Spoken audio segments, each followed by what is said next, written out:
Beep, beep, beep.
Ha! Find a seat if you can! Huh.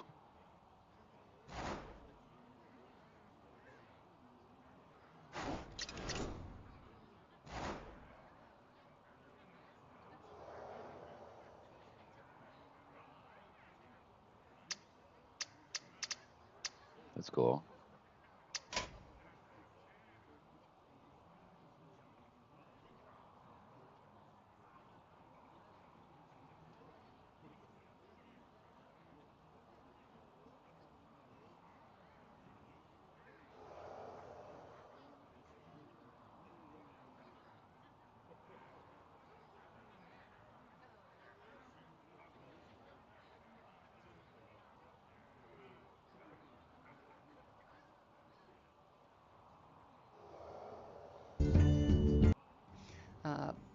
We see how people got into their various groups, and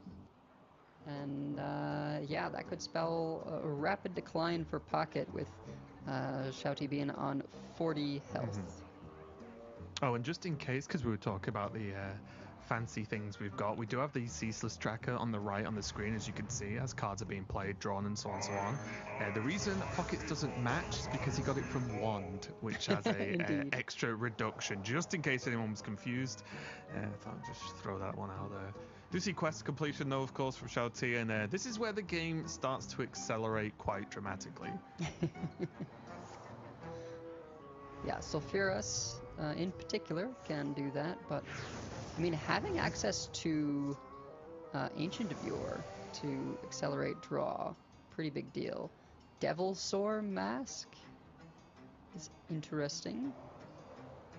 Yeah, I'm honestly just looking at this and just thinking, like, is there a way that exists for Pocket Train to actually do anything here? Because it's just like, how does DK deal with this? It's not like Shouty's on 51 health before this turn's even ended yet. Like, what is the road to this? I don't even think one exists.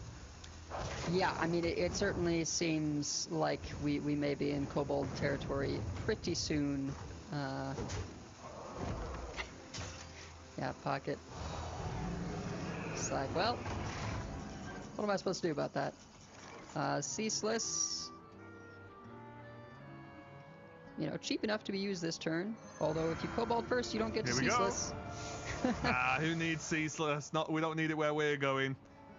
Escena is interesting. Farseer Woe could do some things if he's able to pick up a spell to activate it. The Scenarius for some Tord? Yeah, that's not good enough. Let's try again. Genuinely surprised not to have seen the Ceaseless happen before all this, just for a little bit of safety.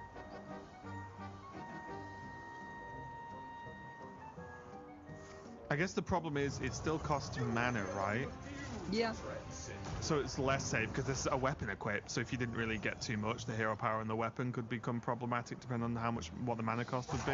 Obviously, sure. Pocket is likely to be able to play something, but Pocket's probably like, I need something miraculous to happen. So I'm just gonna go full mana. Oh wait, and Tinnitus leave? No, of course not. I'm joking. No spells. But it would have been hilarious. That is the thing about the Kobold, is it only gives you minions. So Anything that cares about casting spells, you're gonna have to wait a little bit. And Yeah, Pocket just saying, no, I'm done. Gonna go down 0-1 against Shao T, and honestly, Shao T had a bit of an easy go of that, and I'm not taking anything away from that, of course, but it was just there was just not enough pressure from Pocket once those early turns were done by Shao T to clear, and there was just no great way to pile on the pressure, right? There was none of those big giants. The Exarch turn came down, but even though it's strong against Warrior, a Ysera's not really that much of a big deal, right? It's not just carrying the game on its back or anything like that. So really great start there for Shao T getting the win on that Warrior, because that matchup is one you want just dealt with ASAP. Yeah, and you know the Death Knight has sort of like just enough draw, right? Like Marin, you can kind of count as draw. Grifta, you can sometimes kind of count as draw, but otherwise, you know, after the Sanguine Infestation nerf, it's just the 2 copies of Chill Fallen Baron and I guess Nightmare Lord Xavius. And so sometimes, yeah, you end up in these situations where you Exarch out Ysera, but you don't have Stitch Giants. You know, you're still waiting on your refill, and it just puts you in these awkward situations. You know, Creature of Madness, Pocket was able to pick up, but couldn't like curve it out to get some of those crazy plays, right, where you go for the buffed minion on 3, and now suddenly your opponent's facing down this huge thing out of nowhere. Yeah, there was just that's the problem in some matchups with this Death Knight. A lot of the time, the Death Knight kind of ends up being the defender in some matchups, but when you need to become the aggressor and actually end games quickly, it can be difficult because you are reliant on those big explosive turns not being answered.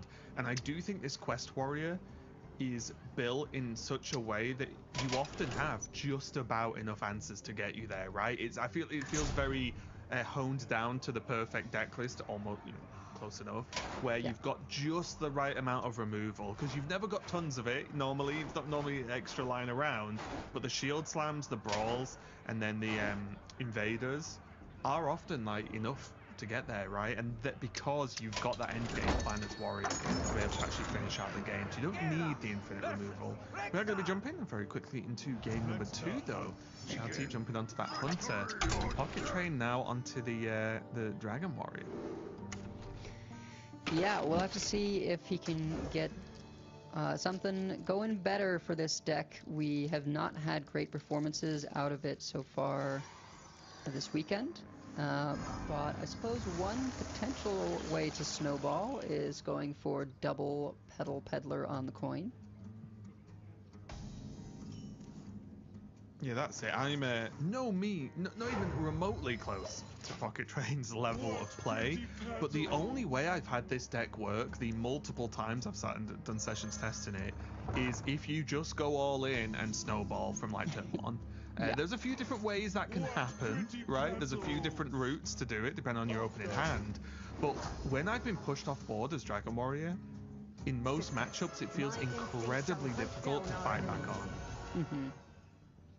Yeah, I mean, that is sort of the nature of its style, right? Whether it is something like this, which is, you know, welcome but not common, or something more like Sanguine Depths into Stonecarver, which buffs any damage minion, including itself. So Depths on 1 to then use it on a Stonecarver on 2. Suddenly, you've got a 5/5, right? And it's just going to keep growing if the opponent can't deal with that 5/5 on turn 2, which most decks cannot. Shao T, you know, just look at these discover options.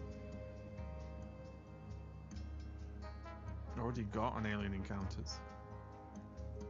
Yeah. So I'm gonna go for the tracking. That was the spells off of the Windrunner Sisters. This is extra tracking, but yeah, definitely agree with the pick given nature of his hand. Yeah, and it lines up, right? You could do tracking next turn into the alien encounters you've already got, so that's still fine as an absolute worst case scenario, because the rest of the hand doesn't really do anything for a little while. Yeah. Meanwhile, Pocket Train holding on to the gift wrapped whelp. You know, you would maybe think you'd want to use that extra mana there, but there's no guarantee he'll have a cheap enough dragon to play on 4. And the kindred effect of these Windpeak worms is that you need to have played a dragon the turn before. If you have, their cost is reduced by 3. So in order to give himself that turn 4 into 4 turn to turn 5, just making sure he's going to have a dragon to play on that turn 4. Another tricky decision. Nothing really stands out, and normally when that's the case, I like to pick bird watching, because the reason nothing stands out is you've not got many great plans to do with your hands, so this just looks good to me. Well, Ooh.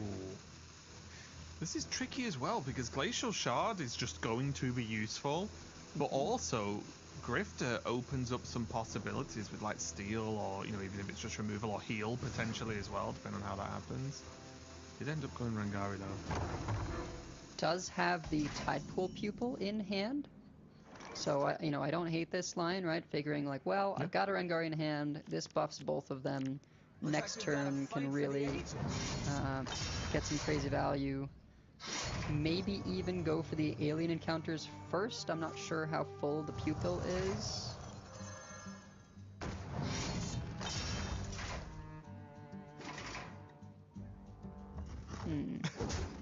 Not ideal, not the worst. Just like, okay.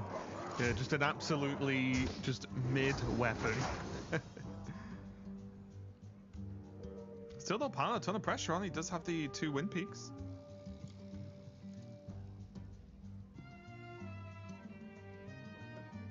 And now, Shouty no doubt going to be trying to maximize the alien encounters here to get some level of defense out.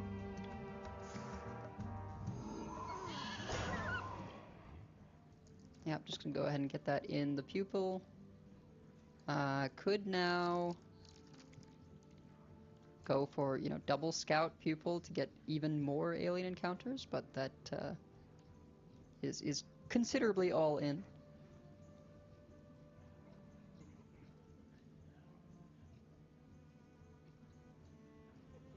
It's not the worst plan though, because they're going to be useful. Yep. It's not like they're going to be stuck in hand, right? These could belong to a brand new species. Yeah, I like it. When this way, you get to play the one that you take. Finding quickly. Right, because if you play both scouts, you don't really have the board space to make use, and you don't have the mana left over.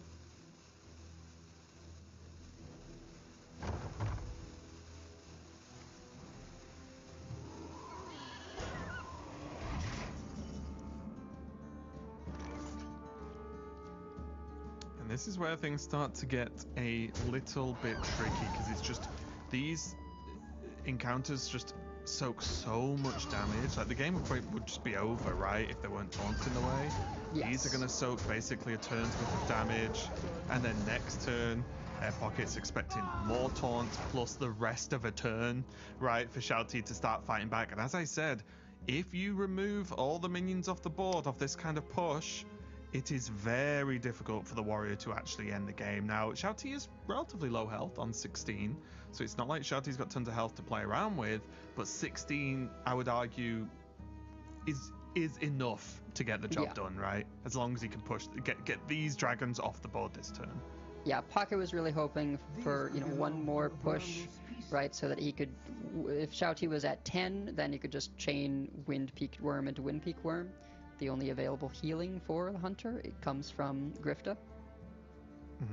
Oh, wait, this is huge, right? Bob Use alien encounters this turn and then just get 2 Bobs. Yeah, that is fairly and then that filthy Bob for the next matchup. turn, and then Bob or Ziliax the turn after. Yeah, and then Bob, still have 1 left. Oh, a Neri. Interesting. Oh, fair enough. Okay, let's see where this goes, because I just thought Bob kind of just solved a lot of problems for me and solved the turn 7 problem, but it's like Shouty's just going tempo. Get Neri on board. I mean, Neri can sometimes serve as a taunt in its own right, but true. Not as effectively, I should think, as just completely freezing out your opponent's board. I think the scary thing with this choice, and I guess you sort of just trust your deck to an extent, but there's no Nile hero power, right? There's no actual discover ways in Shouty's hand right now. So that's why I was thinking, oh, well, look at what does the hand say. You've got Ziliax, so then you can buy turn 7 with Bob, then have Ziliax, then have another Bob, and maybe that's just does the job, right? Because Ziliax is very good against this type of deck. But yeah, Shouty's seen something I don't with the Niri. Maybe it is just I have so many Discover cards in hand that it'll be fine. Well, there's nothing in hand, deck, though, sorry, right? not hand. Apologies, I meant deck. Yeah, I meant there's so many cards in the deck, it's so likely to draw into the hand next turn. It's a bluff, if anything, yeah. Which, it's not like talking's my job or anything, right? Pocket does, does take the bluff. And Xiaoti rewarded with a mixologist pickup, but also, and perhaps this is why he gave up the Bob. Second proc, able to get this Ziliax down, and Pocket wishing he had Wind Speaker activation now for these.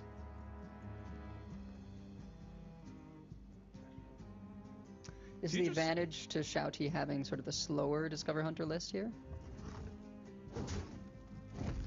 Yeah, sorry, I was just looking at... Do you push this... Yeah, this Ziliax just bops the 7/7, right? So then it can't trade. You guarantee the heal. Yeah, I think so. Yeah, sorry, I was just stuck in that for a second, but yeah, I think this is perfect from Xiaoti, and now... Okay, at least maybe one of the best cards he could have pulled, right? I guess the other good stuff is... Chronolord Epoch, right? To destroy the Ziliax? Yeah, although it only destroys the played one, not the summoned copy. Not the summoned one, yeah, you're right, yeah. Suffering a little bit from going for the Wind Speaker instead of the Precursory Strike last turn. Had he used Precursory Strike on the Rangari Scout and still taken that trade with the 6/4 on Neri, he could have still had it for this turn to clear up one of the Ziliax. And also just to have a dragon in hand for the gift wrap. Well, I wonder if he's going to be looking back at that turn and thinking again about the different options there. Yeah, I'm looking at this now for Xiaoti. I like this start. Find out what potion you're going to make. Then you've got options between Niri potion or if you want, say, Xavius instead, if the potion isn't required at this point. There's just so many options now, Xiaoti, on full health. It's just... I don't even know what would have to happen for Pocket to win this game. And I think judging from Pocket's expression and look, he doesn't know either, because this is very, very rough. It probably involves a Fire Rack. Yeah. But that's still a few turns away. Yeah, did get summon the 2/2 demon and did deal 3 damage. So just a little bit of damage, a little bit of removal, a little bit of board generation. Yep. And he's going to go for it with the Neri now to just put more ball presence on.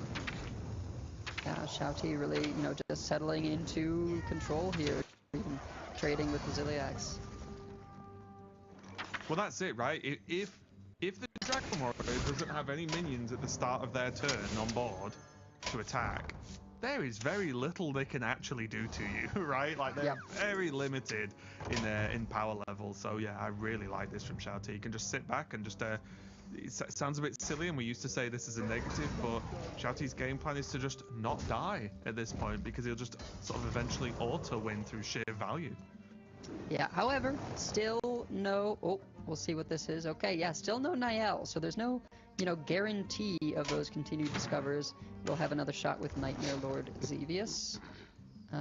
Ooh. And Elise is a pretty good pickup. I forgot this tracking is getting doubled.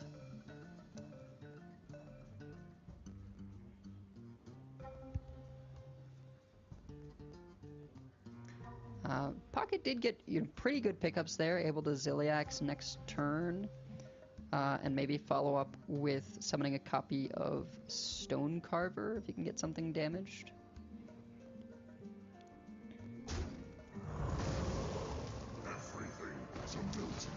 But yeah, freedom to play Incendious. That's when you know Starts- you're feeling good about life, isn't it? Yeah, When you just that gets a little freely, scary. basically, Insidious pass against Dragon Warrior, you're feeling pretty nice on full health. Even slips in the Glacier Shard. Perfect.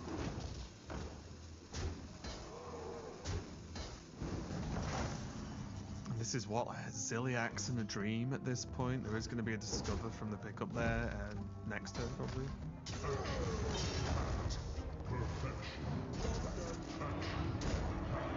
Yeah. And I think at this point, Pocket has to just hope that Shouty is, ends up running dry. It doesn't happen too often with the Discover Hunter, but it can happen sometimes for a couple of turns if they don't have Niall.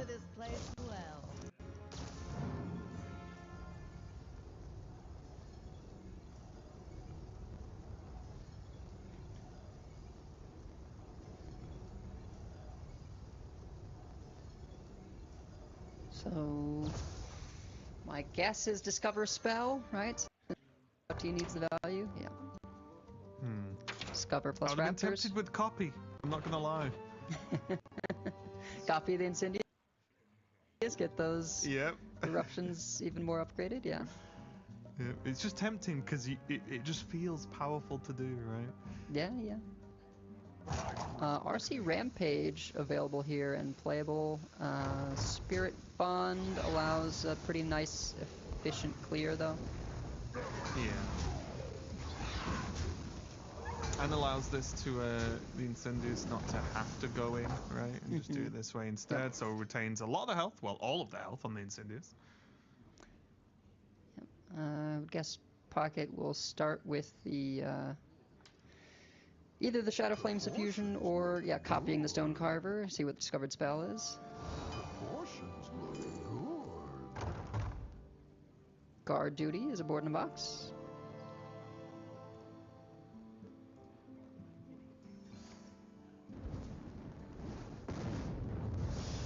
You're very cheap board in the box right now. Yeah. Nablaya is quite interesting. Yeah, I was gonna say, hang on a minute, we like damaged minions, don't we? Yeah, I would maybe have been looking as well at the mech, right? Since it had summon a 2/2 copy, and so both of those would then have Death Rattle of summoning Boombots. But yeah, Nablaya Right. certainly has the higher ceiling. Nightmares are never forgotten. Oh, and there's the Niall. Niall picked up. Yeah, it's just got to be right. That's almost not even Yeah. a thought. Yeah, Also, as well, we see Ceaseless is getting quite close to becoming playable, especially once this turn ends. It's going to be in that range, and I think Ceaseless, if it's able to be dropped by Shouty relatively safely, or if this board is cleaned up by eruptions, Or- this might be the last push for Pocket. Or by Sylvanas.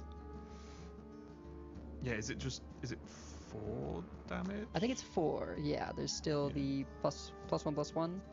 Yeah. But it, allows you to still preserve your eruptions, let them upgrade even further. And a little bit more reliable, right? Because just because Yeah. you pick one eruption doesn't mean you're going to then draw another. Yeah, Shouty just being hyper careful here and just saying, I'll just full trade as much as possible. Now there's a 3/8 taunt in the way too. That's going to be problematic for Pocket Train to deal with. So just being hyper safe. Next turn there's another Discover now that the hero power's finally up for Shouty. And then there's Ceaseless, Mixologist. There's basically now the tools he can actually get done with finishing the game. Proportions look good. Is he going to hit? Yeah, I was going to say, is he going to target his own one for him? Makes sense. And then get copies. Undefeated champion, a 13/13 charge there instead of rush. Oh, I forgot that Nablaya gave the copies rush.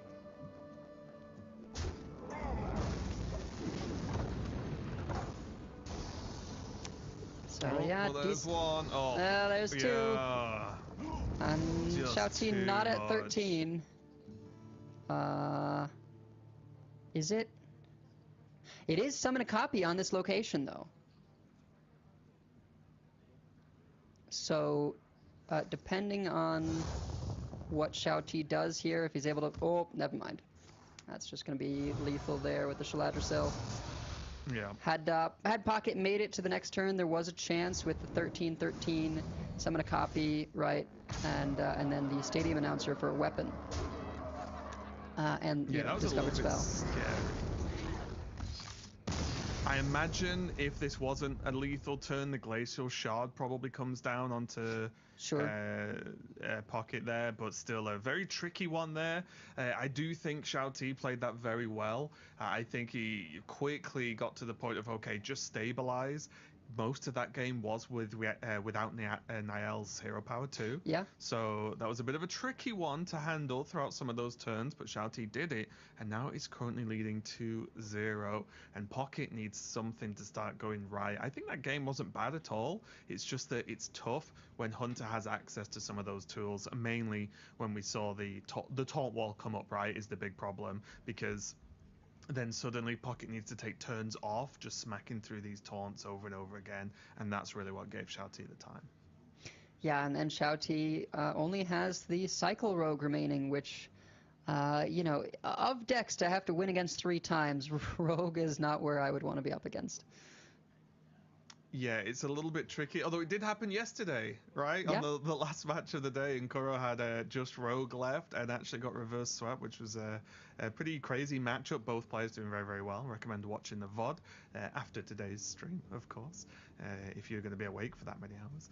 But yeah, it is going to be an uphill climb here for Pocket for sure, because the Rogue, it's so fast and it is fairly reliable, right? Which is the big strength of it. And I think Shao Ti, again, I'll just say unlikely to be a player that's going to make too many mistakes, especially in this scenario with this deck.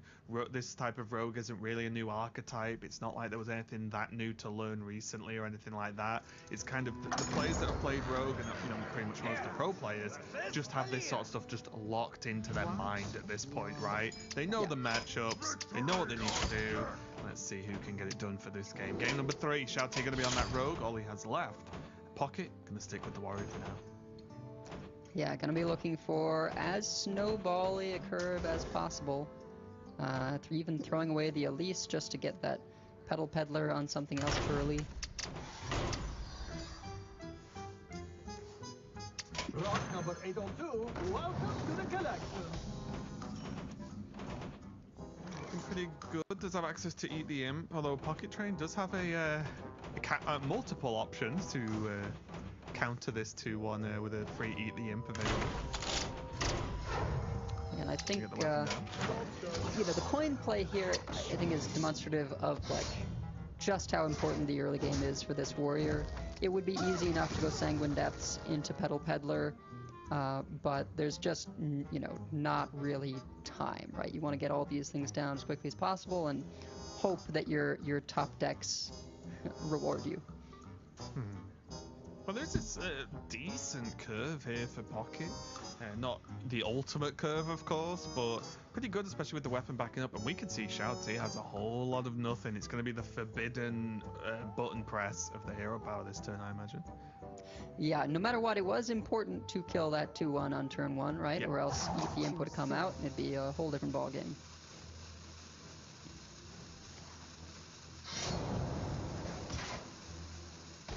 So a little bit of good news for Pocket there. Had a bit of a rough series so far, but important to take these little wins where you can and try and get that mindset in the right place.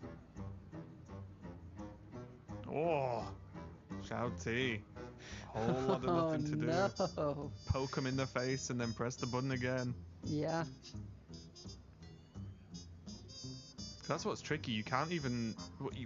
you can, but you're not feeling great about, I'll just hit this 1-4 and soften it up. It's like, there's a lot of punishes to that you might not like. Yep. So, yes, it's hit face and pass. Like, you don't want to trip yourself into this problem. Yeah. Picks up the well. Yeah. Yeah, really nice. Job's done. This is the sort of game I think Pocket needs. Now the game is by no means over, but just this, things going well, right? Build up some momentum again. Yep. So I think Pocket has at least been feeling like it was the rough end of the stick for the first couple of games there. Yep.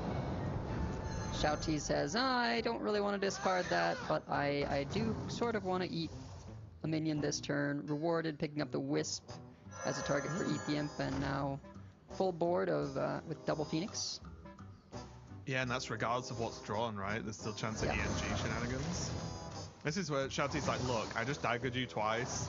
I'm going to start playing the game now. Yeah. Yeah, wouldn't be surprised to see double Phoenix and then, save that Wisp for next turn to use with the Web Weaver. Yeah, I can see it. Of course, you will happily position Maestra to be tossed away by the Crystal Tusk.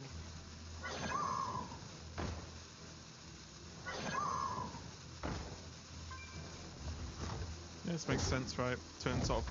I'm not going to say the turn plays itself next turn for Shouty, but the setup is there, as you quite rightly broke down for us. Okay, let's have a first go at the weapons. Okay, not the best. Reroll. Yep. You can't be Fiery War Axe by a rogue as a warrior, I think. He gets some draw. He's stolen Shouty's Tusk. Went back in time to steal the weapon. And yeah, this makes sense to me, just sort of like, you can take your Phoenix trades where you want them. It is far worse for Pocket if he lets the Phoenixes go into Shouty's hand at the end of his turn, than if Shouty gets them back at the end of his own. Yeah. Yeah, you're just missing out on damage, right? Like, Pocket knows the rule here. Go face every single turn that it's humanly possible. Does have a Zephyrus in hand as well.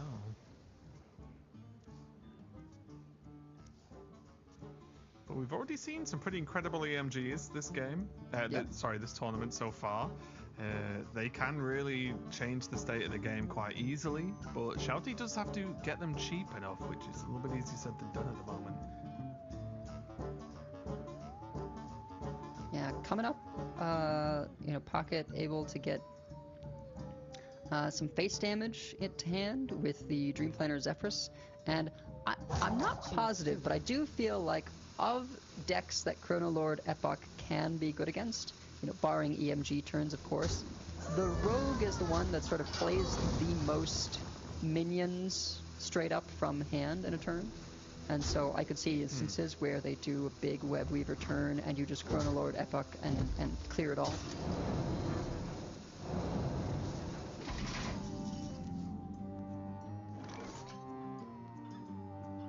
This is looking very scary. What's 7 damage just showing before we see anything else? Soulfire is good. From us, probably we're not going to get to that point, but there is location to activate it if you do. Is it time to Sanguine here? I think because it's a location, you have to. Seems good, just do some extra damage, right? Just send it all face. You've got a Soulfire Strike next turn. Yeah, able to get 9 damage in face, so it looks good to me. And very far away from Grom, of course, so it's not like you need to make sure you've got the mana for that. That's a little bit off into the distant future, probably distant enough to be the future game. Not the actual game we're in right now, but this is looking pretty good, yeah. Get 1 damage plus 2 attack, push as maximum. And Shouty is going to have to perform some miracles right now. I suppose this makes sense with the Weapon Swing, Precursory Strike, and Soulfire. He still is going to have lethal damage next turn, so just playing it safe, taking care of that Twisted Web Weaver. Yeah, there'd have to be shenanigans, right, to stop this actually being lethal next turn, so yeah, makes sense. Taking out some of the potential card draw does remove some of those shenanigans.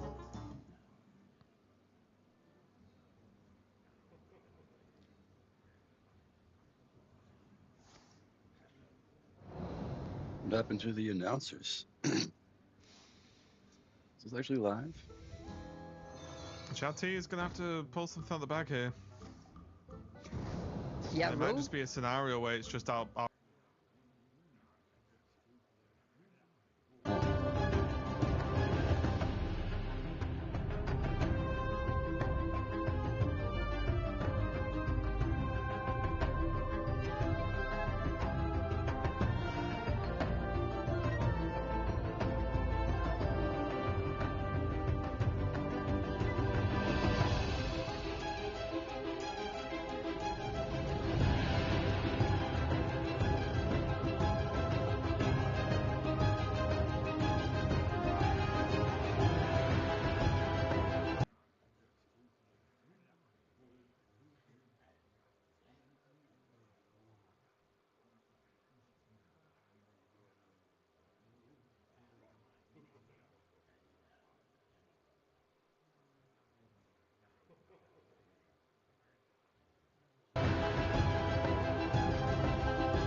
like about to start. Let's go. Not loud though.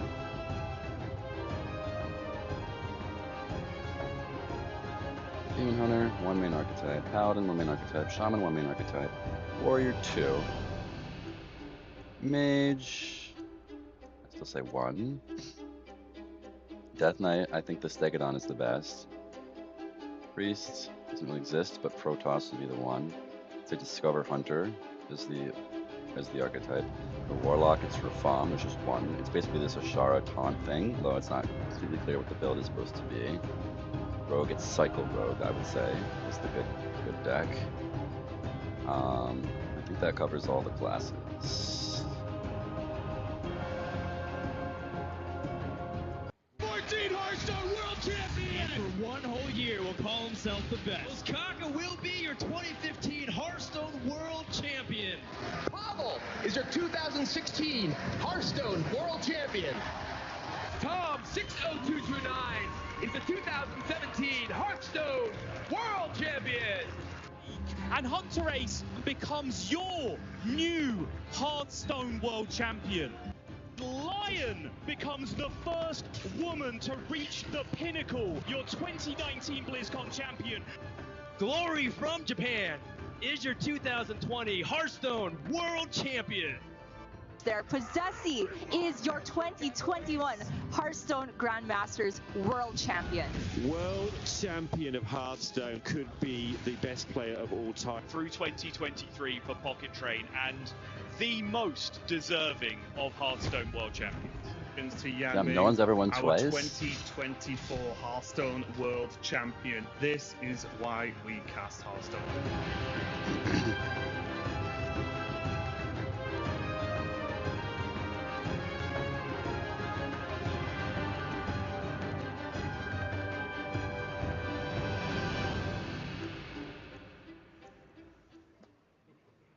Welcome everybody to the 2025 edition of the Hearthstone World Championship, and we will see if we get to add a new name to that list at the end of today. Going to be showing every piece of action through the day leading up to finding out who wins this time around. With me to open the show is Edelweiss. Edel, what do you make of it all so far? There's been a lot of high highs, a lot of low lows this weekend, really keeping us on the edge of our seat.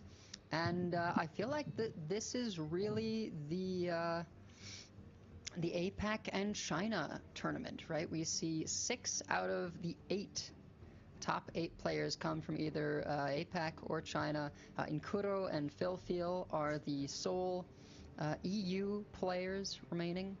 Of course, we see how they all got here. Yeah, Spring Championship, Summer Championship, all the championships, 4 players. We had, our 4 players coming from China. You watched a lot of that qualification process. How would you describe it? Grueling, honestly. It must be for a player. It's fantastic to watch. We had quite an in-depth system this year in our system, which goes, from qualifiers to playoffs and in, qualifiers being open cups largely.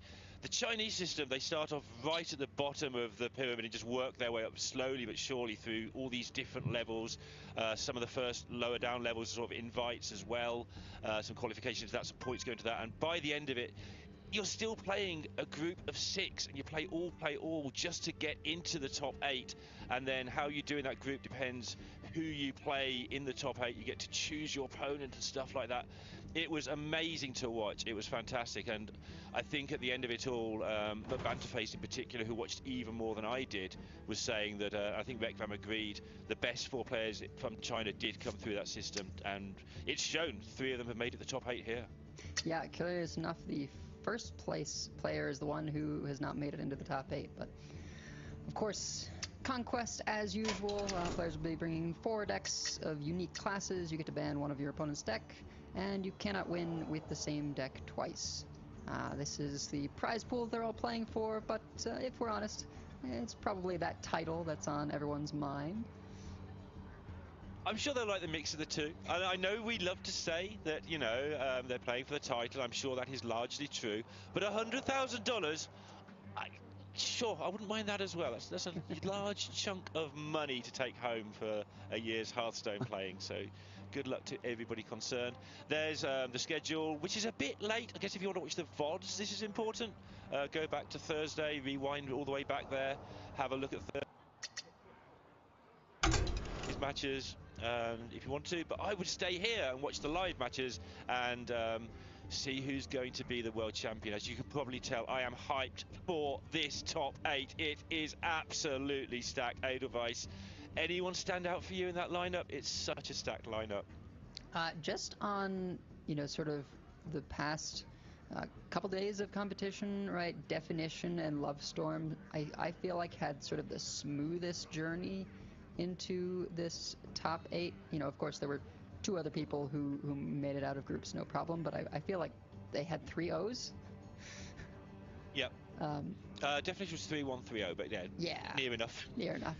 And then Shansu, had a slightly rough start in groups, but then was looking very, very clean on Elimination Day to make his way to be facing Definition.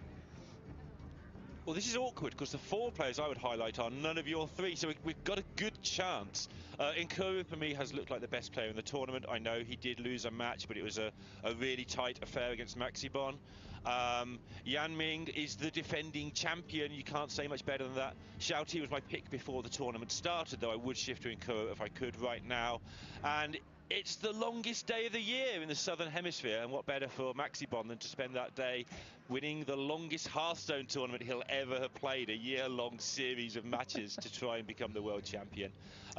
Looking at the Twitch extension now, if you play around the button on the right-hand side that will pop up when you hover over the screen, you can look at the matches, schedule, the results, the decks. You can hover over cards to see what they do. You can hover over basically everything. And if you're sort of less familiar with how Hearthstone works, or even if you've got a memory like me, you can refresh that memory and look up most of the information you would ever want to see. Yeah, really, really nice feature to finally have. We've been sort of wanting something like this for a while, because as great as it is for us to sort of, highlight cards and things, sometimes, maybe you're just popping in, maybe you missed something we highlighted. Having the ability to check it out yourself makes it that much easier to follow everything that's going on. And we're not messing around, Edelweiss. We are going in with Definition and Chonsu. There's 5 main decks that people have been bringing. Chonsu has not bought the Rogue. Definition has not bought the Shaman. And the way it's been panning out this weekend, I would like to be on the person who hasn't got the Shaman, personally. I don't know about yourself. Yeah, certainly I think Subtle would agree with you there. And looking at most of the Rogue performances, I would say I would put a little more faith in the Rogue. If you are a deck that draws your whole deck, you're going to be, I feel like, in some ways more consistent than one that has to kind of get the draws in the right order for things to go smoothly. Yeah, I wouldn't mess with Chionso, though. He was a semi-finalist in 2016, 9 years ago. So, I think he's been there, done that some time ago. He's got all the experience in the world. He's done really well in all of the Hearthstone systems we've ever had. And, it is a small lineup difference at the end of the day. Let's see how he gets on. We're going to see this Rogue that Definition has looked very, very clean on in the early stages. Almost forgotten he was here, like him and Lovestorm that you highlighted. They sailed through on day 1. We haven't seen anything of them for 2 days. And Chionsu is on this Death Knight, which I think, along with the Shaman, has been one of the decks that has been slightly more disappointing for the players through this tournament. Yeah, it sort of is, strong enough that 12 players have felt that it has to be brought, but I think that just in a couple of matchups, honestly, I think in some ways this one in particular, it's just seemed to struggle. It has sort of that awkward amount of draw where it's sort of just enough to be, consistent and functional, but that means that a decent amount of the time, you are finding yourself with no draw to keep things running. It's that amount where, like, well, you're never gonna, for the most part, be having issues of too many cards, as some more controlling decks like the Warrior can sometimes have in certain situations where you feel like you have to dump things because you're drawing so much. But if you're not able to sort of mount that counter pressure, keep up the good draws, sometimes this Death Knight can run into trouble. Yeah, Definition they're unable with this really nice hand, by the way, to get the Phoenix down, which would be a shame for him there, apart from the fact everything else is looking good in his hand. Obviously would like to be able to get that down so he could replay it with the Web Weaver. Chionsu, as you say, sort of this DK does have a pretty good early curve. It needs it to generate the corpses it needs to power the deck. So the early curve is not only really good for controlling the board, keeping control of, not taking too much damage. We saw a turn 5 kill yesterday with the Discover of a buff from the Elise location, so it can definitely put things on the board and hit you. But at this exact moment, his hand is looking a bit clunky, corpse-reliant hand without the corpses, and Definition has to choose which moment he wants to go in. I do wonder if he would just try and find some unpleasant turn here and go off next turn, but the unpleasant turn is really unpleasant. It's like play Thalnos. I don't think he can settle for that. He is going to go for the map and see if he can dig up some more cards. Yeah, is going to be able to cycle a reasonable amount, taking, this prep. Can prep out the old manager, which is enough to get Everburning Phoenix in play. Yeah.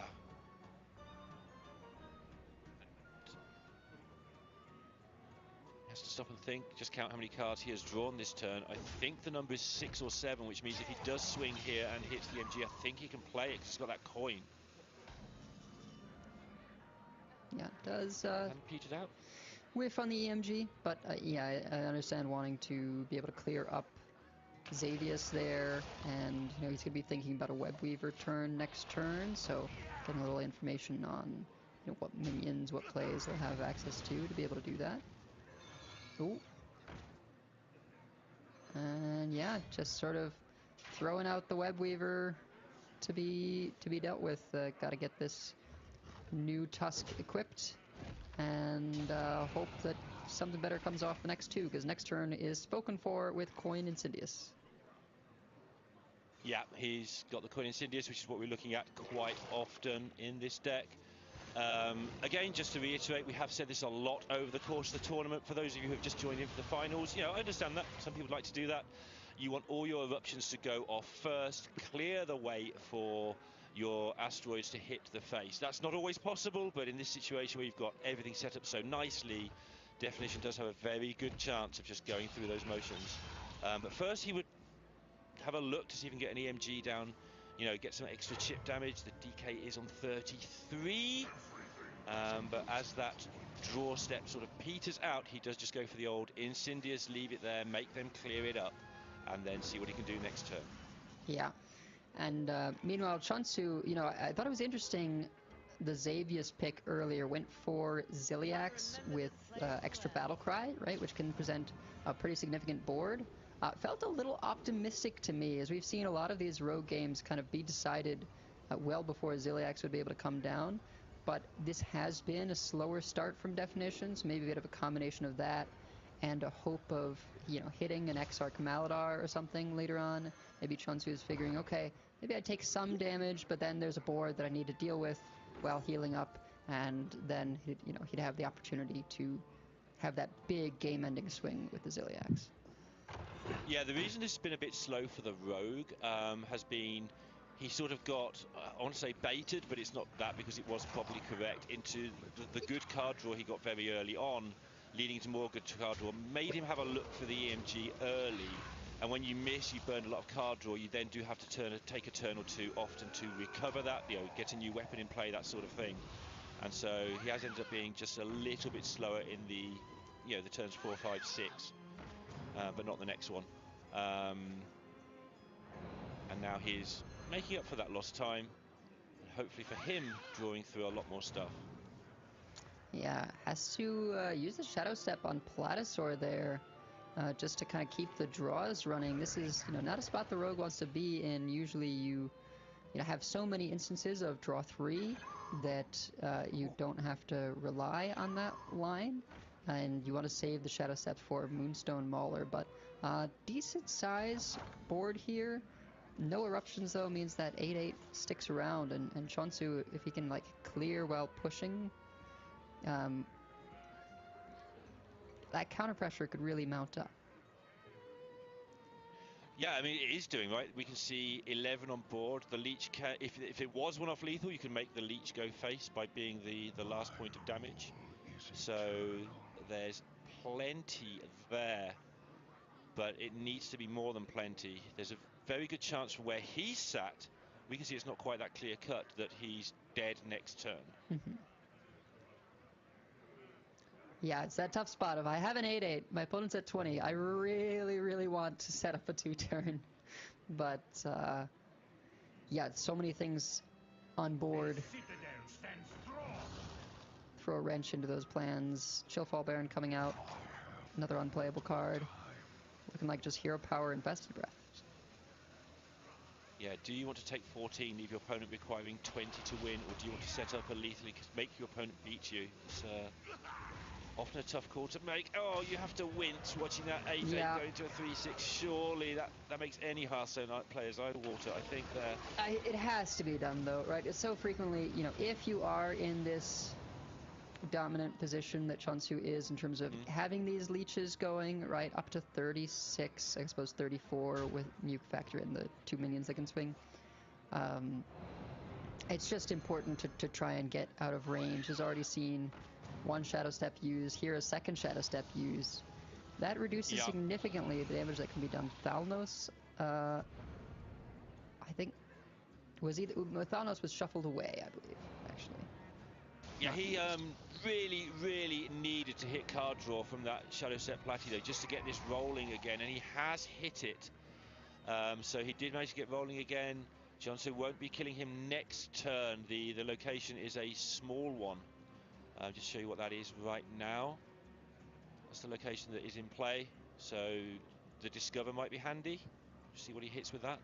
But Definition will be setting up he probably doesn't die next turn.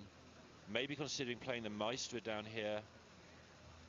But probably going to play the EMG because it's just so much more stuff. You really don't want to play a 6/5 for 5 if you can help it. Yeah, I think just going to get as many minions in play here as possible. Set up a Hero Power. You know, going to save the Moonstone Mauler so that he can make sure that those rocks are going to go face when they're drawn. And that they will be gaining the spell damage from Blood Mage Thalnos. Yeah, some good rolls there for Definition on the EMG as well. Wave of Tar is a huge hit there, I think, because yeah, just taxing those minions for a turn seems like exactly what Chonsu wants, so that he can set up something like that Ziliax. You know, if you can take the damage in stages and not all at once, right? Makes things like your Pterodax, like Ziliax, much more useful. Yeah, I think Definition has to win next turn. He has 3 eruptions, which will do a total of 9 with the Thalnos. He has a Mauler in the deck and Mauler in hand. That's another 18, which is 27, plus what he has on board, plus the weapon swing. Yeah. Chonsu hitting a good pickup in the trinket there with Amulet of Healing.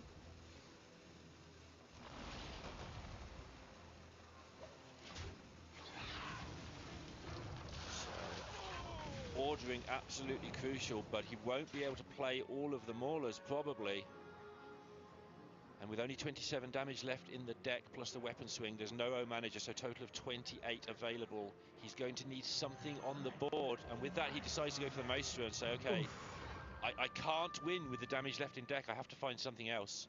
Hagatha, that would be sort of taking another turn off to go Hagatha next turn, but it is a way that you could, you know, generate a lot of spells off of these minion plays. You know, combined with Everburning Phoenix, it gives you a sort of consistent value engine. But yeah, Rokara, understandable. It's just sort of like, well, I know I can get 10 damage out of this weapon. I know I get a 2 damage hero power. Also gives, you know, a lot of defense in the 10 armor and potential, you know, increments of 4 armor from the hero power. So we've seen a lot of Rikara picks when and the players cheeky have been... weapon hit, right? Yeah, if you hit something plays big. an 8/8, you might just get a cheeky 8 damage you weren't expecting if they don't know what hero you've taken. Mm-hmm. So sort of looking for the scam as well as, like you described, the long-term effects of it. Yeah, Chunsu doesn't even need the full power of this amulet. It just says, you know what? 36 is better than 35, and I have Ziliax next turn. But the Ziliax has to have something to hit. So will Definition just play the Rokara and chill for a turn and say, okay, hit me one more time, this armor will protect me. Mm-hmm. You're going to take, you know, another 10 for the weapon potentially. And also, yeah, hurting the Ysera, you know, even though it's sort of 4 damage instead of 5, you get to sort of reduce stats in play while still damaging the opponent, right? So it sets up those eruptions nicely. A little bit fortunate, honestly, that Definition didn't draw the eruptions right away, because it puts Chunsu in a weird spot. Yeah, the difference between that Ysera being on 7, just building on Edelweiss's point, and being on 12 is it's now below 9.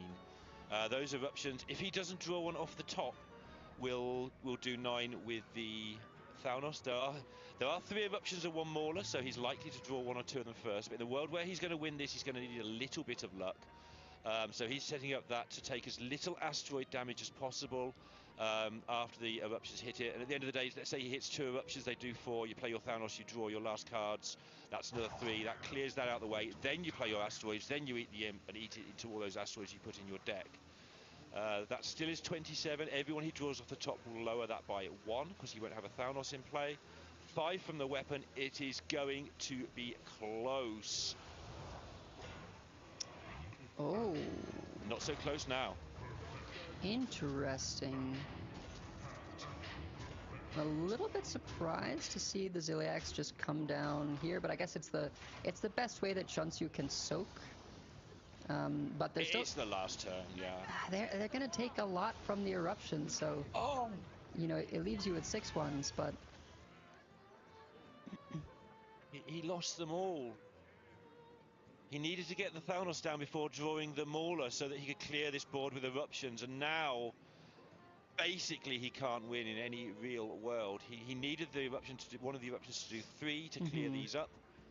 He needed it to be, you know, one of the bottom 2 cards, which is very likely, and now he's got to have a worldie of a set of asteroids. He's going to have to end up sticking a board at some point. This is unpleasant. He will take one of the minions out. But now he's going to have to win on board somehow, and that seems unlikely. Gonna set this up to minimize fatigue taken. Gonna play that Wisp at the very end. These all have lifesteal, so does actually need to take them out, weirdly, because again of the miss on the eruptions. And now I'm just gonna put this out there. I'm not saying it would have been correct, but just consider 7 shaman spells in hand right now. That would be a lot of shaman spells.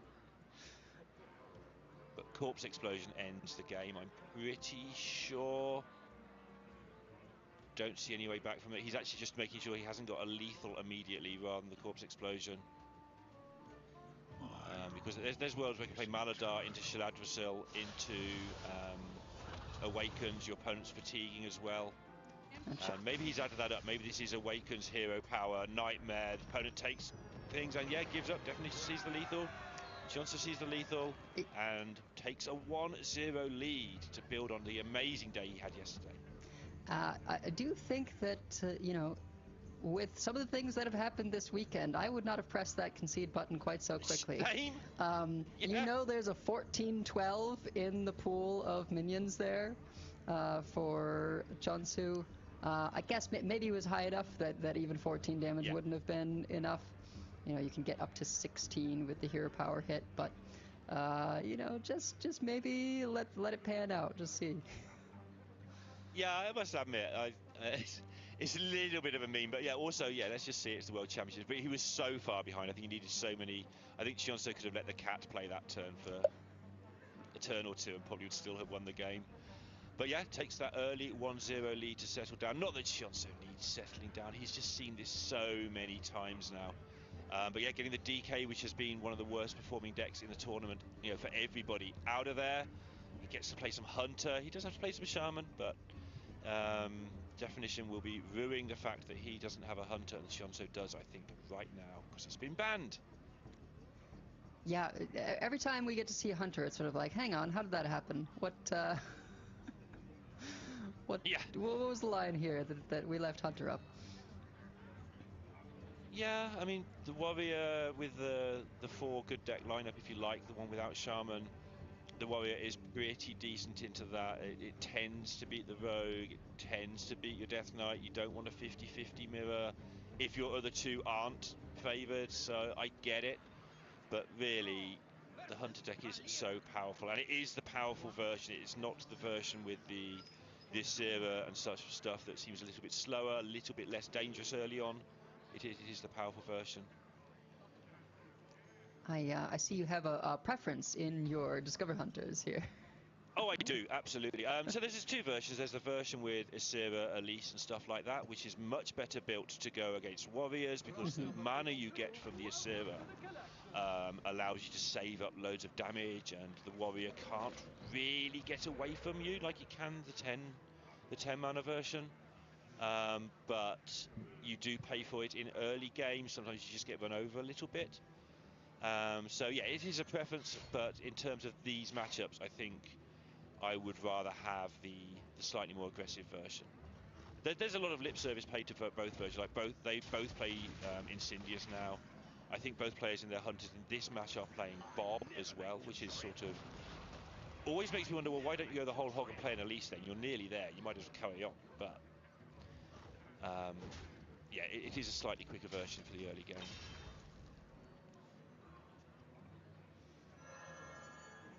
And those takes on Hunter can, I think, be a little bit tricky for people to navigate. Like, okay, how much of an edge does it give in the matchups, right? Like, can affect those bans, but I don't know. Just the flexibility for all of them feels a little bit spooky, particularly when he's got the turn that. 3. Double EMG against Shaman, exactly what you need, and rolled a plushie as well. Yeah, why is this one not called Miracle Rogue? Because it's not even a miracle anymore, it just happens every game. Yeah, I don't know. It is, like you said yesterday, I think it was, it's Miracle Rogue, but you just don't need the Auctioneer anymore, right? It's just draw the cards without it. Here we are. This is your equivalent of a gosh, it's been so long I've forgotten the name. An Edwin Van Cleef pop-off, right? That's the one. Eventually didn't dodge another one. Eventually got nerfed and left. I remember this place well. Yeah. Going for a 5, probably gonna be... I think it was rushes there, because you have to deal with the board. You know, you ideally want, I think, rushes and armor when you're this far behind, but yeah. Rush and discover a spell. Yeah, there's quite a lot of good AoE in Shaman, right, for discovers. You can get volcanoes and lightning storms and stuff, so yeah, I need to hit something. And Baking Soda Volcano is extra nice since it does heal you. Yeah, up to 10. Absolutely. But yeah, this is usually the kind of thing where, you know, someone's like, yeah, this is why I prefer the Rogue over the Shaman, because sometimes this happens. Definition's looking at the cards like, well, what do you want me to do, like, for the next 2 or 3 turns? There's nothing more I can do until I play Incendious now. Like, my deck does this, it's done it. Now I've got a handful of 0-1s and 1-1s and 1-2s. Well, what do you want from me? And what we do want from him, obviously, is to get that extra coin so he can play Incendious on turn 5. absolutely makes sense. If Ascendius is the next thing you're going to do of any note, get it down on turn 5. Why wouldn't you? I think this has been a display of like just the earliest possible that you can make any of these things happen, right? Like Yeah. earliest possible double EMG, earliest possible Incendius with double coin. You are basically right. Yeah, I am actually traumatized because somebody managed to get it down on turn 2 against me and get rid of my web weaver in the mirror. Double EMG turn 2. Yep, double EMG, 2 pips, 2 eats. Yep. Set up the dubious purchase on turn 1 with the collector. Also, they were on the draw, so they had the coin, and they just did the whole lot. Jeez. I think it was only 1 EMG, but they rolled a 7/7 actually, just to be safe. But yeah, I was sad. Yeah. Still am. Chunsu, pretty calm here in the face of this, but I think he's just gonna do his level best, but understands we're probably not getting there on this one. Yeah, probably not. But you never know. Like we've seen misplays, you pointed out, but also sometimes all the eruptions can huddle together at the bottom or something, and you can dodge all your card draw and have a handful of maestras. And I was gonna say things like that. There is nothing like that. It's just maestras. There's not enough cards to fill the gap I'm trying to fill. Yeah, and that is most of them. No Moonstone Maulers picked up yet, but I'm sure they are incoming. Yeah, and the world where you set up some 2/4s with armor and somehow clear with your location discover and then find a Ziliax or something. I don't know. You don't quit. You need to be shown the lethal. Yep. When you've seen most of those things go, but it's coming. Yeah, I think Chonsu would need exactly Baking Soda Volcano to have sort of any hope of staying in this game. We might still see Maul, Shadow Step Mauler yet, although there's not much time left. Yeah, he's not even going to go for it.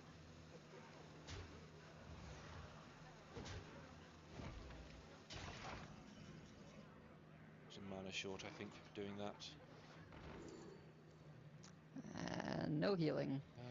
You can discover a battle cry. Maybe find healing that way. Does the Thunderquake get rid of the whole board, and then you shut your eyes and hope the Mauler's the bottom 2 cards? Might not matter. Once upon a time, could theoretically discover a Rush Lifesteal, I suppose, or generate rather. Yeah, you go for anything at this point, right? Once upon a time, just summoning some random 3 costs basically from different minion types. Oh wait, plushie costs 4, not 3 now. Yeah. I mean, it's been 4 for ages at this point, but there's always a card.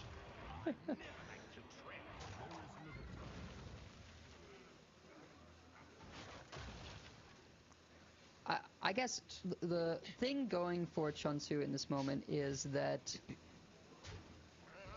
pretty much all the eruptions have been used, right? I think there's maybe 1 left. So if enough things can absorb rocks, and actually, if things absorb rocks with that Murloc in play, that could be a big deal. There is only 1 left, 2 Maulers. No Thalnos either at the moment, so they would have to go face twice. And yeah, with the Murloc with Cookie in play. Definition needs to hit that eruption to kill the Cookie before doing anything with rocks or trades. Yeah, and it needs to be this turn because Ziliax is lurking. Yeah. And that's all he needed was that eruption, so. That was closer than it could have been, considering that the Rogue did everything it wanted to do, but it is leveled up now. And suddenly from nowhere in this almost mirror lineup, we have 4 different classes remaining. Yeah, how about that? We'll get to see the Hunter at some point, I would expect. And yeah, Definition gets that Rogue locked up. Has got basically the 2 control decks remaining. Sure, yeah, indeed. The Shaman versus the Warrior has been very interesting. We've seen quite a few of those now, where there's those crucial turns when you get to 10 mana where the Shaman does a powerful thing 3 or 4 turns in a row, depending how they set up their wish, depending how their Shudder block went, that stuff. Versus can the Warrior just have enough removal to get rid of it? We saw Inkuru put on a masterclass against Fury Hunter late last night with exactly that, where he didn't draw his removal and somehow kept removing things. Like he got removal spells from the location and he scrambled around to draw cards and get another removal spell and somehow wiped out a whole army of nonsense that Fury kept throwing at him. Sometimes that goes the other way. You scramble you're one short and suddenly, you don't get the time warp and you get deaded the next turn yourself. So it's quite an exciting matchup. And again, both sides having DK in the lineup and Chonsu having won with it could be the big deal right now, I think.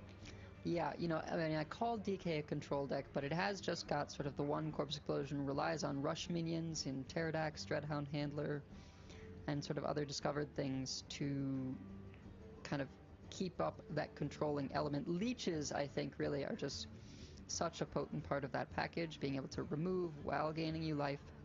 But it hasn't got quite the clear potential of Quest Warrior, hasn't got the armor potential of Quest Warrior, and so, sometimes I think it is a little bit more susceptible to, like, the good Shaman draws. Yep. I mean, the good Shaman draws are why this deck is brought. If you just go turn 1 Murloc, turn 2 Location, turn 3 Hagatha, not much in Hearthstone stands up to that. And that was the Lovestorm strategy. Just draw those 3 cards over and over again and you'll be fine. But it's the other games that are much harder to navigate. The ones like this where your hand is fine but doesn't do anything immediately and isn't immediately obvious exactly how it's going to pan out. Bird watching with no big spell in hand right now. Like, your bellhops might not be good, but you've kind of got to hope your deck does what it's designed to do. See what he picks out. Oh.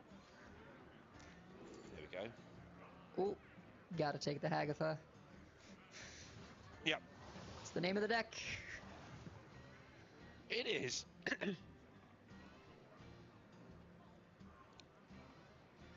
Okay, definition with a decent looking hand with a new height. So, I mean, that's a decent looking hand. Have you got new height? Yep. The definition of whether it's a good hand or not. Yeah, and, not seeing even, the Murloc Growfin in the opener, right, which, may not seem like a big deal, but a pair of 1/1s on turn 1 to start just, like, chipping away at you can, do much more damage than you would expect. Yeah, they can do 10. No joking, they could find 2, 3, 4, 5. Like, that could do 10.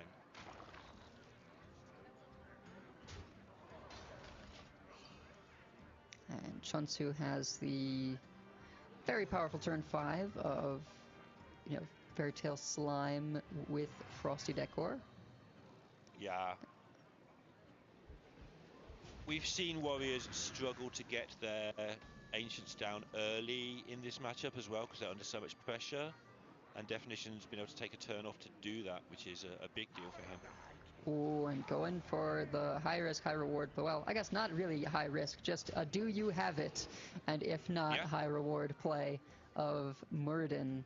And if this sticks around, representing 14 damage on turn 5. Yeah. Not a good brawl here, right? So.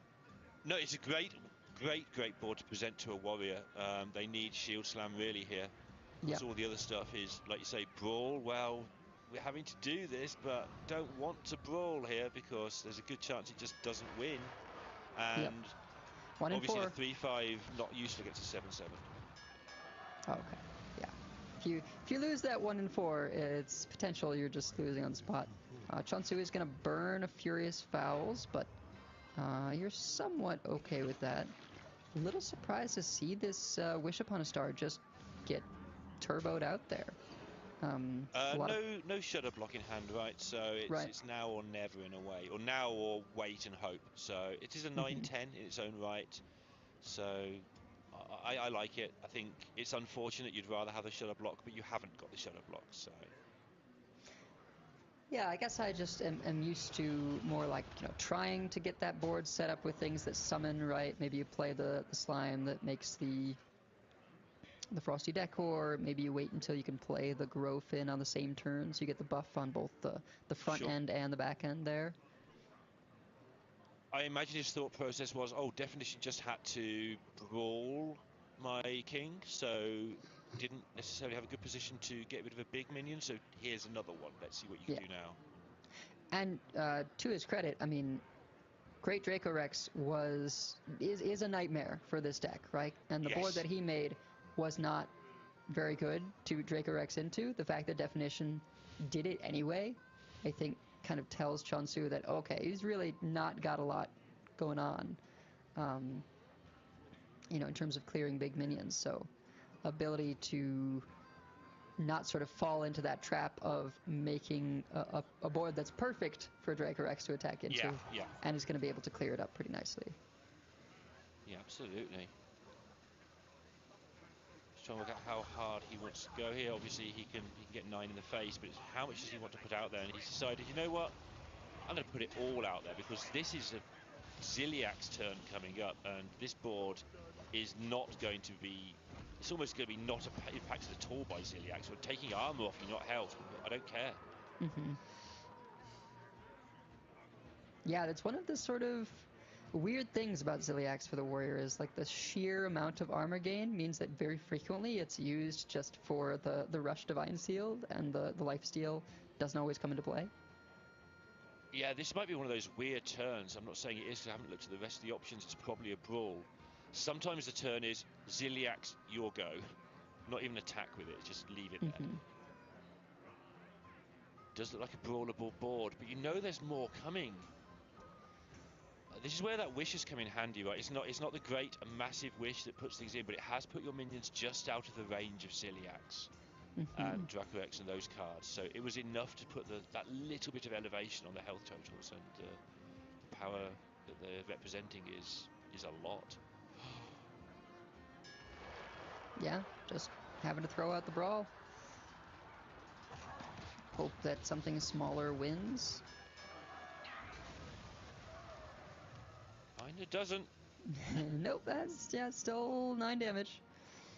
Chonsu now can throw out the other Bumbling Bellhop, the slime, and just totally refill. Both brawls used. Hostile Invader much less effective into a board like this. I think Definition not using the Unleash the Crocolis last turn was to be able to go double Hostile Invader safety goggles on this turn, but Bob might change things.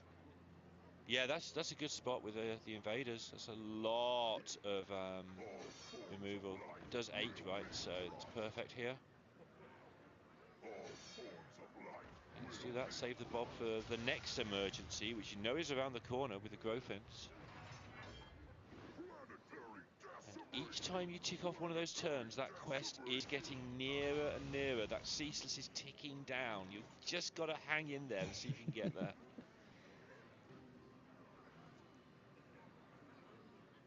And Chonsu now. Lots of rush minions available. Might want to use the Static Shock just to ping off the last health there to start. Yeah, it's a nice clear. And when you work out that makes the rest of the turn a bit more straightforward. This is a fairly natural play now.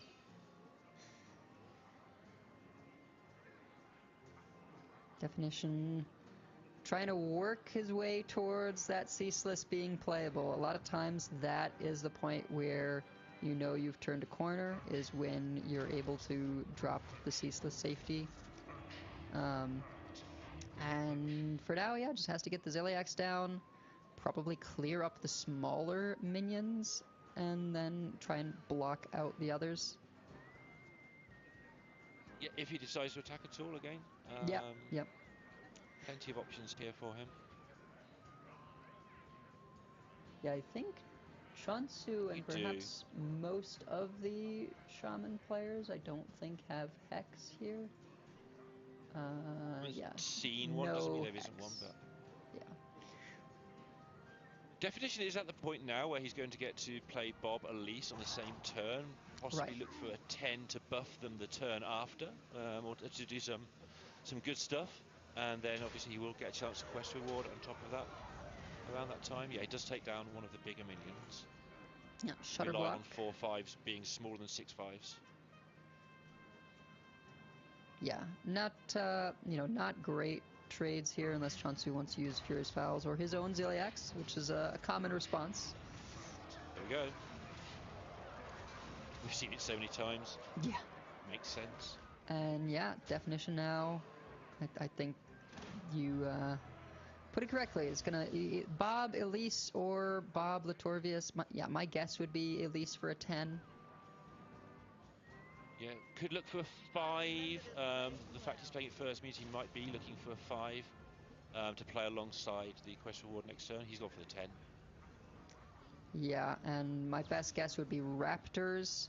The more minions that you can, summon and kill off, the faster that Ceaseless is going to discount, and he'll know that. Using the Crocolis for the full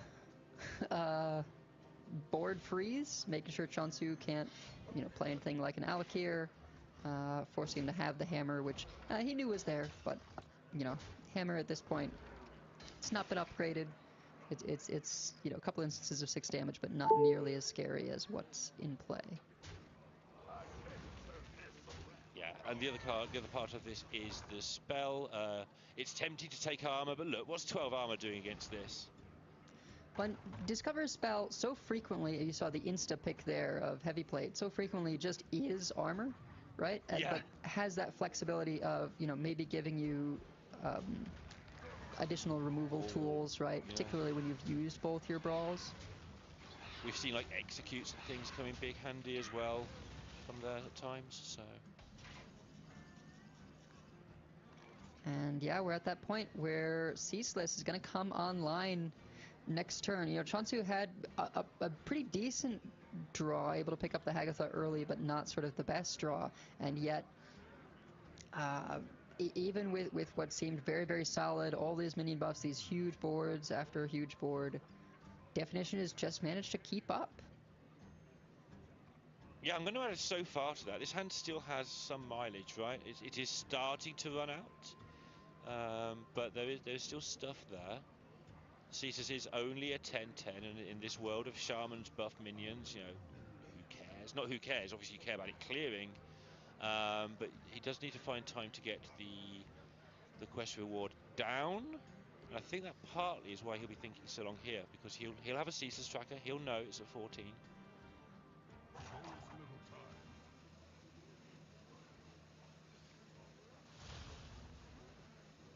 Yeah, I think that's part of the reason why we're seeing not many things done this turn.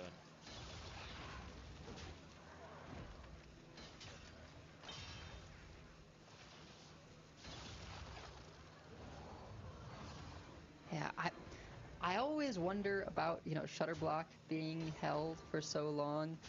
I guess this is just kind of trying to, make a big board and pressure considerably, right? The Furious Fowls attack immediately, while being able to hold on to Shutter and that Growfin as like a really good Shutter target.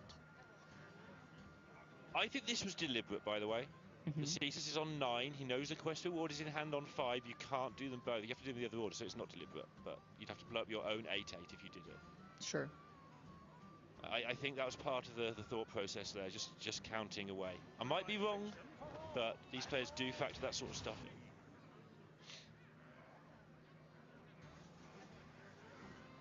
Definition, though, recognizing, drawing cards reduces Ceaseless as well. And so as long as he can get something free, like a Toland's Goblet, he's going to be able to play the Ceaseless still here. It doesn't get to keep the 6/6, but it will have a 10/10 in play. I always find Goblets fun. Okay, well, sure, that seems good. can't see at this exact second. Bulwark of Azeroth. Chunsu is not happy about that one.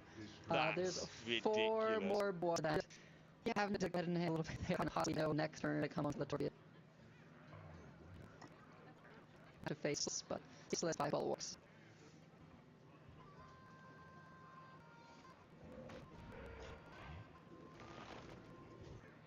The little taunts here actually, you know, kind of, but you're just gonna need, I think, his own Elise looking to maybe his attacks, right, to be able to punch through. But it may need, honestly, to set up a situation where you can punch through the bulwark all at once and then deliver a big final blow, since not enough armor from Definition. You know, there's going to be 3 off of this, 2 from the hero power, but you know, not as much board space for the Raptors to get their full potential. Still looking fairly challenging to come out of Definition. Actually just going to swing 1 bulwark and then play a new one, which he'll be able to do for another 3 turns. Hi, I'm back. Sorry about that. We're still bulwarking people, I assume. Yeah, there we are. Loads of them. Yeah. Last minion remaining is Elise. Did see the Demolition Renovator get traded, so at least there's, you know, maybe hope for Chunsu that, you know, he can get a high impact location and make use of it. Right, yes, sorry about that. I was just briefly away from everything. Not sure how you push through this. I'm just trying to think of any scammy way. What scammy ways have you described while I've been... No, there's none no really scammy that coming up, because I forgot the Elise location refreshed, right? So Definition got, you know, more Raptors and more discovered spell, and yeah, sitting on 13 armor for a moment.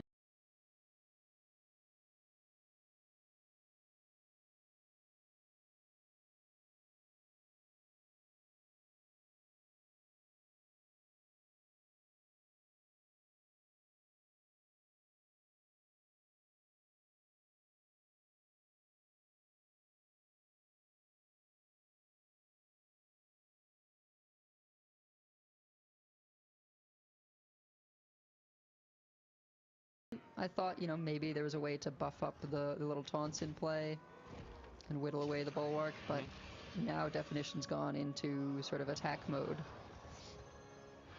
Yeah, why not? Like, you can't take damage, so... It's where you want leeches or something to at least give yourself a chance, right? Just go straight through that armor and hit, at least hit the life total for 1. But yeah. No. Chunsu does not have the benefit of higher than 10 mana crystals, so he is going to have to go for a 5 to be able to get an Elise location down this turn. Got it. Oh yeah, here we go. Last ditch effort, go for triple Elise location. But sure, one of these is going to need to say armor to have any hope of sort of staying alive to use them all. There must be a way of generating 3 Vipers, it'll be fine.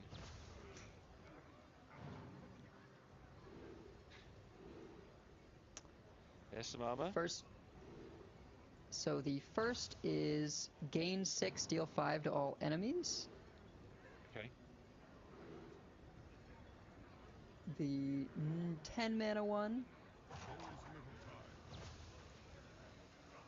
We have 1 10 mana, gain 12 armor, discover a spell, it costs 7 less. And then the final 10 mana location, summon 6 2/1 Raptors with Rush, discover a spell, it costs 7 less. I'm a little surprised not to see any summon a copy. Wasn't able to quite keep up with all the picks on like what was on offer, but you know, we've seen people go sort of all in on the copies, but then not have the defensive options to stay alive. But of course, you know, this other direction might be you've got the defensive options to stay alive longer, but do you actually have the ability to close the game? Nomelia area, probably the better one for Chonsu to get hit there, since, you know, it's a nice clear, but it doesn't go face. Yeah, he's going to need a miracle, so I understood all the generation options there.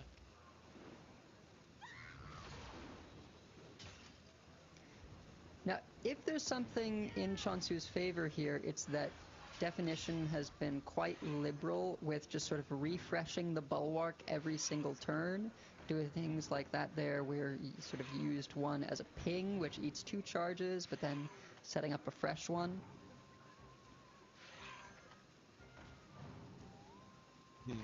Yeah. And also, obviously, the big deal is he's out of board as well. So literally what you were saying, the Alakir needs to be somehow through. Weapon needs to be equipped at some point. I don't know how he gets the time to do that, to set it up. I'm sure you said some of this already. Yeah, the Discover spell reduced by 7, not really the best hits for Chonsu there, is going to clear up, you know, majority of this board, but he's really hoping to get like a 1-cost Shaladrasil, right? That's a possibility out of the location. And that's the game. Yeah, Time Warp will do it. Time Warp finally picked up. Galvadon in hand as well.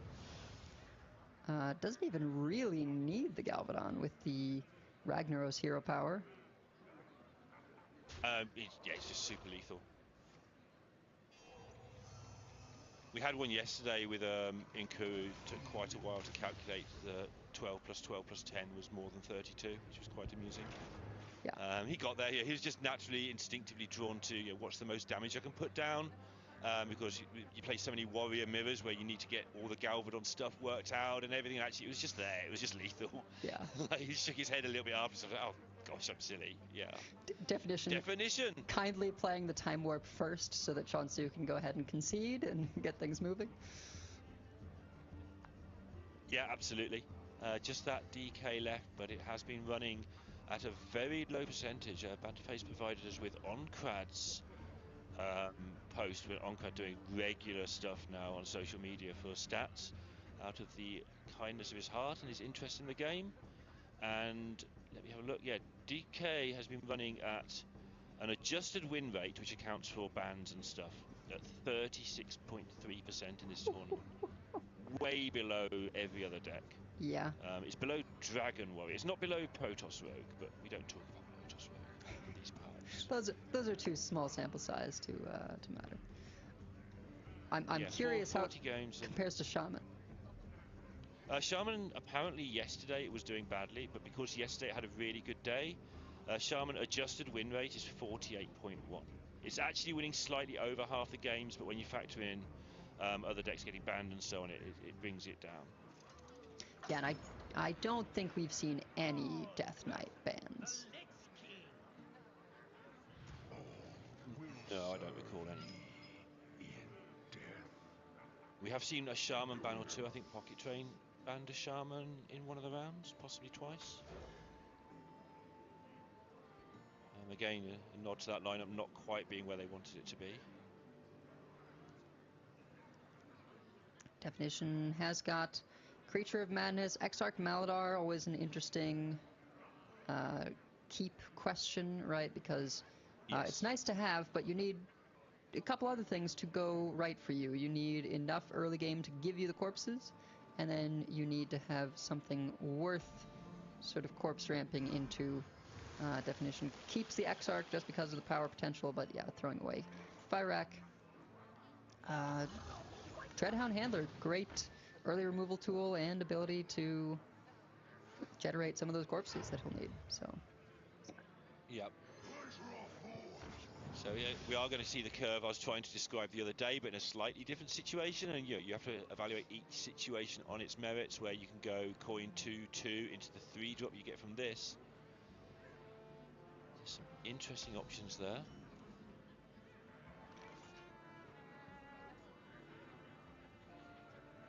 Does end up going with the life render. Yeah, with the Dark Gift of Divine Shield, Wind Fury, I think, you know, there was +2/+2 and elusive beast. Don't remember the name of this beast, but normally a 2/4, so it would have been a 4/6. Death Rattle shuffles into your deck with doubled stats, but it doesn't keep enchantments, so it wouldn't keep that +2/+2 in elusive. It wouldn't double based on that. It would just go from 2/4 to 4/8. And Definition doesn't really want to shuffle random stuff into his deck, right? Doesn't want to see that coming up again and again. Would much rather have sort of a solid play in this Divine Shield, 3/4, and then, you know, say that was a reasonable tempo play. Let's move on. I wanna draw the actual things in my deck. Again, Shaman just cutting down that potential for early disasters,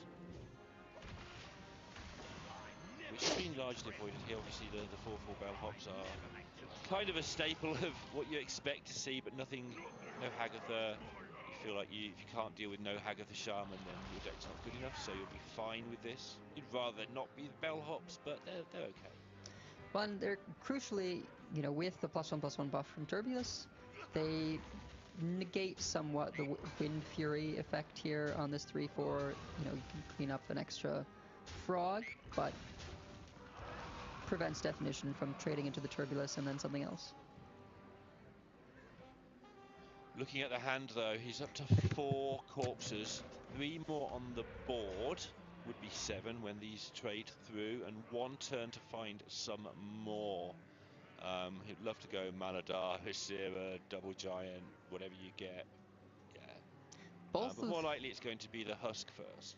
Yeah, both players seem like they're kind of skipping turn 5 here. Chonsu just having to throw out the hero power, maybe the 0 mana Static Shock just to be able to push more face. In Definition, yeah, no turn 5 in sight besides hero power. Yeah, and turn 6 isn't looking that great for Chonsu either. Fouls is okay, but it's not a power turn of any sort. That was an extremely good pickup for Definition. Able to get the Leech to clear up the 3/1, can hero power to go up to 8 corpses. Doesn't want to swing because he wants to make sure that this Leech eats the 3/1. Superb. You won't want to steal dies. You do 1 less damage overall, but yeah. I think you don't swing, which is really weird, but there you go. I think Definition is actually hoping this, so, right, yep. But Constellation Prize gets to play Hideous Husk and sort of utilize it to greater effect with it staying in play. Yeah, the Definition had the punish. It had the punish for not getting it both in hand. Oh, is he thinking about? It won't be corrupted though. It won't. And you know, it would still be 1 corpse shy of getting the Stitch Giants into play. So, you know, I'd be inclined to Husk and wait. She's a bit scary. Knows that there's a Grofin in hand, but there's no Parrot Sanctuary in play. Interesting. Oh, so, and they committed. Still allow Stitch Blade next turn. Same.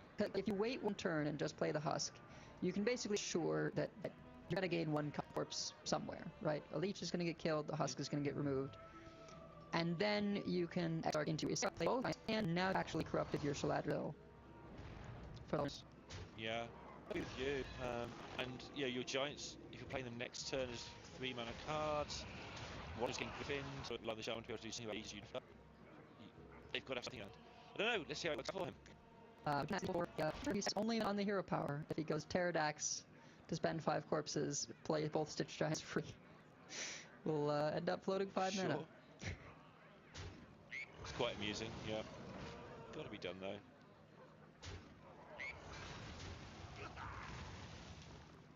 So the upside of what he did last turn, he does have that 5/5 and a Leech still in play. Downside is the Shaladril isn't cast. See how that pans out.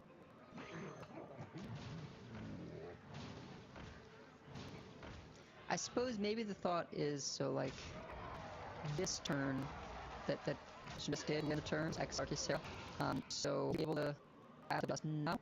Corrupted, I get 10 mana. Yeah, still like land ramp, because not a dream. Something you really don't want to dream. And Ysera Awakens is going to hurt you. You're 1 mana off from Firaak. Yeah, he didn't have the line of just playing it and playing the Shaladrasil, opening it up and having all these nice tools available. Now he's taking all of the damage. All of the damage being enough to level the scores at 2 apiece. And Chionso will breathe a sigh of relief. He's still in the World Championships. And now with Hunter remaining, which is a nice spot to be by a long way. Straight, regardless of whether people have Shaman, Rogue, the Death Knight just doesn't line up great into either a lot of the time, right? The Shaman draws, their stats are just far too big for you to deal with. You have less removal than a warrior, and your removal is very much damage based. You know, no brawls up your sleeve. So, you know, in terms of the rogue, you don't have as much healing potential as a warrior. Yeah, against the hunter in the hands of these top players is so versatile. The Death Knight is quite versatile as well, to be fair. But the hunter, unless you get a good curve with the Death Knight, the hunter can just look for what it wants to. Sometimes you can just 953 stuff is just drop a couple of on, you can just over as the hunter. Just go around to steal minions with your grifter, trade into either get rid of them, and then you haven't got a grifter anymore, and things get messy. But in general, the versatility that a decent-ish draw does tend to come out on top. But this is why we play games, as they say.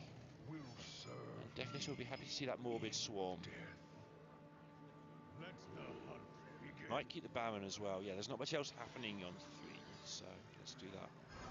Yeah, and you know, unless you have the Creature of Madness, right? Like, Chill Fallen Baron is just, it doesn't have a lot of freeze, and it's going to help, you know, draw you to your other stuff. So, a Hunter, you're not enough, but you can sort of feel like you have that time to play something like a Chill Fallen Baron. Super efficiency by that Nael, which means he's up to be able to affect us turn 3, thanks to the parrots. So we can go now and start looking next at the board. Makes sense. I was blindsided there by normally point out Palette Sanctuary play Niall is your nice curve, but of course you haven't got a chance here. You just want the 3-4 on the board, challenging these minions. Yeah, and gonna start the Discover train. The eyes easily for the people. You just make sure you have the arcade shooting and exhausting. You'd like there to be a space in your for 6 damage or so later, to which route to victory you end up on. Does therefore take the scout instead. Yeah, I mean, I feel like you want to have a Rengar available when you need to start chaos. Very good. Turn 5. Misty with that pickup. Yeah, always interesting when your turn 5 is to play your turn 2 and it's discovered 3 drop just all at once. So it's going to put a lot of tempo into this turn. So it is, you know, early enough that you feel good about Ranger Initiative. Yeah. But I was gonna say, like, a Reborn keeps enchantments Incendious. That's 20 health that has to get cleared. Could be getting it down very soon with the Parrot Sanctuary. Like, normally I snap take that bit of Verisa and then I say, oh, what was the ability on the other 2? But I did catch that. The Reborn Incendious is a lot of stuff to get that Incendious down. But just the double Parrot Sanctuary is, as you with the feet of 4-4, my own 4-4, just absolutely fighting for as much early tempo as you can get here. Because if you can weather this early storm, with both sisters there as well, and a Brewmaster to deal with any accidents, with the infinite discovers, you are likely to get there. Yeah, with the tracking hero power and all the stuff that goes with that.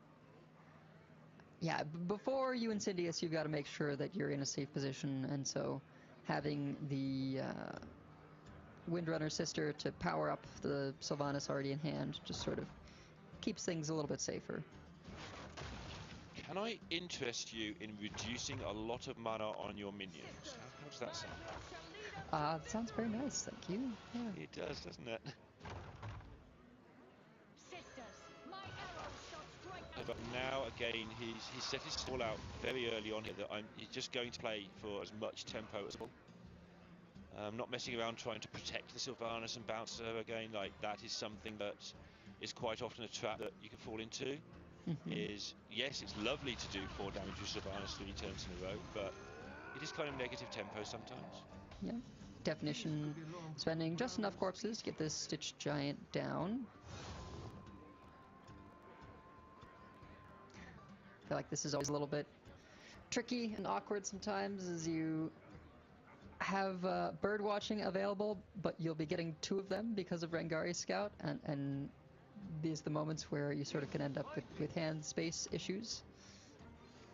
All the double options, right? Like the double arcane shot with Neri in hand and 2 mixologists. You want to start counting.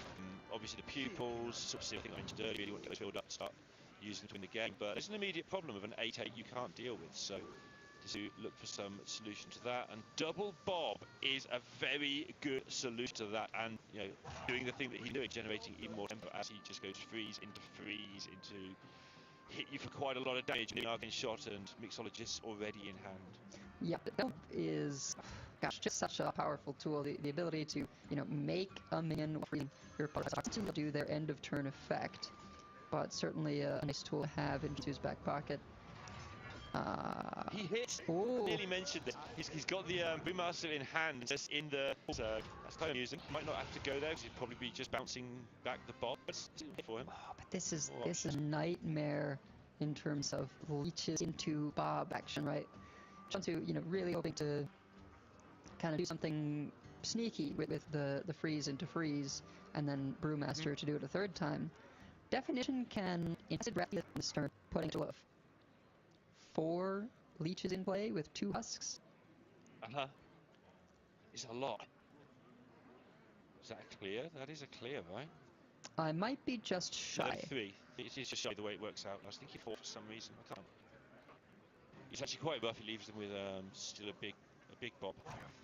Yeah, that looks like Blob Bar plus Infested Breath, but you do get just such benefit from leeches this way. Might do Cure Power instead of Infested Breath because of breakpoints. Yeah. I like this though. Just maximize value and say, okay, I know you've got another Bob. I know Master. What do I do? What we look for here, Mixology deal 2 clears up a lot of the trouble. You put the bomb into the 80 to just deal 2. Yep. You get a deal 3 to go with it. You can take a husk at the same time. Okay, it's on the 2nd.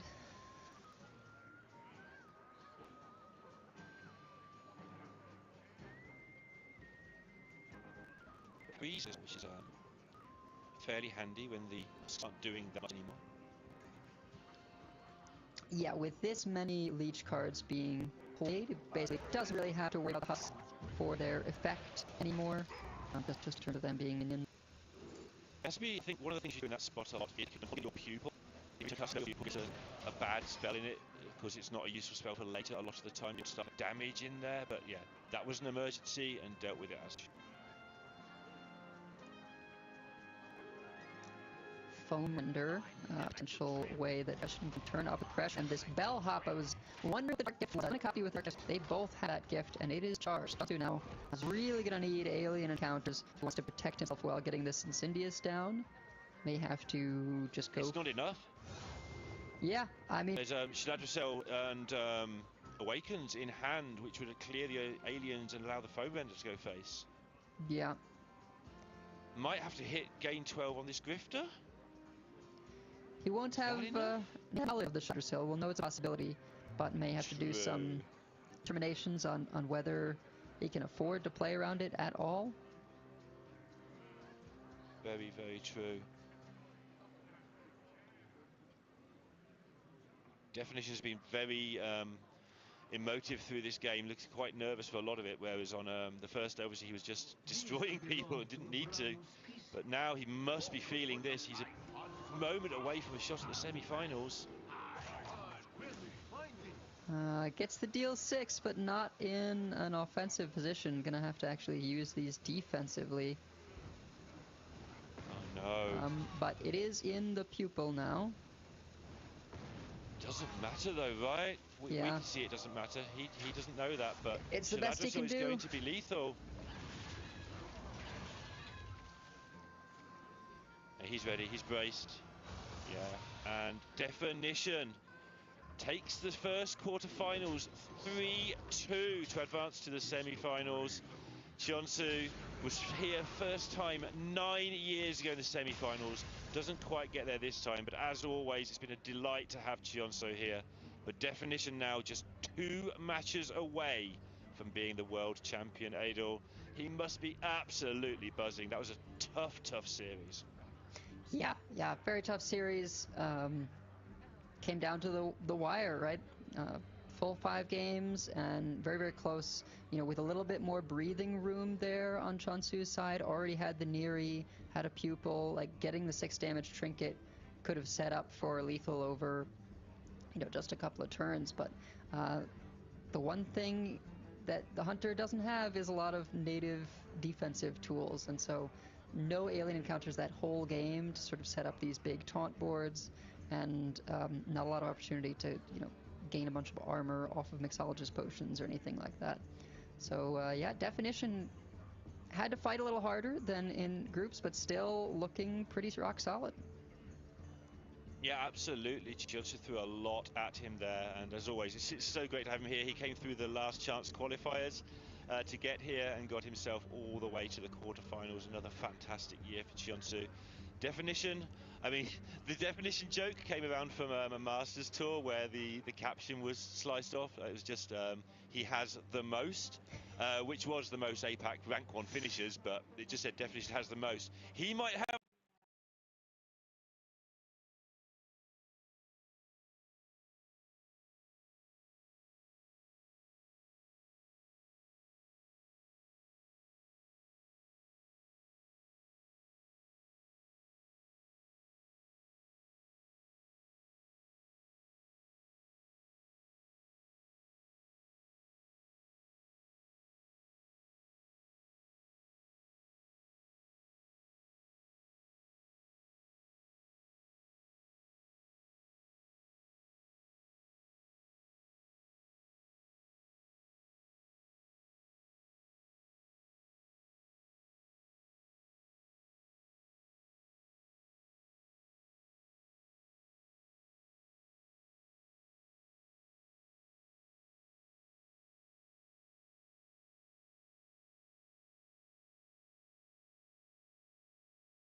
the most by the end of today if he keeps playing like this. He's just those 2 matches away. It's so exciting today.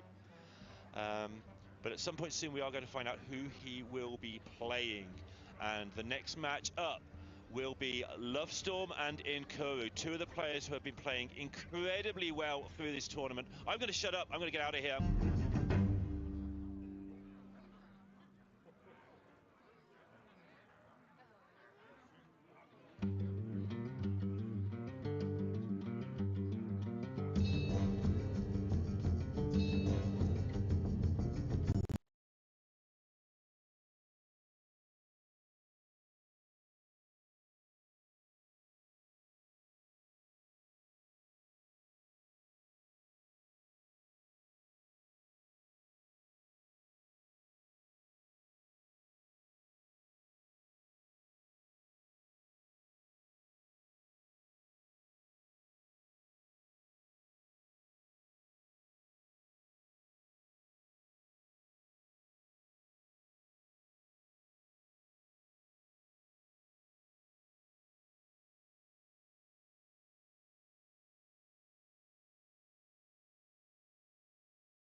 Hello everyone and welcome back. We are getting ready to continue our final day of the Hearthstone World Championship. I'm Raven and joining me, returning to us from a couple of days off is Banterface. Welcome. We obviously had you on the first day casting with us. I had a couple of days. You've still been doing the coverage on your stream, of course, but how did you find the last few days? What do you think of the tournament so far? They've been really good. We've had a lot of high-level Hearthstone, some, mistakes, some mishaps, but I think that makes it more entertaining personally. Like, even as a pro player, I like to see people play well. It's also kind of fun to see people make some mistakes. Again, everybody's human. It adds some excitement to the tournament. So I've been having a really good time. Yeah, well, I mean, you will know a lot better than I will what the pressure's like on these stages of these tournaments, right? Because it's basically these players are putting countless hours to get to this point, and then it starts just narrowing down right into like, okay, one more, 2 more matches left to go, 1 more match left to go. So I imagine that pressure is something that, as a player yourself, is something that you've almost probably actively had to work on, right, in dealing with these high pressure scenarios. Yep, absolutely. The best way to do it is just practice. More and more tournaments, you tend to get used to it, but especially when it's like your first time at the World Championship, I think for a lot of people, those nerves can really creep in. I haven't really seen it for Lovestorm and Kuro. I think we were talking amongst the casters, and also I've been talking with a lot of other top players. Pretty high consensus opinion that these two have been among the best players in the tournament thus far. And yeah, I think despite the lack of experience on the World Championship stage, they're both really showing how good they are. Yeah, 100%. Just quickly looking at the lineups, we've seen the Hunters banned away, which was my general expectation coming into this tournament, just because of how powerful we've seen it be. But the big question, really, Banter, is this Warlock. Once again, right? The Warlock, we are going to see it in game number 1, of course, but being left up. What have you made of it now that we've seen a few players perform with it over the course of the last few days, now that we've got a few of these games under our belt? Yeah, it has passed the initial test, right? Both players who brought the Egglock did make it through the group stage, which I think is pretty impressive for having that much of a kind of like a secret deck, if you will. It wasn't really on my radar at all heading into the tournament. Among the decks that everybody brought, this was the one that I know probably the least about, so it's been interesting to see it pan out. We'll see if it can get the job done today in top 8, but it's done well so far. Yeah, I feel like no matter what, that's always going to be the question with the players who have it, is can they get a win with the Warlock? Because there's that sort of assumption in most cases that, like, oh, you know, the likes of Warrior does pretty well overall, Rogue been doing pretty well, you know, it's all these decks you expect to get the wins, but the big question is probably going to have a very quick answer as we do dive into that first game. Lovestorm on the top on that Rogue, and then Inkuro going to be on the Warlock. Starting off in a pretty good way here, Banter, with the Holy Egg Bearer available, because we have seen the odd game here and there where they just haven't been able to get hold of an egg, and that suddenly makes the deck look quite bad. Yeah, it is pretty miserable to play this deck without eggs, so Inkuro will be very relieved to have picked that up. Now really just wants to find stuff like Eat the Imp, basically anything to continue proccing this egg and make the game difficult for Lovestorm. And for the Rogue on this side of the matchup, is this all about, I mean, it kind of always is like this, but do they focus any more on like minion pressure at all, or is it still just do the plan and just hope you do it faster than they can proc eggs? Yeah, I think minion pressure becomes really important because the part of this matchup that always gets brought up is you have these eggs on the other side of the board. Your asteroids just don't go face. I mean, sure, you can just hit, but a lot of the time they won't be going face, and it can make it really awkward for the game to play out. If you tempo out minions like Webweaver or any other kind of high impact minions, maybe you play and everything must go, suddenly you force Inkuro to decide between, can I stay alive by dealing with their board, or do I need to put all my resources into blocking the egg? Yeah, and we'll have to see how that one's going to play out right now. Yep. And you can see Inkuro even there taking a thought, probably even considering the possibility of coining out a shard just to try and contest this Webweaver, because he knows that it is kind of just going to be on the board for a while. Lovestorm now can take the trade. Does have that Shadow Step in hand. Not going to be used right now, of course, because again, still asking those questions, but having access to the Shadow Step, EMG, now map, it's starting to build towards those powerful turns. Of course, you have to get this down at some point to win. I'm sure he would have preferred for there to not be on the board on the other side, but you got to do what you got to do.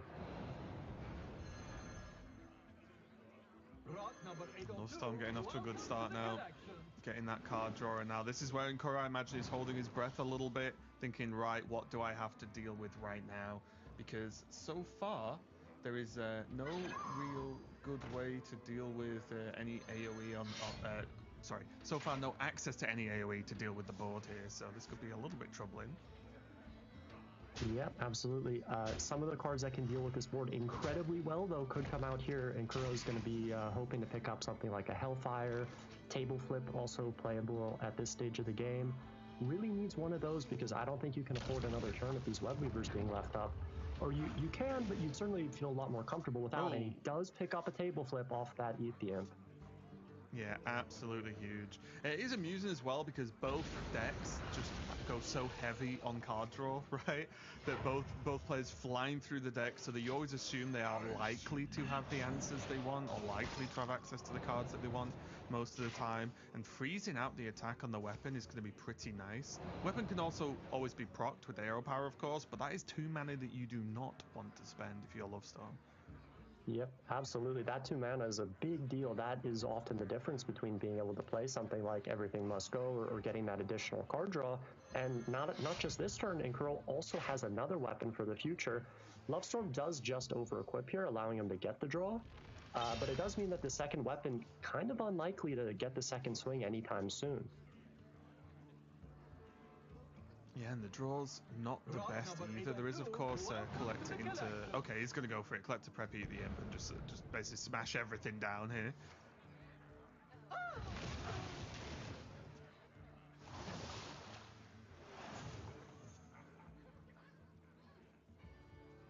Oh, okay. Not too bad. Can have access to the coin if required for next turn. Still as per the prep, and it's reduced anyway, so that's fine. Yep. And at the moment, doesn't actually have the Incendius, which normally you would maybe want to play an O manager here, get the coin for Incendius. In this case, he just doesn't have it, so not as worried about playing it. But meanwhile, Inkuro is making a lot of progress on this egg. He's going to go ahead and get 2 procs of it, as well as getting the Archdruid down here, making a pretty awkward board state. And that second, or the last stage of the egg is going to come around pretty soon. So Lovestorm is running out of time here. Yeah, because that's the problem, especially if there's additional minions on the board as well. Rogue isn't normally fantastic at dealing with 2020s, right? That's like dubious, of course, but that requires some level of isolation, and no doubt there are ways for Inkuro to have, you know, an unprocced egg and a procced egg on the board, which then suddenly makes things very difficult to deal with. So definitely not the best opponent to be able to deal with some of this. Here though, Lovestorm, no doubt just going to start cycling as the rogues are wont to do.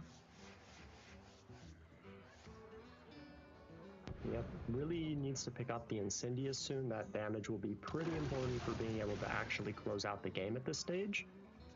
Picks up and Everything Must Go, but his cards still cost a lot of mana. He actually picks up 2 copies of it. He needs to draw an Asteroid here. He does. Yeah, there we go, okay. And those are actually, yeah, active now, right? Yeah. Yep, and it does go face as well, which he'll be happy about. You pretty much always want the Asteroids to go face at a time like this. Any little extra bit of damage can help. Of course, to play this dubious purchase, he has to sort of help his opponent block their own eggs.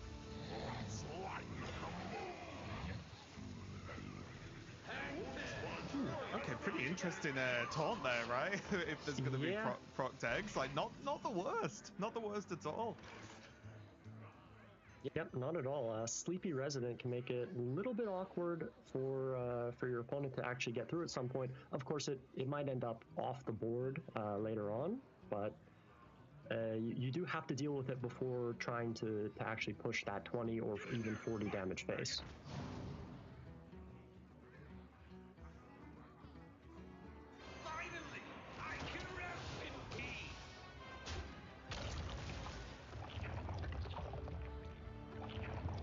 And this is kind of procs. Yep, absolutely. This is the turn where you get all that pressure on the board. Now, because the Sleepy Resident is there, it actually will give Lovestorm a chance to be alive here, right? Like, you would not be able to do this if the Resident was not on the board. You would just die. And I don't think there's no like clever way that this can be dealt with, right? On the Warlock side, there's nothing that can, you know, bounce it, silence it, do anything like that, right? There's nothing. The deck's pretty straightforward in most cases, so kind of unavoidable here for Inkuro. It is, yeah, and now because Lovestorm had that turn, he's just suddenly got a lot of damage in deck, and it's going to be a bit of a scary situation for Inkuro here because you need to stay alive. Currently doesn't have any healing, was likely hoping to pick up a health drink off of this Mortal Coil, but without any of that, he's just here at 17 HP. Yeah, what a disaster. I think almost, if not any other minion would have been fine for Nkuro here to spawn off this EMG, right? I'm trying to think if there's anything else that would have been that much of a problem, but I really can't think of anything. Almost out of time.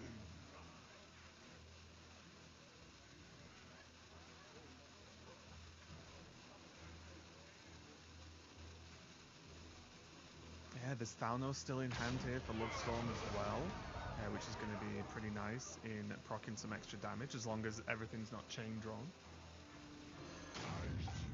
So if he doesn't draw any eruptions off the top here, that is 15 damage alone from eruptions, and he doesn't, which means he just has guaranteed lethal here with the eruption damage plus the O manager. Yeah. Wow, because you can see throughout this whole game, I think Nkuro's setup was incredible. Basically setting up lethal, making it terrible for Lovestorm to deal with, but just that one taunt was just too much.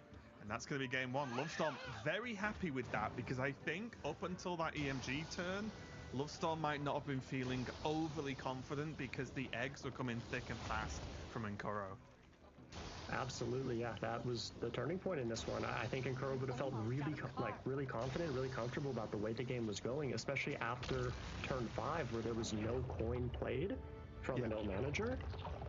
He's thinking, oh, there's no Incendius, I'm going to get my egg proc soon. He's in a fine spot, but it just all turned around.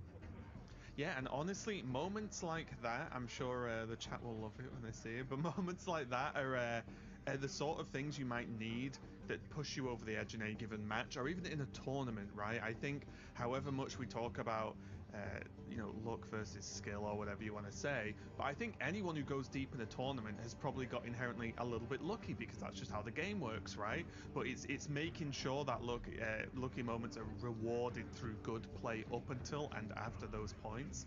And I think Lovestorm's going to be, as you saw, he was almost celebrating like he won the match with that one game there, because that's the sort of thing that can propel you through a match that was maybe going to be a little bit more difficult otherwise. Yeah, absolutely. You said it yourself. When people ask me about, what does it take to win a tournament? How do you go deep in a tournament? I always say there's 3 things you need. You need to play pretty well. You need to bring a good lineup, and you got to get a little lucky. If you want to win a tournament like this among the best players in the world, you need some stuff to go your way. Lovestorm did have it go it went his way that game. But it is important to set yourself up for that success, right? You have to give yourself the outs. You don't play the game as well in the rest of the game, or at some point it's going to catch up to you, but he did well to convert there. Yeah, the players wasting no time jumping into our game 2 here. Lovestorm jumping over to the Warrior. Nkuro saying, yeah, we're just going to go Warlock again, because last game went pretty well as well, right? It's not like anything went wrong for Nkuro last game outside of the generations for Lovestorm. But in this matchup, earlier in this tournament, we saw Gabby I'm pretty sure it was Gabby dismantle an Egg Warlock. I think it was Gabby versus Philfield, if I can remember properly. How easy is that actually to do on a sort of general game basis as the Warrior versus this Warlock? I think it definitely takes a well-played game from the Warrior to be able to manage all those threats, because, and really on both sides, right? Nkuro's job is to make it as awkward as possible for his opponent to proc all the eggs at once and then deal with them. But at the same time, you have to apply enough pressure to deny them being able to just, sit there and draw cards, sit there and play a bulwark, whatever. So it can definitely be a bit of a balance, and we'll see if Nkuro and Lovestorm are able to strike the right balance this game.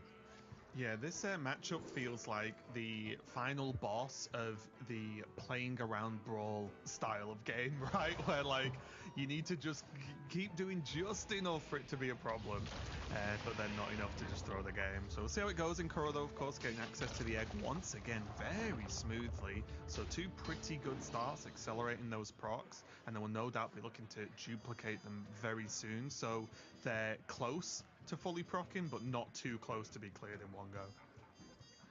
Yep, this really is the dream start, I would say, for both players.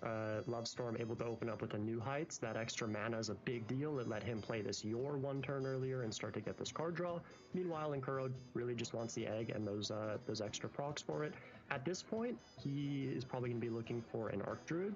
You definitely need some extra copies of those eggs on the board. And he needs a little bit of extra draw, right? He has Solarium in hand.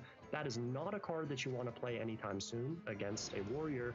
because if you hit something like Umbra, suddenly the game becomes a lot more difficult. So he'll try to hold off on that and just try to hit an Archdruid, maybe an Eat the Imp to find those cards. Okay, well, Dark Morrow, not exactly what Inkoro's looking for right now. Good thing with this as well is you've always got ways to dump cards with this deck, right? Because you can use pretty much everything to target the eggs anyway. So as long as you've got an egg on board, there's always ways to get some cards out of the hand if you're feeling a little bit clogged up. Yep, that is true. Can always try and use a coil on a Sergeant at some point, right? Like you would ideally like for your opponent to have a minion on board. Like now they have a Yor on board, so you can use the Abusive Sergeant to target your egg. But he is definitely in need of some extra ways to replicate those Death Rattles. He does have Dark Marrow in hand, so that's another way he can do it right now. His next turn may be something along the lines of Abusive Sergeant, plus the Dark Marrow, you can coin out a Drain Soul. Suddenly you have 2 copies of the final proc, or the last stage of the egg, rather, and then you just get 2 20/20s as well for additional pressure. Yeah, that is one thing that might be creeping into Inkoro's mind now, right? It's like, the longer there's just one egg, there's a chance that Lovestorm just hacks through the egg, deals with it, and then suddenly you're left with a bit of a dream to be able to win the game at that point. Lovestorm is going to drop the Elise and go for a 1-cost location here, just to be able to squeeze it in. Yep, I would have thought that maybe he was looking for Discover a Spell off. I actually didn't catch if he got the option. Instead ends up with just a copy plus a rush. Usually you just don't have time for an expensive location, but we are going to see this Dark Marrow turn come in for Inkoro, and a lot of pressure alongside it.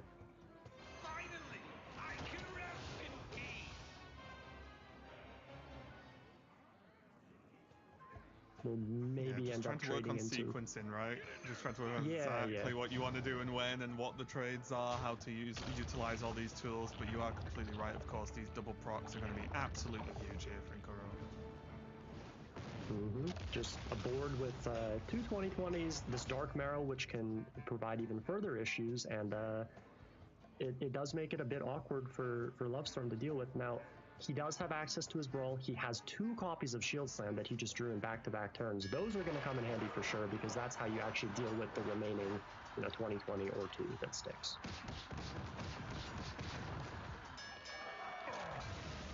Oh, and the Elise wins as well. Oof. Yeah, big deal that Lovestorm wins the Brawl. If a 20/20 had won that Brawl, he actually was not able to clear both of them, because he needs that 2 extra mana to hero power for the Shield Slam, so one of them would have stuck. Now Inkoro going ahead and ripping that Solarium. Of course, Umbra is a card that now you really want, and he had the mana available. He was able to hold on to his coin last turn with the Conflagrate pickup, meaning that if he had hit Umbra off the Solarium, he was able to do it this turn. Unfortunately, he does not find it, so he's got to keep hunting for it. Yeah, and at this point, it's kind of really only Umbra, right, that's really going to do anything for Inkoro. There's not really much else that's going to progress the matchup enough there. Yep, that is the only card that is really giving him a chance. He does end up picking it up, but the scary thing for him is that, Lovestorm has progressed through his deck a lot. He's got a lot of mana, so he still has a Brawl left. If he's able to maybe clear off everything at once, he still has the armor as well for the Shield Slam, right? Like, that winning that Brawl earlier set him up in this spot where he's so much more comfortable. If the 20/20 had won previously, wasn't super high odds, but it could have happened, I think he would just be in a position where he finds it too difficult to deal with the refill. Yeah, and the big deal here as well, he has the, as you sort of said, right, he has the health to, even if it takes him a couple of turns, he can tank a hit or 2 from a 20/20, right? So it's not like if one single 20/20 lives, it's over. Like, he can actually deal with this over the course of a couple of turns, depending on the outcomes, of course. Yep, and it's a pretty nice board state. He's got 1 egg on its final stage. He's got 1 that is 2 stages away as well. So it is a hard board to deal with Brawl, but at the same time, he doesn't need the Brawl yet. It's not that much pressure, and he has a lot of health to work with.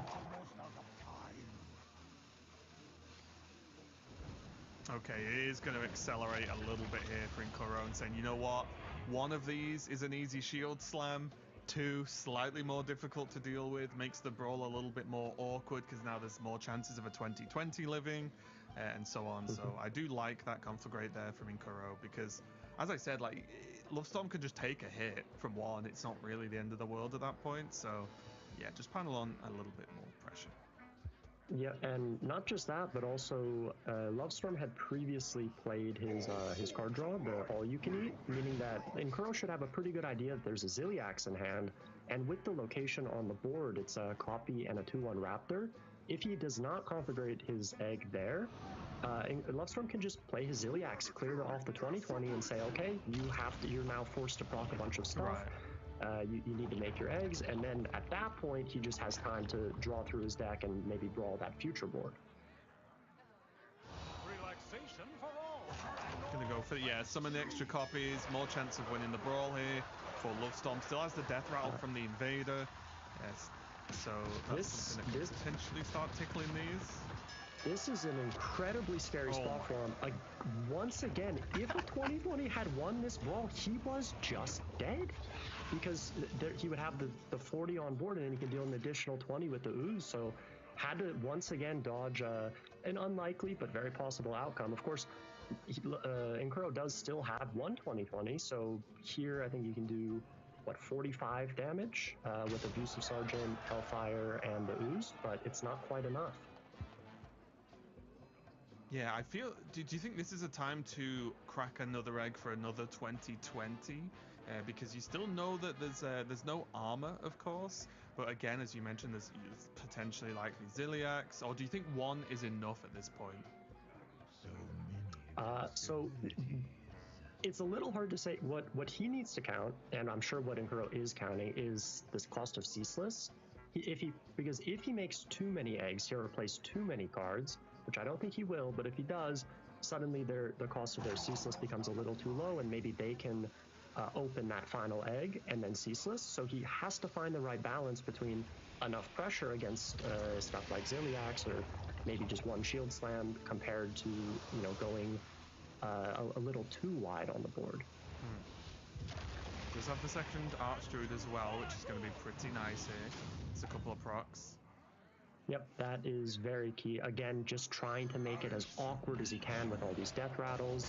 Ceaseless still costing a pretty healthy 16 mana at this point, so not yet playable for Lovestorm. And looking at what Lovestorm has left in his deck here, there's no more brawls, right? There is a Bulwark in the deck. There's also a Bob.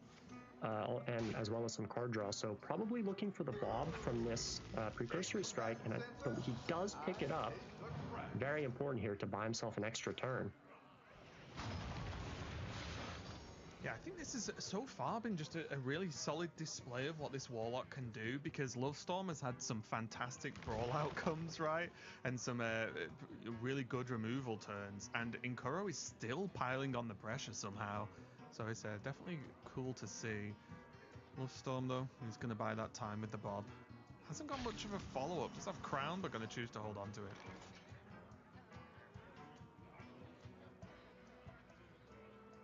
Yeah, I think his plan at the moment is to use it after Ceaseless comes down, just as like it potentially gives you some outs like Tortola if you need them, but I think he's looking pretty comfortable at this stage. Again, we've been talking a lot about that Ceaseless that's now down to 6 mana and will be 0 on the next turn. Right. That's kind of where the game swings, because if Lovestorm can just deal with all the remaining eggs, or at least most of them, drop the Ceaseless, suddenly it's such a big swing turn that Inkuro just can't ever push the remaining damage. Yeah, that's the problem, right? Inkuro needs to constantly have the damage threatened on board, but still have the eggs proccable as well. And the second that's not really a big deal, that turn or so that Lovestorm will gain, it's going to be absolutely huge here. And also just the fact that Inkuro's just running out of cards right now, so that's going to be a bit of a problem as well in the near future. Yep, absolutely. Inkuro remaining in his deck is just a Glacial Shard, Eat the Imp, and a Drain Soul. None of those cards are really very useful for his game plan, right? It is just what we see on the board, and ooze, essentially. Maybe some Hellfires to deal with. Like, he does have a way to get through Ziliax, but unfortunately, I don't think that is his biggest problem right now. Yeah, I think by the time Ziliax comes down, it's probably going to be, well, you've lost anyway, right? So it won't overly matter. Yep, and Lovestorm does have the copy, and this might be actually a big reason why he wanted copy earlier. I think we saw this in the Gabby match as well against Philfield, where you play this Invader, you copy it, and now you have both Death Rattles to proc the remaining 0-3, which means he's able to just full clear, and the game is just over. He can full clear the board and play the Ceaseless. He knows Inkuro has absolutely nothing left. Yeah, Ceaseless comes down, and I would imagine that this is just going to be a snap concede from Inkuro, yep, as there's nothing else to really do. There we get a little window into the Discover there. There you go. But yeah, really, really well played. I actually think from both players here, which has kind of been both of these players' stories throughout this tournament so far. I think both of them have been very, very clean. But Lovestorm just getting away with a couple of brawls there, whilst keeping on top of the eggs, and then having a very good plan to just deal the final blow effectively, right? And as you said, get that copy, clear the eggs up, and Kuro's just out of stuff, because however cool it is to see the Warlock played, it is a outside of, I'm not talking about the plays you can make, but the goal of the deck is very one-dimensional, isn't it? There's no real backup plans that are involved in that Warlock. Yep, that is very true, and I think it was a pretty similar story to the first game that they played, where Inkuro seemed fairly comfortable. He was kind of just moving along with his game plan, and then, you know, one or two crucial turns, right? A brawl outcome maybe goes Lovestorm's way, or two, where the game could have just been over on the other side, had a 20-20 live through the brawl. At the end of the game, there was also the precursory strike. I think it was 1 and 3 to draw Bob. That was a huge pickup to allow him to play the wand, make sure that his Ceaseless was cheap enough. So again, both players doing what they need to do. It's just right now it is going Lovestorm's way, and a long way back for Inkuro, but still very doable. Yeah, I think this really will just fall on the back. I mean, obviously, because if Lovestorm wins one, he's won the match, but I think Inkuro just get over the hill with this Warlock. Once that's done, it's almost like a fresh set again after that, right? Because I do believe he is queuing the Warlock again, just trying everything to push it through. It is going to be going up against Shaman from Lovestorm now, though. So we've seen, I don't really call the Rogue control-y, but we've seen some of the sort of more combo-y or slower matchups. How does the Shaman look against this Warlock? Like, is it harder, easier than the Warrior?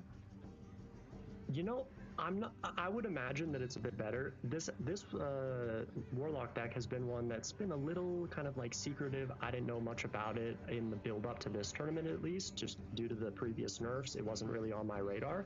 I didn't do any testing. I didn't see any testing for it. But I have to imagine that the Shaman is not really what Inkuro wants to be playing against. Biggest problem for the Warlock against a deck like that, there's a lot of pressure on the other side. They play a couple of bellhops. Maybe they play some 3-3 Growthins even. Well, maybe not 3-3s, but 5-5s especially can be a massive problem because you don't really have much healing in the deck. A couple of Drain Souls, maybe some health drinks. There's going to be a lot of pressure, and you have to play to your own game plan. You need to keep dealing with your own eggs and summon those 20-20s, right. But sometimes it's going to be a little tough to get there. Yeah, I think I agree. I think that's one of the problems, right? Because unlike the Warrior, in the turns when you want to be drawing egg, playing egg, busting out the eggs and so on, those are the turns that Shaman actually wants to play actively, right? They're dropping the stuff, they're getting hold of the Hagatha, they're following it up with the everything else from like turn 5 onwards. So I think that's going to be the real deciding moments of this game are going to feel probably in those first 5 to 6 turns where Inkuro can't AoE down boards and develop the eggs and proc them, right? Like, you literally do not have the mana realistically to do all that fast enough to stop a Shaman. However, we have seen that Shaman can kind of just beat itself sometimes, right? If you just don't get those nice curves early on, it can definitely slow you down. And right now, no wonder Inkuro's brought this deck, Banter, because yeah, again, just egg, just locked, loaded, ready to roll in the early game. So that's going to be another great start from Inkuro. Lovestorm, a little bit slower. A little bit, but he does pick up the bellhops, which I think he actually got 2 copies of them. That is pretty much exactly what he wants, just maximum pressure early on. And I think we're going to see what we were discussing earlier, where there's these 5-5s. Inkuro, for one, can't really deal with them. And 2, if he can, he has to choose often if he wants to deal with his own egg or his opponent's minions. Currently, it's a bit tough to do both. Yeah, one of those problems as well is, going for the table flip with the Solarium there is quite nice because this was a really good outcome actually, because the more you use your removal early on, the less you're drawing cards as well, which then makes your table flips worse, right? So Inkuro actually getting away with a lot of that in that early game there. I think that was the absolute dream for Inkuro. Yeah. I mean, he was well aware of his spot in the game. He knows he needs to deal with at least one of the 5/5s or he's just going to get burned down. So he hits the extra copy of table flip, leaves him with one in hand. I think he'll be a bit, maybe a bit annoyed to see as a second copy of the 5/5s, which again, can't really deal with them super efficiently here. Yeah, it does have another table flip and the bomb available. Is there... See, that's the tricky part now. This is what we talk about, right? Like, how does Inkuro progress whilst not dying, right? And can you do both? Because that's what you'd like to do, but is it possible this turn? It's incredibly tricky. I think are we maybe seeing a bit of desync? Possibly. But Inkuro, I think he's just got to keep working on the egg at this point. I mean, maybe he can deal with one of his opponent's minions, but not many at this stage. Is this ever just Hellfire Drain and just leave one on the board? So you could do that. I think the concern for him would be if he's able to deal with enough of the board as we get a quick pause in the game. Yep. Oh, it's okay. With production magic, we're right back in. Okay, I think it was Hellfire Drain. Okay, we just had a little bit of a skip there. Apologies for that, but we're straight back in. So the Hellfire Drain did come out, but Love Storm thick and fast, right? Like just more and more pressure every single turn. We can now see the Hagathor, although maybe a little bit late to the party, but at least the Furious Fouls is going to cause some trouble as well. Yeah, but that sequence of top decks from Inkuro was absolutely perfect. He picks up the Conflagrate first for the 1 mana proc that doesn't deal damage to himself, draws into a Hellfire to deal with the rest of the board, and immediately summons a 20/20.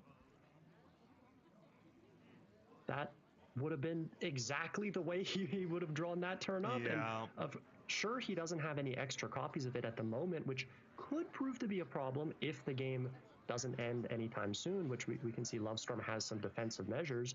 But this 20/20 does keep him alive, and really at this point, he's just looking for Umbra, or if he can actually just push through, maybe there's no Frosty Decor, could just kill Lovestorm with one 20/20, but will likely be needing that Umbra. Yeah, exactly. If anyone's just tuning in, Lovestorm 2-0 over Inkuro so far. And if Inkuro loses this game, that's the run over. Obviously, these are all top 8 matches, final day of the World Championship. But I have heard that not dying right now is quite good here for Inkuro. So, yeah, even though it's not the perfect sell with multiple eggs, I completely agree. This 20/20 could just be enough. It's going to drop down there. And we can see, so Lovestorm had the option of just playing a Frosty Decor, but likely felt that it didn't put him in a strong enough position to win the game. I don't even think it's possible for him to die on this exact turn because both Hellfires have been used and one Abusive Sergeant, meaning that he actually doesn't have a way to deal the extra 4 damage here, so he's going to feel pretty secure, at least for this turn. Yeah. Oh, and there's the Umbra picked up that he does tap into. His health might look a little on the scary side. Maybe potentially Furious Fouls could come down, but he kind of needs to find some card draw. So he was looking for that Umbra, and he does hit it. Yeah, this matchup just on a knife's edge right now. Lovestorm on 4, but again, as you mentioned, because of the potential removal, might be feeling a little bit safe. Oh, and wait, does he the rips the taunt change taunt. things? That is, yeah. Oh, wait, hang on, it's okay. There's a health drink. Okay. Yep, I was going to say I need to sit down after this, but I already am. Yep, that was a pretty intense ending. I mean, Lovestorm still obviously quite behind, but maybe creeping his way into surviving with some Frosty Decors. Picks up the taunt totem to keep himself alive on board, but Health Drink will close that one out. Yeah, what a game, honestly. Like, both players achieving the things they want to do, but Inkuro finally getting a win with that Warlock, and super close game. Yes, obviously the 20/20 was going to be difficult to get through, but as you said, layers of taunts and then just starting to smash through with some other minions. They did have the grow fins as well. That can help out massively once you play those against the taunt later on. But yeah, Inkuro getting just enough. So Lovestorm still going to have the Shaman left over, but finally We saw the Warlock take a victory, and now we get back to what I would say much more standard matchups, Banter.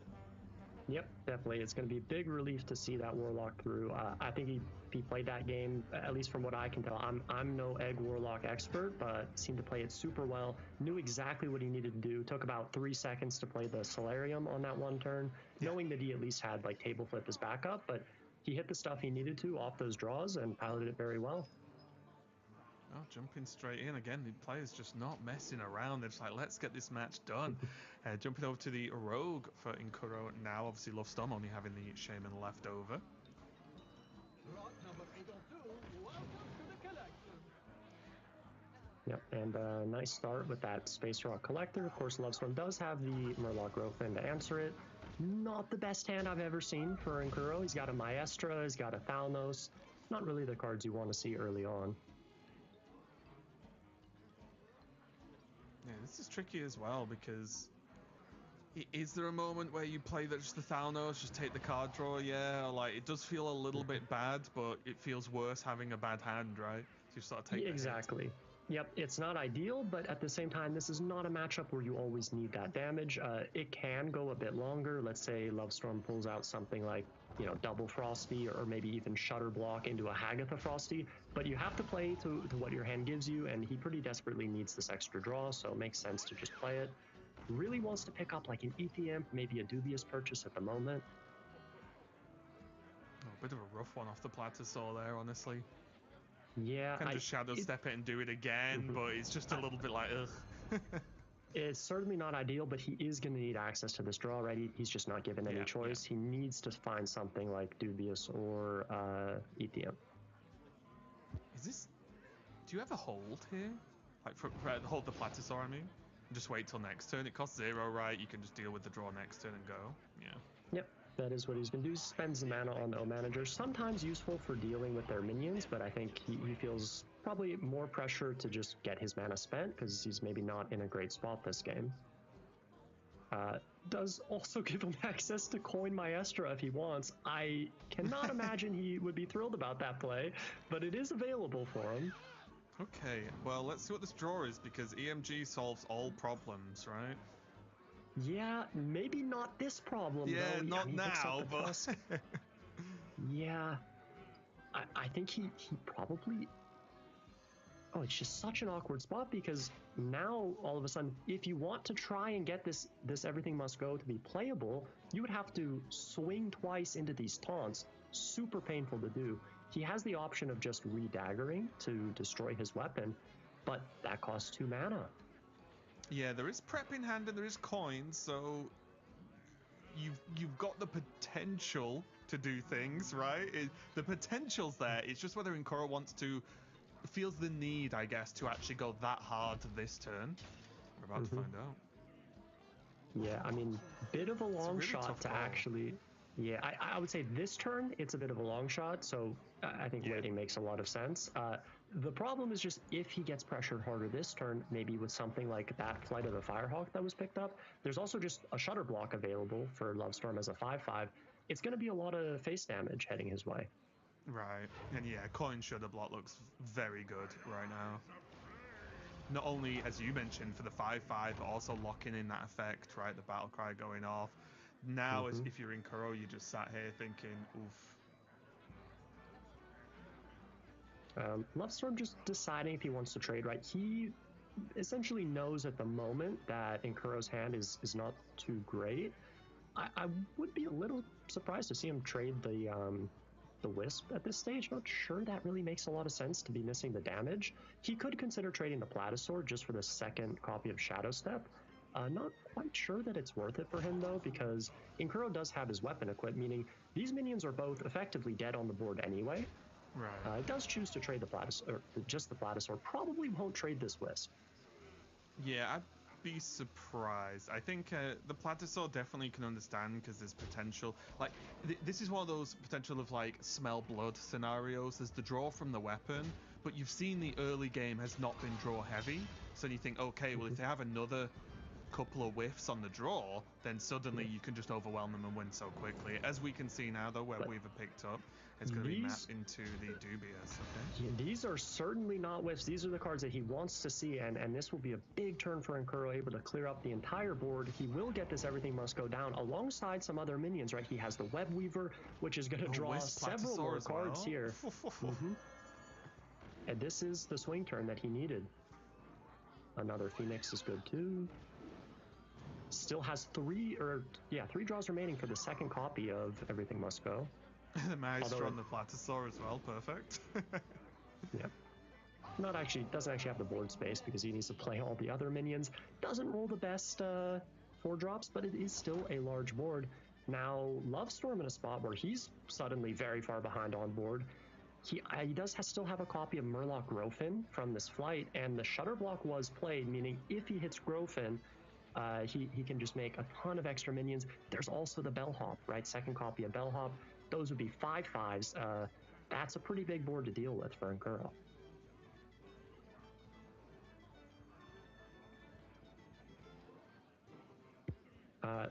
The other thing that he is thinking about, the reason why he's not just playing Flight, is he has the Frosty decor. So if he goes Frosty, he can just click his location again, summon 4 Murloc Grofins. The potentially scary thing about that, from my perspective, is if Nkuro coins Incendius here, because he does have this coin that he held on to, and he top decks the Incendius, that is so crucial for Nkuro to pick that up, because of course he knows Lovestorm's next turn. He's well aware of the Grofin in hand. That is going to help deal with them. You are learning the powers of the caster calls very quickly, my friend. It's like, oh, well, if he gets the Incendius, oh, there it is, perfect. Yep. Yeah, this is going very smoothly for Nkuro now. Yeah, big deal to pick that up. Of course, he does still need to draw, however many eruptions to deal with the Grofins that will be left, but he's able to push 7 face damage here after getting rid of the taunts and has the Incendius down. And that's huge as well because the Thalnos has been used, right? So Nkuro's sort of missing some potential damage this game because Thalnos was used early on, but being able to just get rid of light armor, really makes up for a lot of that. Here's the March of the Murlocs. Yeah, he will kill off the Incendius, and then the assumption is he will kill the Web Weaver. So 8 damage on board for Nkuro at the moment. And we take a look at what he has left in his deck. As he draws through some of the eruptions, plenty of damage in there. Still did have to tempo the Thalnos, meaning he can't increase the damage of these eruptions, but he's got double Mauler as well and a Shadow Step remaining. You will be concerned about these Murlocs though, so the goal will be to clear up as much of this, draw a lot of it now, get the damage done and clear these off with eruptions, which is very important. Does get them to clear the vast majority off. So, clear them all off now, so that will not be a problem any longer.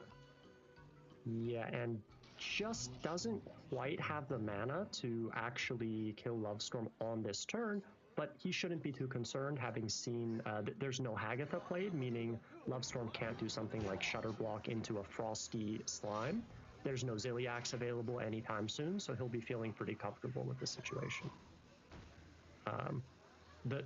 The one thing to be a little concerned about is that Flight of the Firehawk that I mentioned earlier still has those same outs for Lovestorm that he can play along the Shutter, although he did just top deck a Murloc Grofin, which is one of the cards he would want off of the Flight. Yeah, a little bit unfortunate there, but it's just going to go for it as well. It's okay. He hits the Bellhop.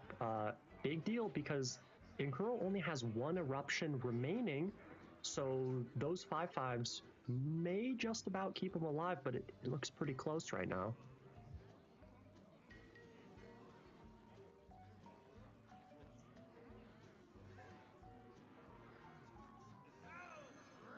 Yep, just going to get 4 5/5s with Taunt down, of course. Nkuro has a bit of board to be able to deal with it, but definitely needs to do some quick math here on how to deal the remaining damage to these minions.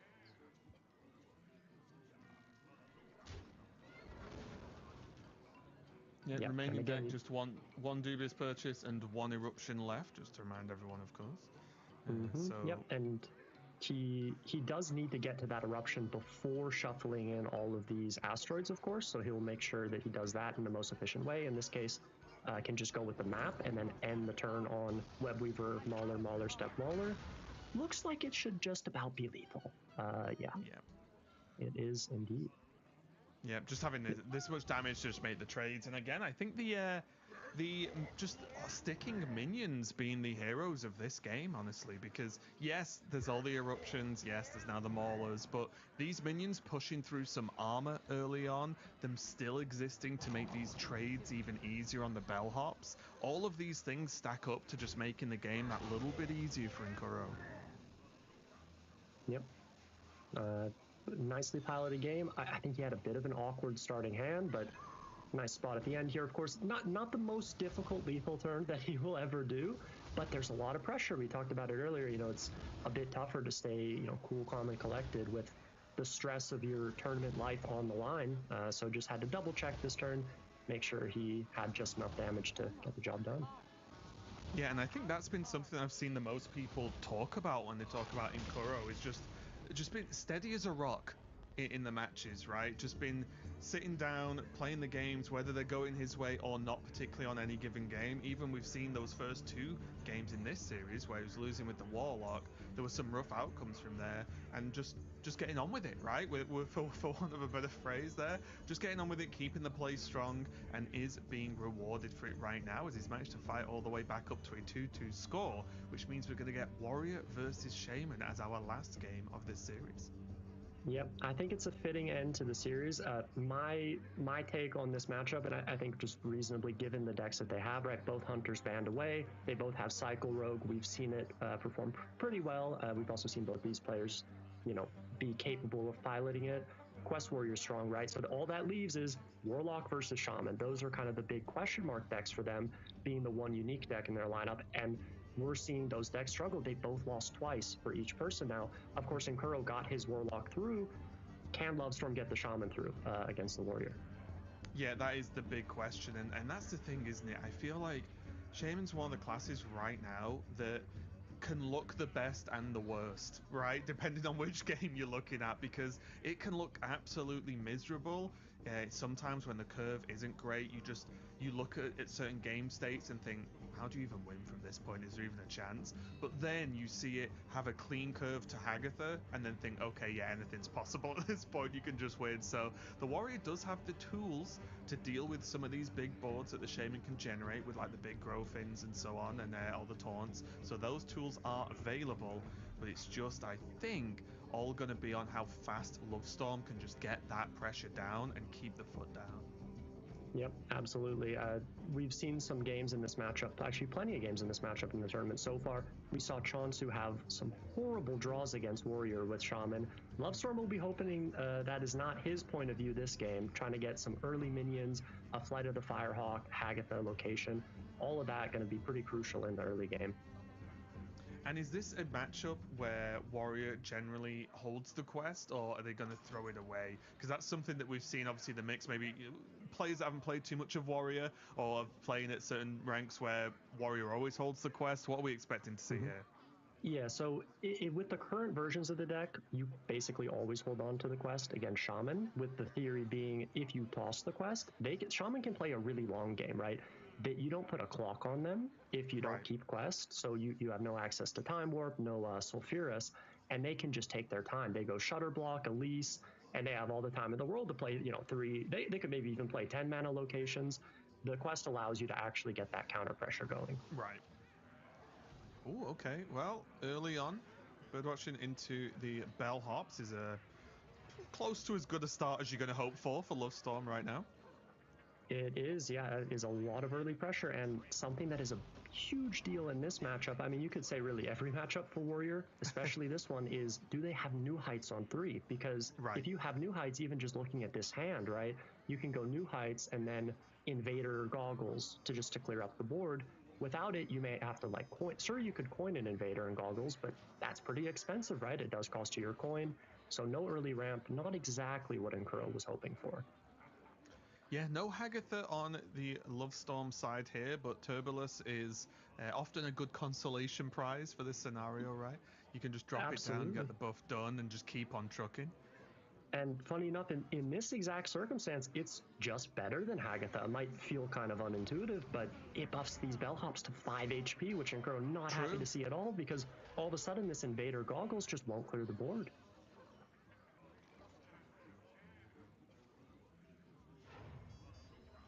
Is still going to go ahead and make that play, because if he doesn't do it right now, he may just die within, you know, a couple of turns. So at least this forces Lovestorm to most likely trade it off with one of the 6/1s, but he does still have to take that additional 6 damage. Yeah, this is one of those ones where you're a bit upset in the moment, but it will pay off eventually, kind of scenario. Yep, and Lovestorm doesn't have a ton of different options here, right? He's got a Frosty Decor, not much else going on for his hands, so we'll likely see him play it. The question that he's probably asking himself is, can he ever maybe push the 6 face? Because if you do, Incuro will likely trade off the Invader, but you do get to keep a couple of 2/2s, and you push 6 more damage. So yeah, and what's the even follow-up from Incuro that you would be scared of if you were Lovestorm, right? If you play Frosty Decor, go face, what's the big punish? Because I can't really... a second Invader or something is like the punish or something, right? So there's nothing too crazy. Yes, you're probably not going to have much of a board left, but it's not like you're stepping into a huge trap from Incuro, right, by going face here. Yeah, and Lovestorm, I would say, correctly identifies that there's really not that much benefit to trading this. I think it's pretty intuitive, right, to kill it and say, oh, now it can't damage my other minions, but there's just not enough upside for him.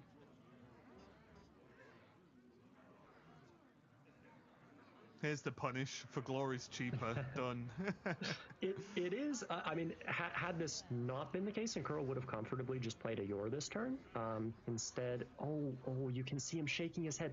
I think he maybe rushed a little bit on this turn. He meant to trade off this Invader, almost certainly, into a Bellhop, meaning his Elise will have 2 less health. Not necessarily the biggest deal, but it sometimes those tiny mistakes can add up. Yeah, and honestly, I think against Shaman as well, they have the ability to do those small bits of damage, right? So taking self-damage on minions you didn't necessarily have to can come back to bite you a little bit, because there's some AoE in the Shaman, there's these Murlocs that can get some work done, even making them a little bit easier to kill from the Frosty Decors a bit of a problem. Yep, absolutely. And let me go ahead and pull up this location. Where is it here? I can't find our location. Hang on, it is... there, I've got it. Perfect, there we go. So yeah, we've got Raptors and Death Rattle. I think on the first option he had something like Copy offered. Not super ideal, because a lot of time you don't have a minion. In this case, I think maybe fortunately for Incuro, that small mistake won't actually end up mattering. Lovestorm does just deal with the board with the fouls, meaning his Elise would have died anyway. Yeah, actually, a slightly higher chance of it doing more psychological damage to Incuro, right? You don't want to mess up on stream while you're playing a big match, even though it didn't really matter. It's still, that's probably more of a chance of doing damage than it actually doing the chances of hurting his chance to win this game. Okay, Frosty Deco is the winner here. Yep, Incuro just felt the need to clear this board, right? It's not the scariest board on the surface, but of course the problem is anytime leading into a turn 7 for Shaman, they have 5 minions on board, they are playing Wish, and they are punching you in the face for 20, so pretty important to deal with it. Yeah, it's a double whammy, right? You stop that from happening, but also the chip damage is adding up, right? Like, Incuro is by no means feeling safe on this HP right now, so yeah, it definitely needs to do something, especially if the plan was to then drop this location this turn. That's a huge chunk of mana to be able to spend, so yeah, just did what he could to get rid of as much as possible. Does have the Raptors to clear up the majority of this, but again, just take another 6 and Shudder Block.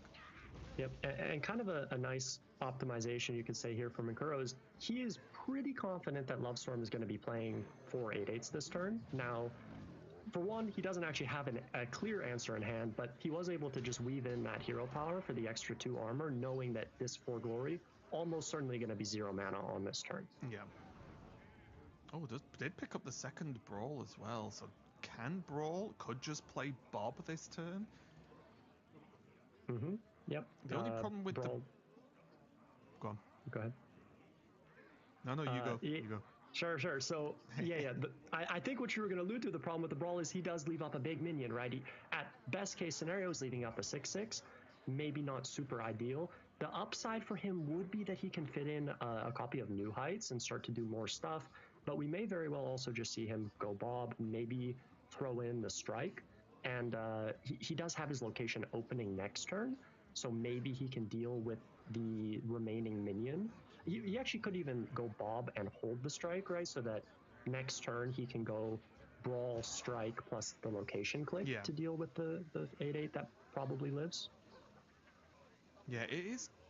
Yeah, it's really tricky as well, because that sounds like definitely the go-to, but there's also Brawl, leave an 8/8 potentially, but you could New Heights as well this turn and just progress a little bit more for more mana later. But I think the Bob is just too good, and this is probably just the turn you use it for, right? It's about as aggressive a board as Lovestorm's going to make through the majority of this game, so why not just drop it down?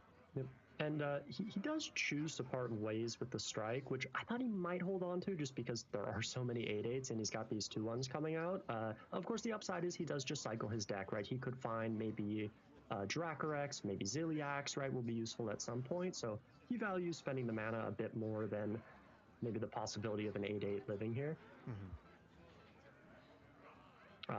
On top of that, also, pretty reasonable to expect a Wish Upon a Star gets played this turn, meaning that he actually wouldn't have an 8/8, he would just have an 11 HP minion, and the Precursory Strike wouldn't even kill it. Right. Of course, there isn't one, but Inkuro can't see that. Yeah, Lovestorm having probably as good a turn as you're going to have when this much of your board is frozen, right? Just using that time to get the Hagatha down. There's no point massively developing onto the board because you're expecting there to be some form of removal next turn, because if there isn't, great, you've won. And then if there is, you don't want to be overdoing it on threats. So Hagatha coming down this turn was pretty clean. It does get the actual extra taunt there for the cleanup with the pop-up book as well, and still has that small shudder block in hand, as well as the follow-ups with the Fairy Tale Slams.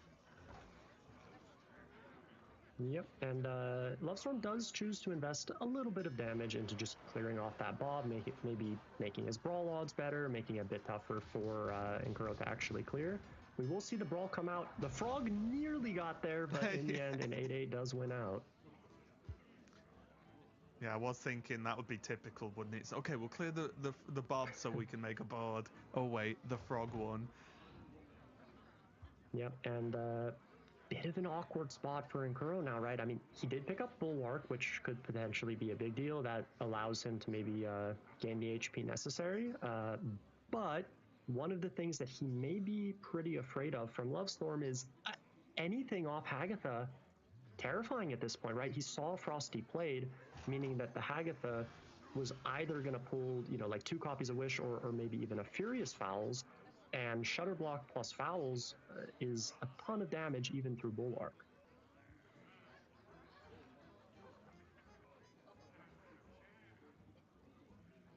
Speaking of Fowls, Lovestorm does pick one up, could use that to chew through the Bulwark at some point.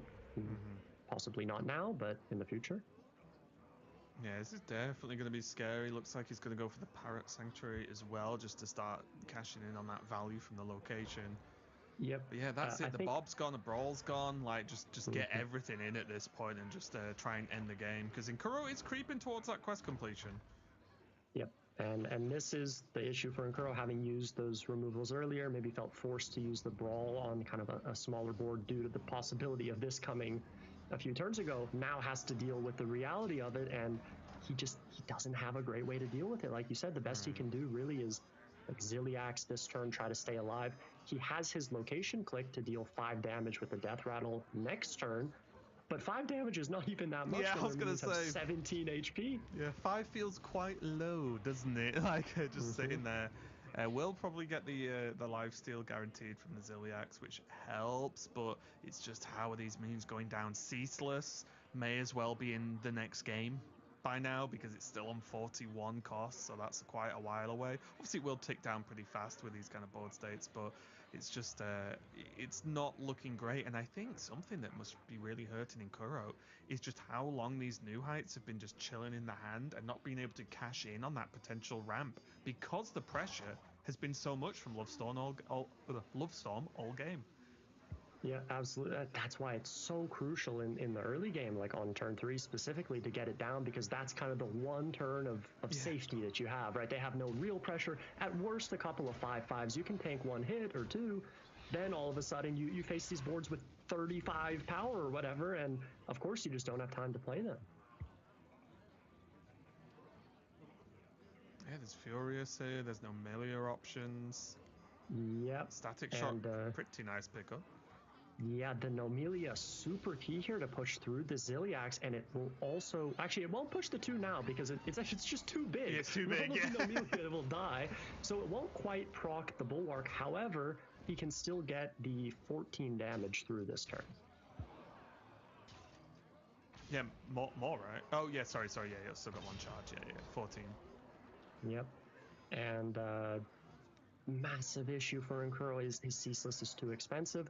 This Nomelia also, if he was hoping that his deal 5 plus Raptors would help him deal with the board, the Raptors just die immediately to the Nomelia Death Rattle. Right. So, I mean, I think we're probably in the territory of you have to hit Time Warp here, and then I'm not even sure what happens after. It's like, well, Time Warp to stabilize, maybe, right? As opposed to winning, which is definitely an odd one. Mm-hmm. It would have to be, I think, Time Warp off of the quest reward, and then also hit like Amara, be alive on the next turn, which I don't think he is, even with Time Warp into Amara. You just can't buy the time to get to the Ceaseless. Just looking at what cards are even left for Nkuro here, and nothing too great, honestly, is there? There's Unleash the Crocs for some armor, but you need a heck of an amount of armor there. So yeah, I think there is just a huge reliance on what's actually going to be potentially drawn from the quest reward, or generated, I guess. I also may have lied about the Nomelia interaction. That Nomelia was actually ended up dying first, so the Death Rattle goes off. Then the Raptor summon, so he at least has the 2 ones. He does pick up an Amara, no Time Warp, but is he alive with this? The answer is just no, unfortunately for him. On the board, he is... Actually, wait, is he alive? Well, on the board he is. Is he alive at 1? 51, 40... No, he's not. Not now, right? No, not now. Yeah, that pick. I think he would have been alive at 1 maybe without the top deck, even with the fouls, but Lovestorm picks up the draw he needs to push the remaining damage, and he will take the series 3-2.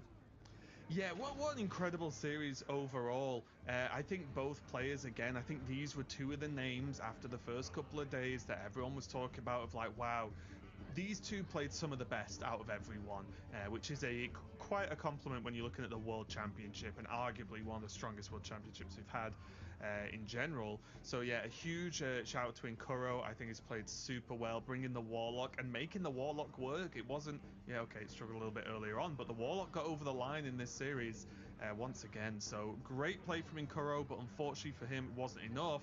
But Lovestorm continuing to have a fantastic run through this tournament, as Lovestorm was the group winner for his group earlier on, a few days ago now, and it's just continuing to show, just getting the work done, even against some of these sort of wonky matchups, right? Like dealing with this Egg Warlock. I'm sure, as you said, a lot of players were not going into the tournament expecting to have to make a game plan for Egglock in top 8. Yep, very well said. Again, my commiserations to Nkuro. I personally thought he played incredibly well throughout the tournament. Big surprise for me to see how well he handled the nerves, but does end his run here in top 8. Yeah, so that is it for this match, but we've still got plenty more, so don't go anywhere, and we'll be right back with some more Hearthstone.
Welcome back, everybody, to the Hearthstone World Championship 2025. And we have got the third quarterfinal coming up for you in just a moment. I think it's going to be a pretty good one, Sottle. I think we highlighted this last night as potentially match of the day. Indeed, yeah. I think looking down the list, this is the one that really stands out. Obviously, the biggest talking point has to be Yan Ming making a deep run for something that has never been achieved before in Hearthstone, which is a repeat World Championship. Zhao Ti, the final obstacle, or the initial obstacle that he might view as the final obstacle, because I talked yesterday as we went off air about the high regard that the China players all hold each other in terms of their strength of the field on the global stage.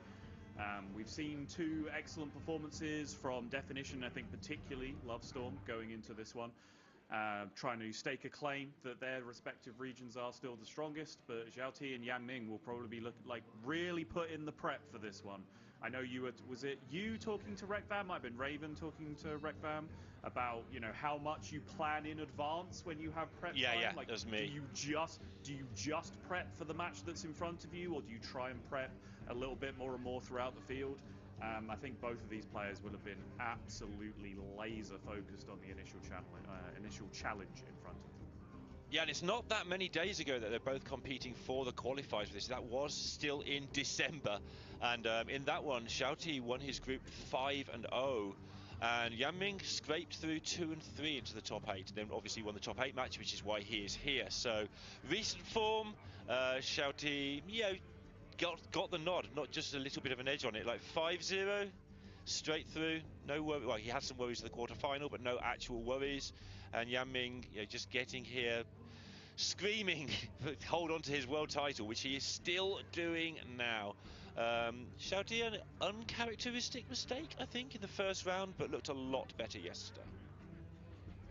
He did, yeah. I think some people would argue, certainly from a European and America's perspective, that he made a mistake even earlier than that by bringing the particular build of Hunter that he has into the tournament. My perspective of it, I ended up picking Zhao Ti. Obviously, I love Zhao Ti. I'm a huge Zhao Ti fanboy. You're well aware of this, but you also know that I do tend to heavily factor lineups into my choices. And Zhao Ti has Shaman, which was not something I was massively in favor of coming into this tournament, and also has a Hunter build that is not the one necessarily I would choose to play on ladder. I don't think it's the right build necessarily for the tournament. I do think it's perhaps a little bit overstated how damaging it is, because it still eats bans anyway. And there is also this argument, this is not something I've considered strongly enough to actually throw this out there as a hot take or whatever, but sometimes you're in this position with the best deck in the game where you should build it a little weirdly, because it's going to get banned, or people are going to come against it with off-the-wall lineups trying to target it, knowing that you're going to bring it, in which case you can have weird cards in there that help you play around it, right? So Zhao Ti's extra ability to win some of the matchups that would challenge him, like Control Warrior, Quest Warrior, for example, with the build that he has, might actually be a conscious decision on his part. And of course, as you mentioned, it is, I believe, card for card the same build that he was running in those China qualifiers, right? So it was so successful for him through that tournament that he's just straight back on the bike with the same deck again. Yeah, I didn't think he'd bring it. I very quickly, as we go into a Warrior Mirror, I thought it was weird, because every time he played that deck, he looked incredibly good on it. Like he really sort of worked all the different nuances in there that you don't always see with the Hunter deck. He got it to do things against Warrior, made it sing that you can't normally do with Hunter against Warrior, apart from that great game in Kuru had earlier in this tournament. But every time he drew a Sira, he looked like he wished he hadn't brought the deck. So I thought he might just bin it, but obviously, it's what makes a good player, right? I suspect he doesn't particularly like the build, but he sees something in it that he likes, and so he brought it. But now into the Warrior Mirror. Tell us a bit about this, Sottle. This is one of the most intriguing matchups for me in the whole tournament, the Warrior versus Warrior. Yeah, now, again, something that people might know about me, I am not really much of a control deck enjoyer personally, but I was just saying in our little virtual green room earlier that I felt some of the Warrior matchups have been the most engaging throughout the tournament. Warrior versus Shaman in particular, I think, has looked really, really fun. watching it being played at the highest possible level. Zhao Ti had a great one earlier in his qualifier to this point, where I actually had some dispute with the way he was playing it, but it was really interesting watching it play out at a super high level. The Warrior Mirror as well is perhaps something that's a little more, I don't know what the word is, naturally solvable than the Shaman encounter, which is a bit more fluid. Just because of the way, everyone fairly safely navigates their way through the mid-game until you get to that quest completion phase, and then both players are trying to activate this 2-turn setup combo with the Time Walk, so you get 2 turns in a row. You make your minions cost 0 with the Barnabas that you get from the quest reward, and then you load up damage with a Ceaseless Expanse, a Galvadon that has 1,000,000+ attacks and Wind Fury and so on, and you OTK your opponent even beyond the massive 80+ armor totals that they're able to get.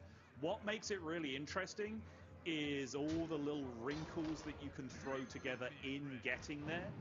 So there's all kinds of iterations of, multiple Elises, as we're seeing here from Yan Ming. There's Bob coming in playing a huge factor, because you can use a Bob to copy your opponent's Elise, or copy your opponent's Barnabas so that you can get faster towards your own combo.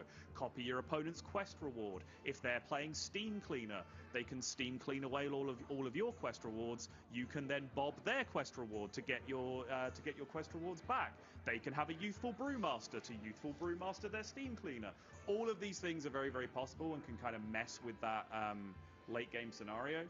But it is still kind of one of those flowcharty style of matchups where the flowchart gets quite complex, but you can still memorize a flowchart in terms of how to play it out.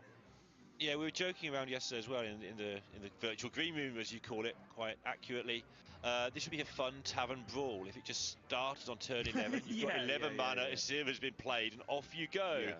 So let's have fun with that. But the first part is armor accumulation, hand curation, where you're trying to sort of make sure there's space, because you do start getting more and more clutter in your hand later on. And fine details. Yeah, I was just about to get there.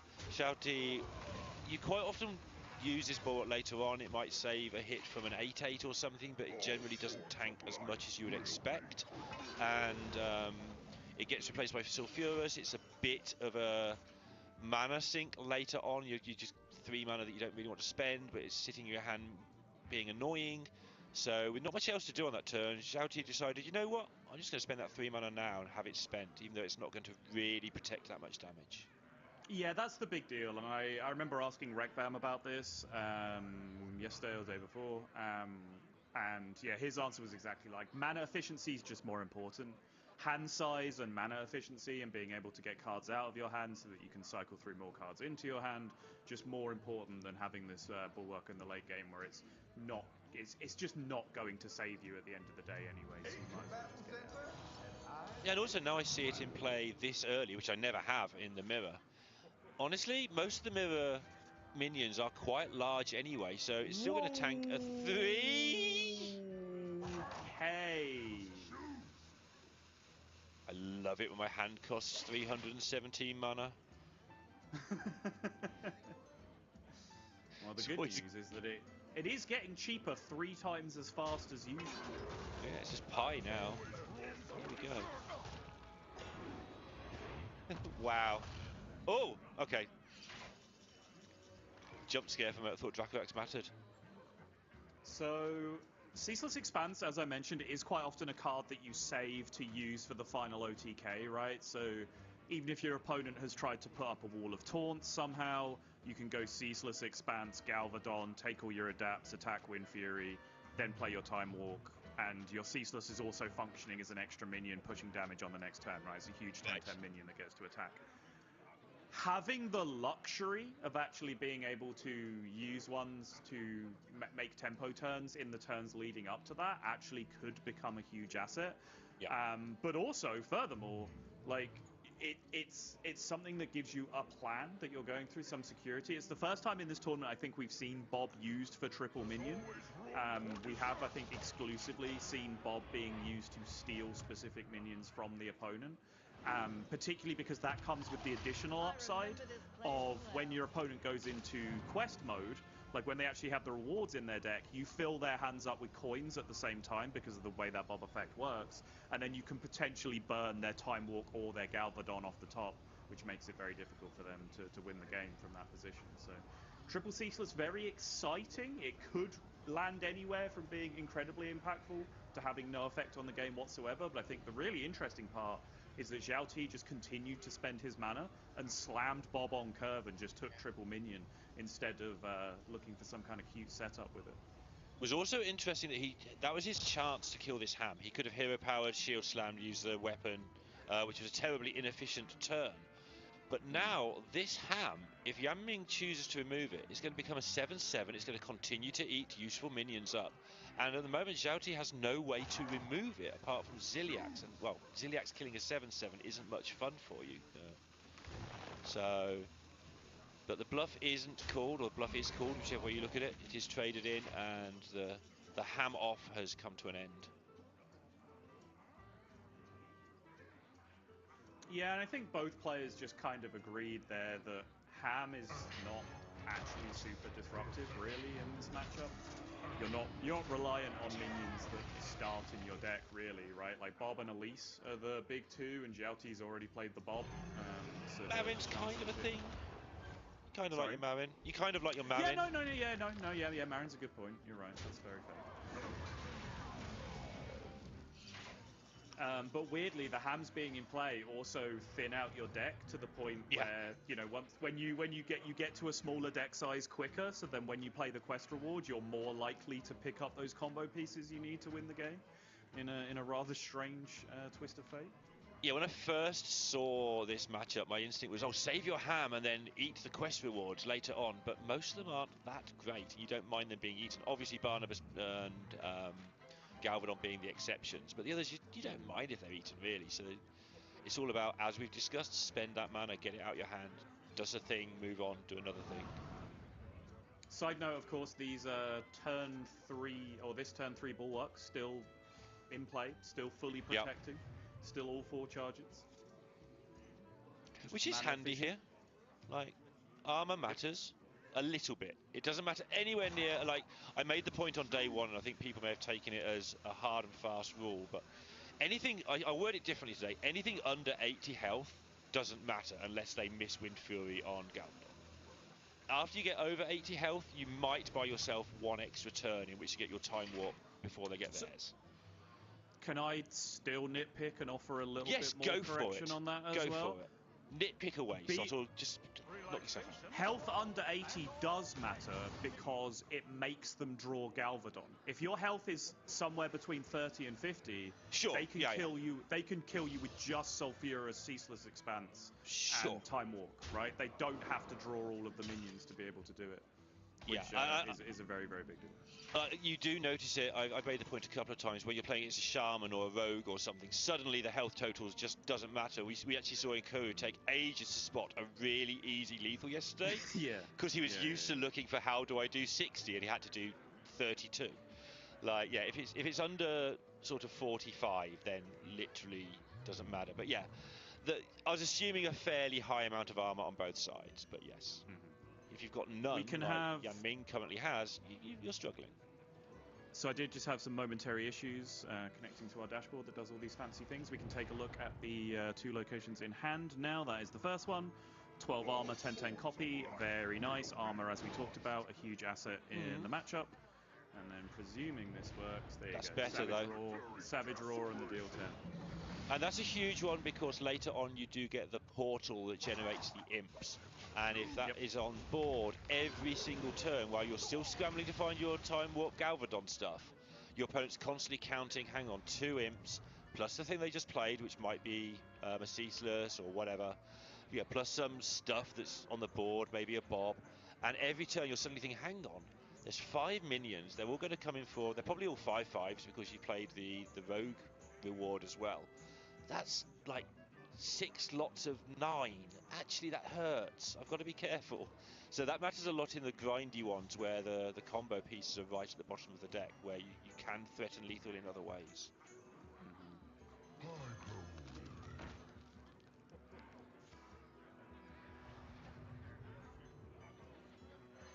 Bulwark going to come down now for Yan Ming. You can see Zhao Ti still with 3 charges on the Bulwark of Azzinoth, and still all the way up at 72 effective health plus armor. Absolutely.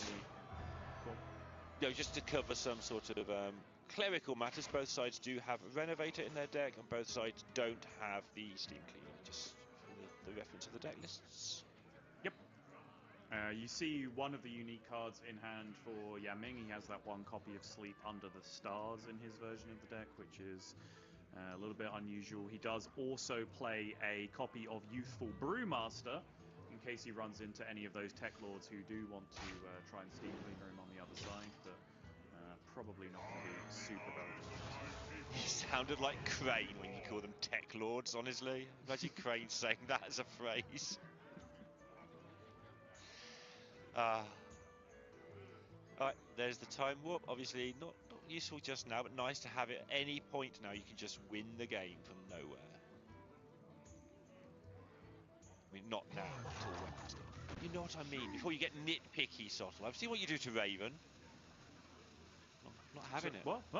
Not guilty. Wasn't me. Can't prove anything. I'll blame someone else. I'll blame Raven.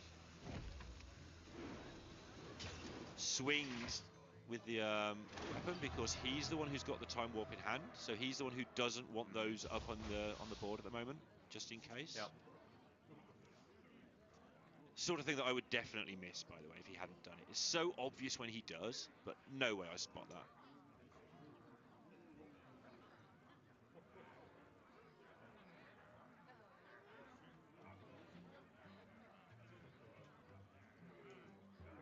What cards in your hand there, Yan Ming?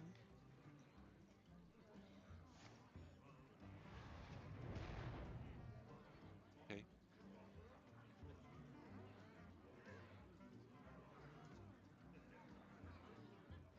It's like Yan Ming trying to take a turn this turn, just to make the target as high as possible for Zhao Ti. Yep. Would like to the sad these... thing is, when your opponent has Time Warp, these crocodiles actually represent 8 damage for the 10 armor that you gain. So obviously, you're going to brawl them away.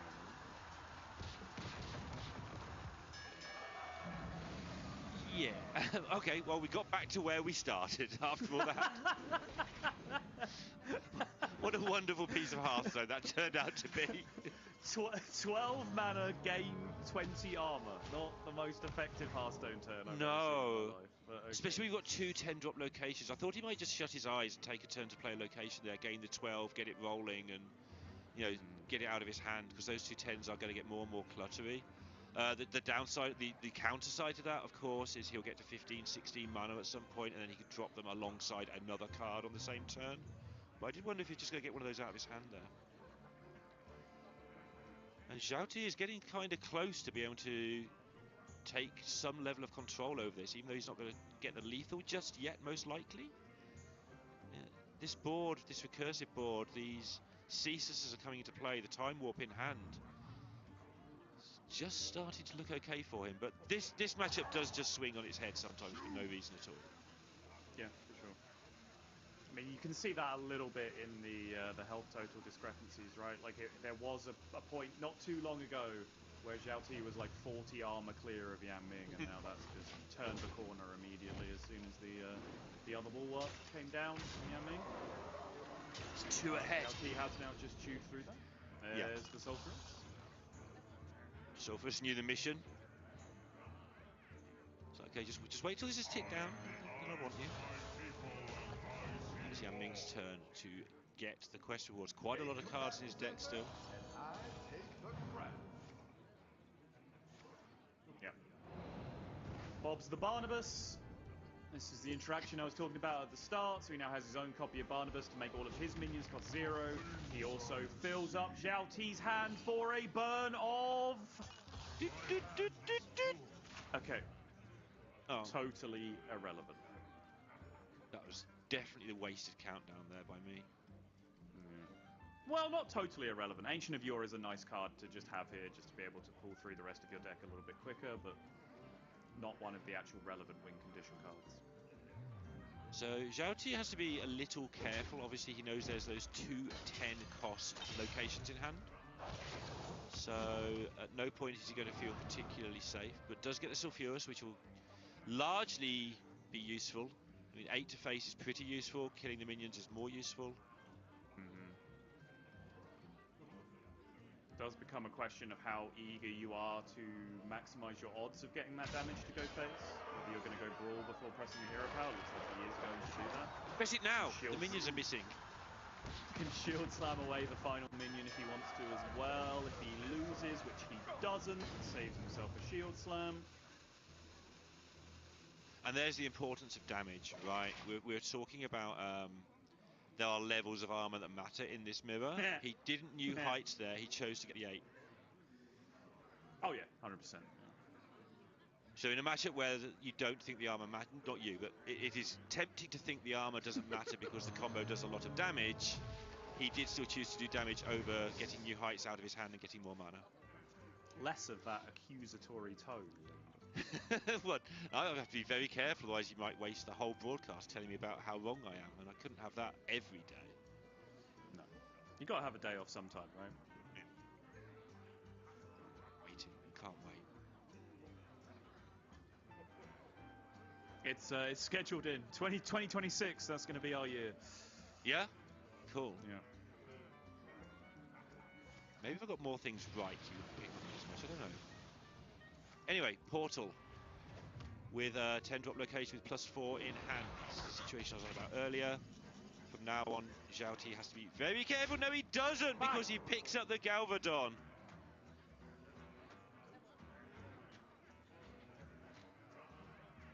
Would you like the honor of doing some counting, Lorinda? I am counting like a counter right now. So he can play the Ceaseless and the Galvadon and the Time Warp. Which he has 10 from the Ceaseless. He has 2 lots of 12 from his hero power and weapon. That's 34. And then can the yes, Galvadon almost always gets there.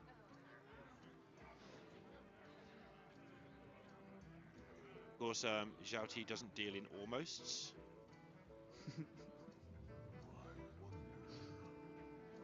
Galvadon, the big deal when you're in this massively winning position is Galvadon can miss Wind Fury. That's the thing that you have to double check, but it's only a 4% chance, I think, to miss it.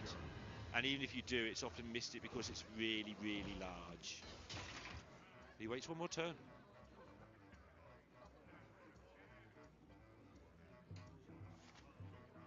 No bulwark to run into in the other side. He says he's got plenty of time. He gets the Ceaseless down, which makes all of his Ceaseless cost 0 for the next turn as well.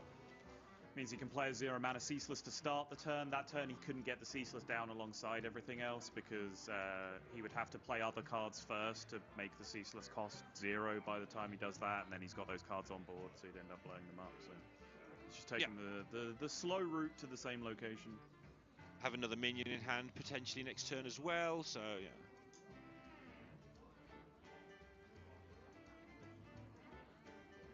I'm the sort of person who spend the whole game planning how to play 3 Ceaselesses in one turn before realising later on what a problem that might be.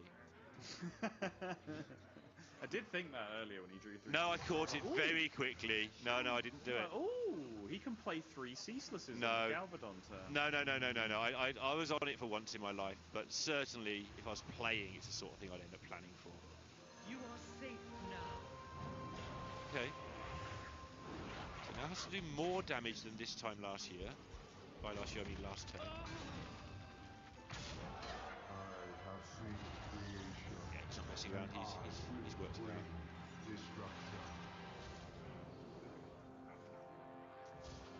Takes the poisonous to get a better chance of getting Wind Fury. If you're wondering why he's not taking the buffs here. Oh my goodness. Oh no! Oh no! I mean, this is why you wait, right? This is why you wait to potentially have this play around with the extra damage. Now he's going to look for buffs. He got the +4 here, so that's a massive amount of damage. Yeah. Yep. Coin, Megafin, and location now as well. Yeah. Doesn't even need to play location until next turn if he doesn't want to. So he'll spend the mana this way. Yep, fit in the hero power, play more minions. Make sure you got the space for the Savage Roar on the following turn. Quick scan of the minions, savage. just make sure you're not doing anything massively stupid. He hasn't done anything massively stupid, oddly enough, because he's shouty, and it's not day one, so... Immense damage coming in there. Who needs Wind Fury when you've got lots of big buffed up minion friends? He takes the lead, 1-0 against the current world champion. It is his 4th world championship performance, Shouty. And not only that, but he has missed out really narrowly, like 2 other occasions. It is ridiculous. We can't stress enough, because we don't see much of him over here, really. He does tweet and stuff like that. He does let us know how he's doing, but he has been the most successful in terms of high stakes matches ever, I think, overall. Not in terms of cash won or tournaments won, but I think it's easy to look on, and you know, if you're more of a casual viewer, that you know, we talk about Zhao Ti being one of the absolute best in the world, one of the absolute best of all time, and the very valid reaction from some onlookers would be, well, what's he ever won, right? Like, and that's fine. And it's easy to sit here as an Arsenal fan and defend just being consistently really, really good, but not actually necessarily winning anything, and how that still means that you're great at the game you're playing, right? But it is true, particularly in a game with a higher level of variance, in most people's opinion, although that's up for debate, than football or soccer. But that's what Zhao Ti does. That's how you really measure greatness in something like a card game, is, you know, average win rate over as big a sample as you can possibly get. And for Zhao Ti, he's so far head and shoulders above so many people in the world, right? He's just been so consistently so very, very, very, very, very good, that he's got a lot of supporters in terms of people that have been following the scene for a very long time, hoping that he can finally get over the line. yeah, I wish him all the best myself. Obviously, if Yan Ming can repeat, that would be a tremendous achievement as well. Also, can we just go back to the bit where you said, as an Arsenal fan, it's easy to sit here and defend. I have no further comment. Yeah, very true. Very true. Banter did a little bit of maths for us previously. So on the previous turn, he would have needed +9 attack plus Wind Fury for the Galvadon Lethal, and he just said, I'm far enough ahead that I'm going to wait one turn for more likely outs, because even through the Amara that Yan Ming played, on that turn he didn't go in, he also ramped, right? So he had so much more mana on the following turn to be able to do the stuff with Murlocs if he did miss, get 10 mana location, all of that good stuff. So yeah, I think a very, very reasonable assessment of the situation, having Banter in the background doing the maths for us. Thank you very much, Mr. Face. Mr. Face. This is going to be a quick game of Hearthstone. Yeah. So Zhao Ti has the really good start. It's not the really good start, but it's a really good start that can develop into the really good start.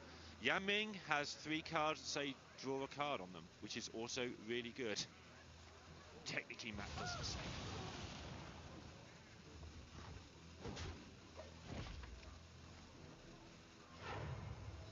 One way or the other, this one is going to be fast. I mean, it always is against Rogue, but it is going on here.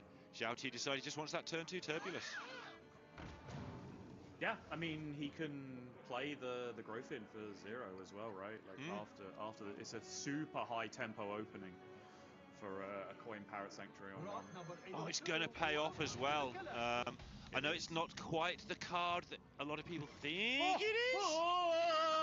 But the web spinner as well, or web weaver as well, going from the trade from the 2/2 growth in here is another big deal when the hand size is that small. So yeah, this is pause for thought time, because when you have a Hagatha in your hand, almost no matter how good your tempo openings are, you do have to consider the downside of chewing through this many location clicks early on when you're about to get artificially inflated power level battlecry minions. But I think, yeah, the tempo just ends up being way too strong. Yeah, and he does get to reassess next turn. He can, you know, still draw Bellhop and take it slightly slow with the Hagatha. Play Bellhop on 3, Hagatha on 4, and then Button and, you know, your Slimes on 6 if you want to do that. No, I don't think you want to do that. Who cares? Well, we've got a plan. Yep. just get the 6 and the 7, and you'll be fine.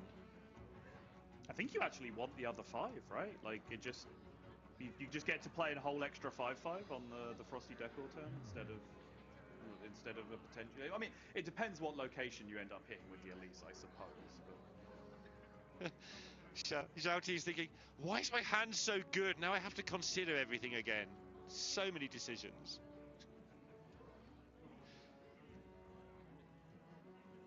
Like, you can save the decor until a little bit later, can't you, if you want to? You can do anything. Yeah, saving the decor until later to absorb some asteroids, for instance, and get the armor. No hurry for that. Okay, fine. Like, doesn't this just look incredibly smooth from here? It does. But, you know, there's a rogue on the other side that has Incendious in hand. Yeah, I forgot about that. That's a good point.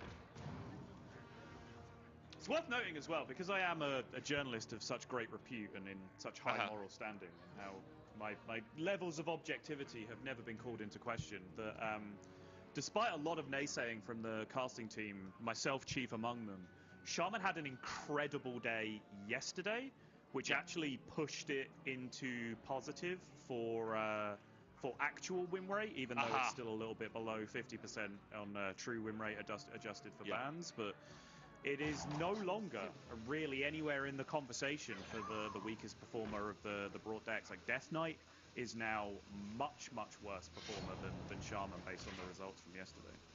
Yeah, shout out to Onkrad for compiling all that as usual. Just great work over there. Adding up the stats. I think he's also co-streaming as well, so good for him. Yeah, I saved that earlier by saying, well, the Shaman is still negative on adjusted win rate, which is obviously what matters if you're going to be wrong. We can still be right. It's fine. You didn't even catch I didn't even call it adjusted. You didn't even see my my post-truth world analysis. I didn't even call it adjusted win rate. I called that one true win rate when I just said it out loud right then. Superb. Yep. Where's Yaming's hand gone, by the way? Like, he's been busy drawing cards, now he has a prep. Yeah, he's been tusked, and he's had both of his platy cards discarded. Neither of them have ended up being playable, so that is going to leave you with a pretty miserable looking hand when it comes down to it. Yeah, he is doing an impression of someone who's kind of dead in this game at the moment. That, however, is the kind of miracle draw that you are looking for, especially with a single solitary imp left in play and an EMG. Hang on. Hold on. Rumours of the world champion's death have been greatly exaggerated. Oh, but he didn't get the cheap card to be able to play both the MGs, which he really wanted. You saw him put his head in his hands. He missed the 0 or the 1 that would have allowed him to get both cards and get them down to 0. Did hit a really good minion, though. Yeah, picking up Taunt here is huge. And it has the asteroid effect built in as well, kind of. Where it draw, it's a portal. Well, drawn well, cast when drawn, which is good for your rogue deck. Yep. Yeah. It's the asteroid throw effect. Dragons at your opponent's face. Yeah.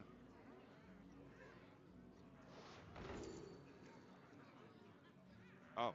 No, that's the asteroid effect. Why is this game so cruel to me, specifically, relentlessly, even when I'm casting it? Well, I don't think we're interested in overloading, just based on how curvy our curve is at the moment. So that probably rules that one out. And I don't really want a 4-mana discount on Static Shock, personally. Yeah. And dealing 5 damage to minions later is one way that you might just be able to save the game that somehow gets out of control. There was that little warning shot there from Yaming, what I said about it is still rogue. It is still very much rogue over there. Absolutely. It is being forced though to asteroid early by the nature of the way this game has gone, which makes things a little bit more messy in terms of the final kill. So sort of another good point for Zhao in this one. Only had a card in his hand now that dealt 5 damage to all minions. Oh wait. Yeah, it does kind of mess with the rest of his turn. It does. As it stands. As it stands. Just draw some bellhops or something. Yeah, bellhop would be great. That is the opposite of that. So now, from Zhao T's perspective, he's looking at this going, well, hang on. If I just AoE this board, I float 4 mana and then pass back to my opponent that just slams Incendious. They just slam Incendious and I lose the game. Yep. Now we can see that wouldn't happen. There is a slim chance of it happening if it's drawn off the top of the deck next turn. But that's got to be a big consideration for Zhao T this turn. Yeah, absolutely. I mean, I think we've seen an incredibly high number of Incendiuses played on 5, 6, and 7 in this tournament. Like, incredibly high. It's just what the deck does on that turn.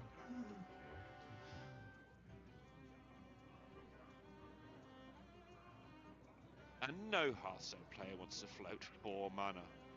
And it doesn't really do that much. But everything else does so much less and takes 11 a lot of the time. Alright. There is a chance with this play that it absorbs some asteroids that are already in the deck as well, so... Is that favour having minions? Zhao T now gets the little bit of good news. Yes. That we are not seeing the Incendious on this turn.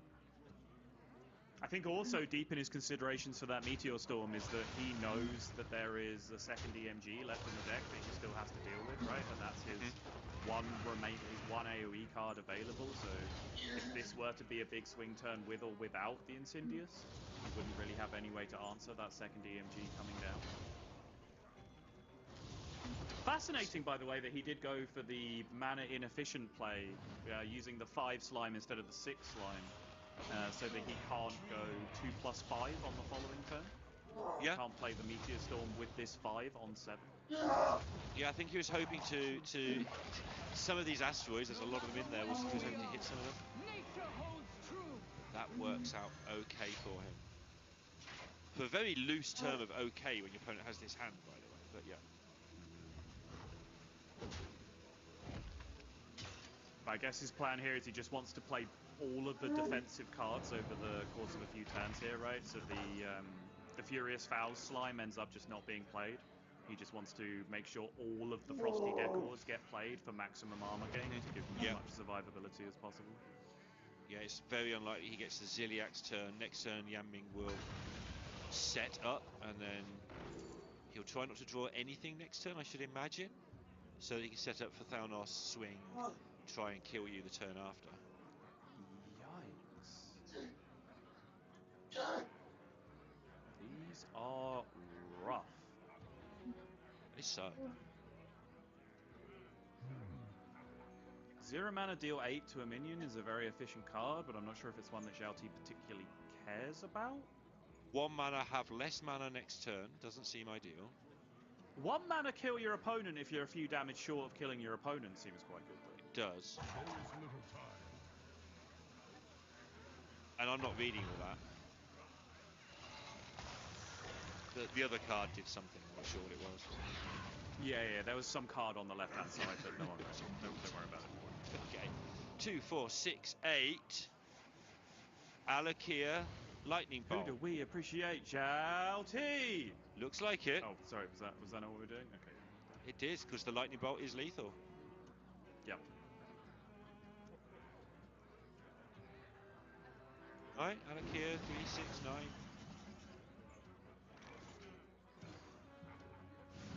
Okay, sure. Or we could do this. Fine. You be clever. Yeah, rock and a hard place there, right? Because even if Yanming swings there and pulls out the 1 damage eruptions to clear up the board and not die to the wish, the armor then goes off and heals Zhao T for 8, right? Which then means he's just kind of out of range of the burst of the deck at that point. That's a real big deal as well.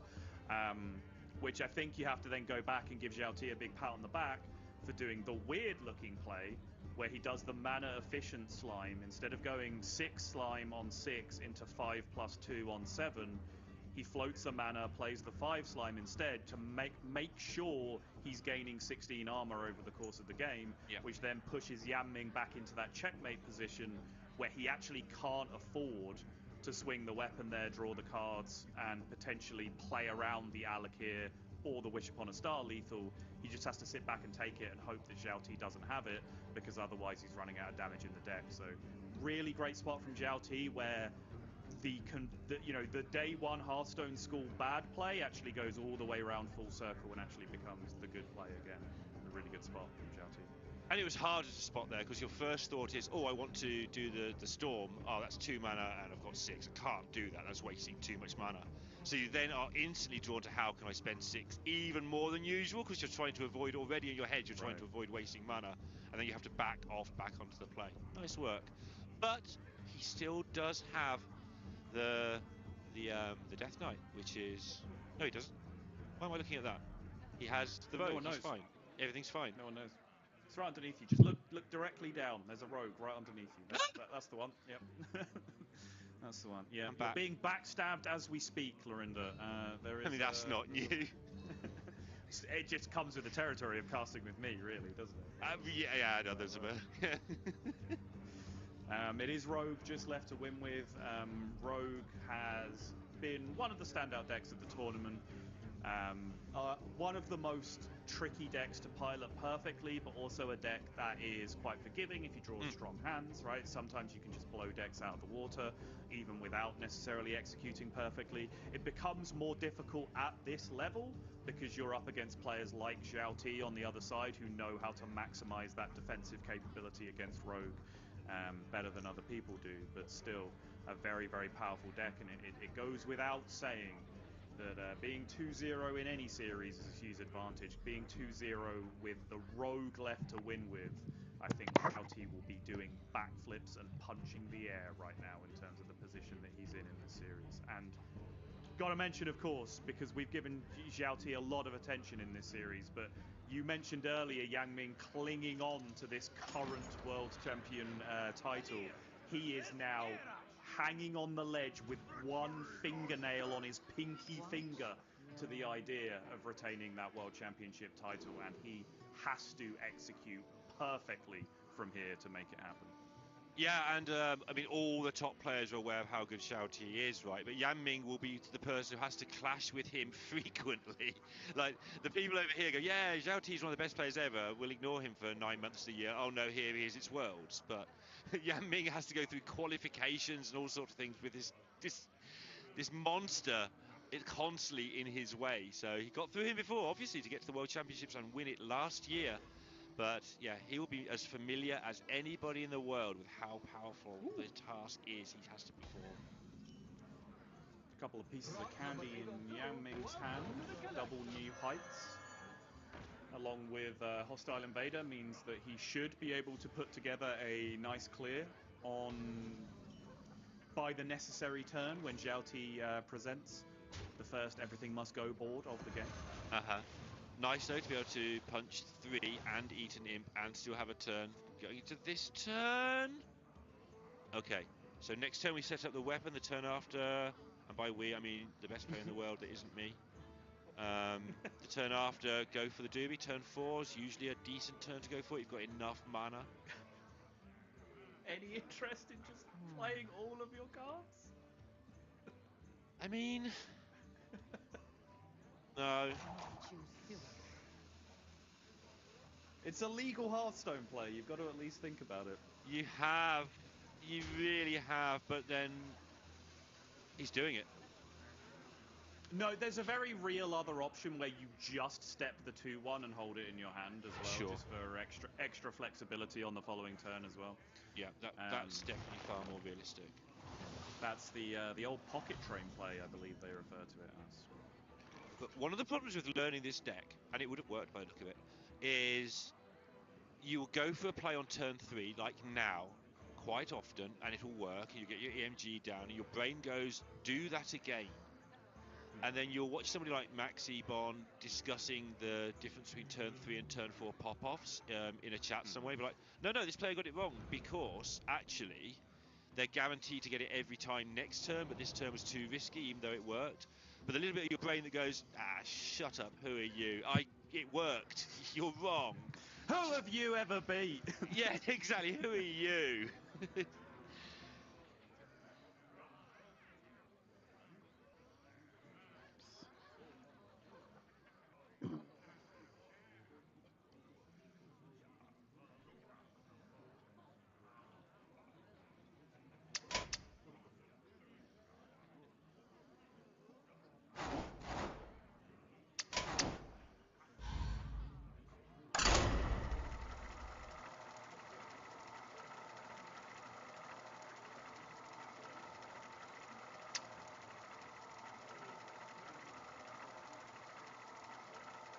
Beep.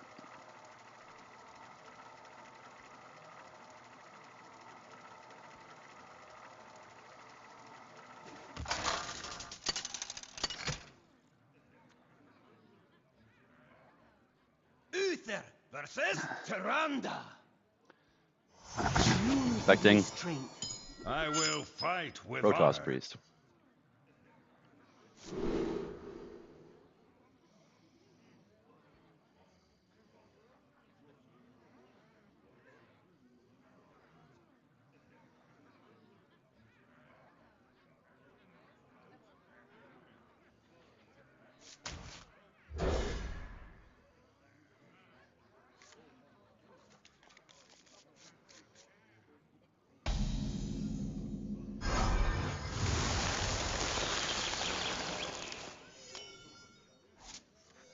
The light dims, but we fight.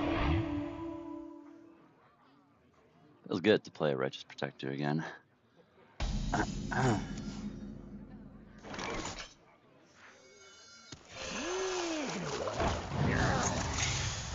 Repent.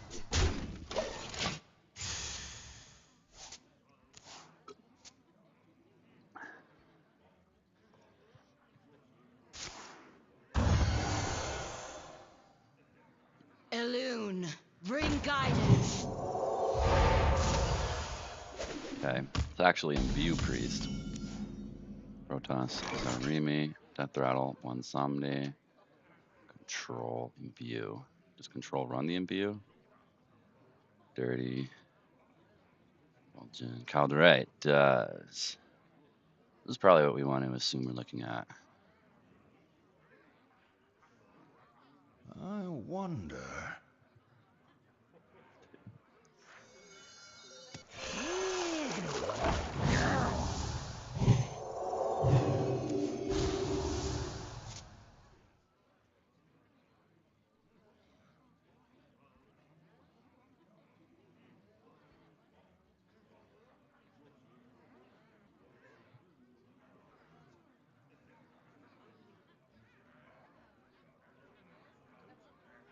I must move quickly.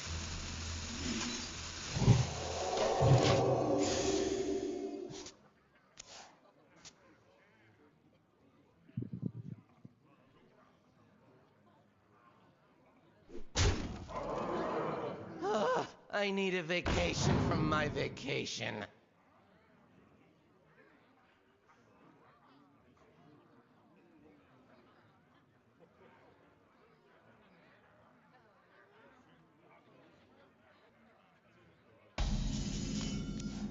To repackage.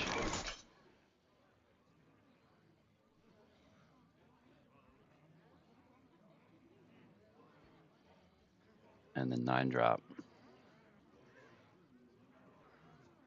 Ceaseless, set, and you can silence and destroy on 10. Okay. Let me think.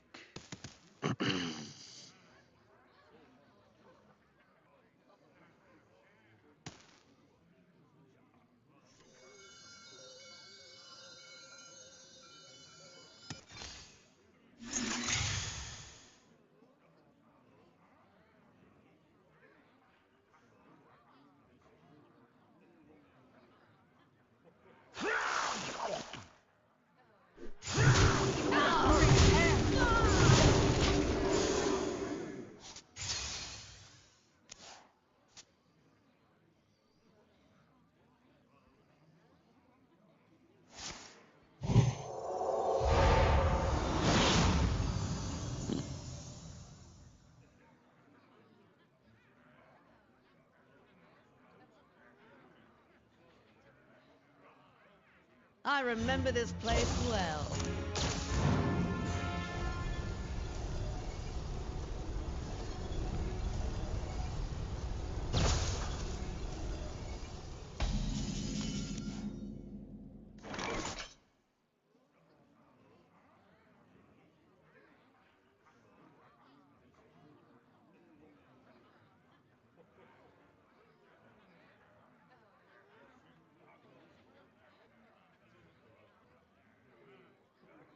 I wonder.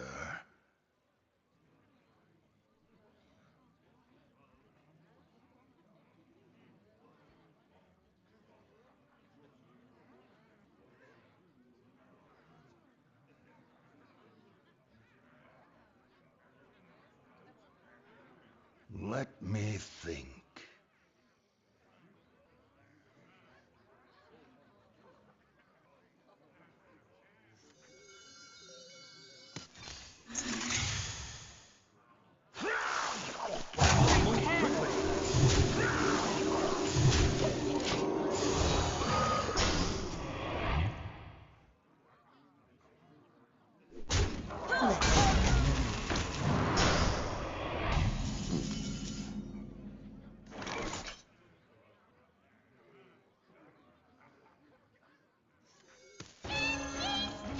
Dead.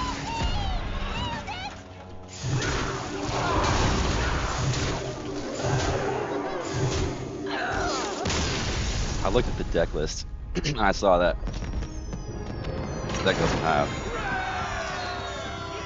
much to do for clears before like turn 7. Early Crusader was just a good play. And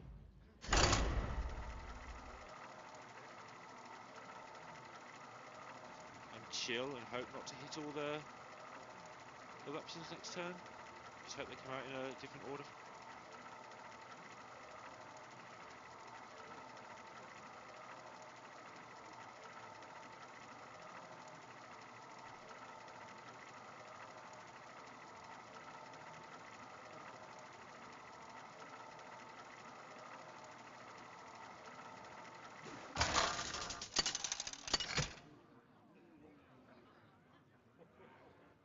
Uther versus Malfurion.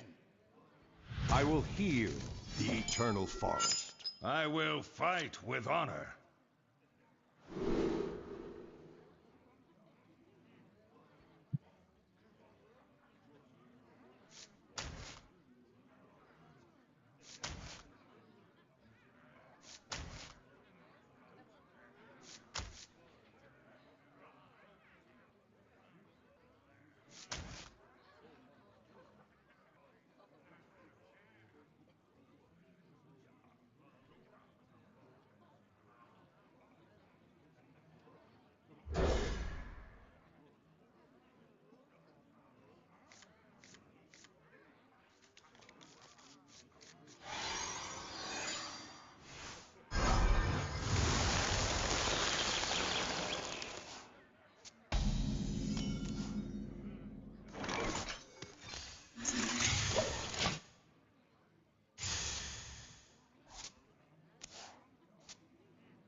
Mm-hmm.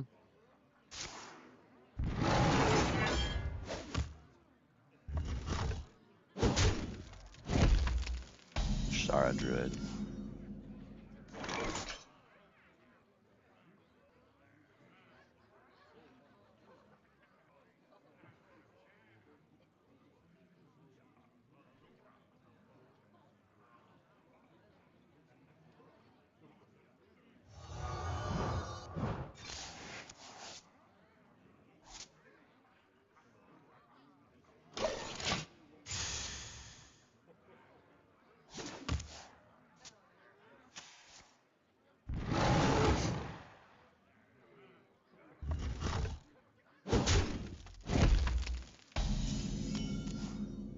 Mm.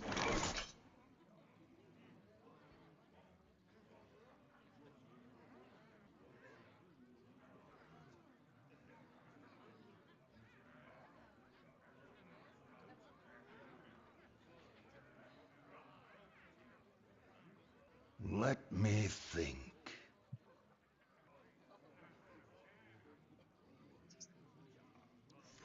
good dupe.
All of history is under my gaze.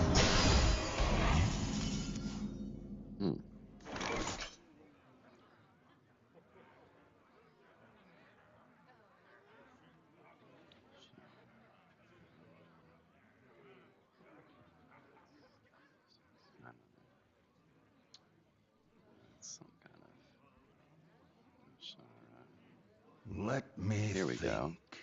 It's the better win rate version.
Let me think.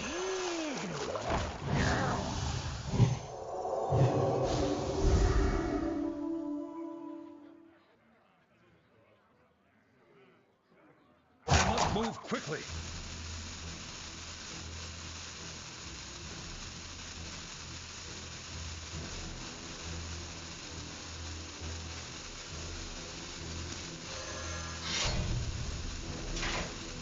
For justice.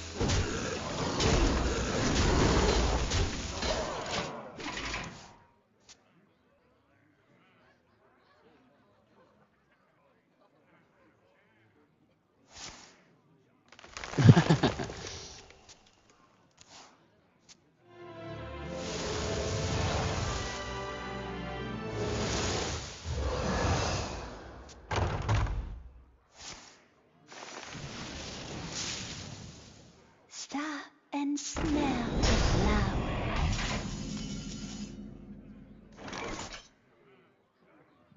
Still.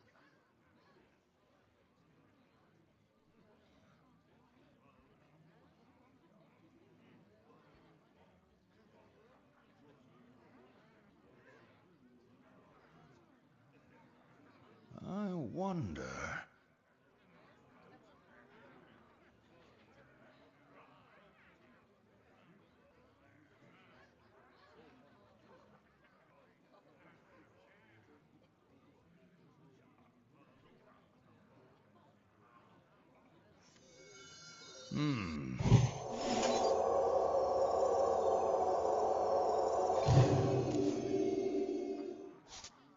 For justice.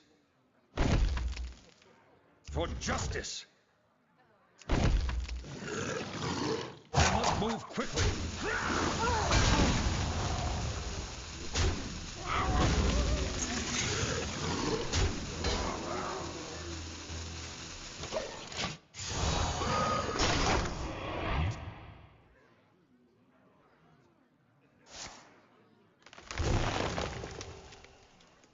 My hatred cannot be contained.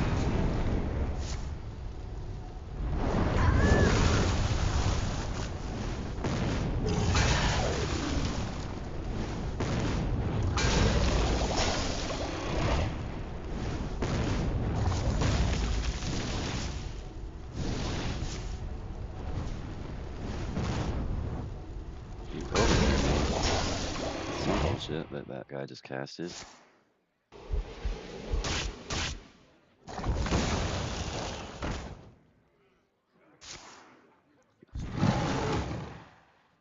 Don't run that. It's not right. These guys. My hand is too full. I burn. And that's okay.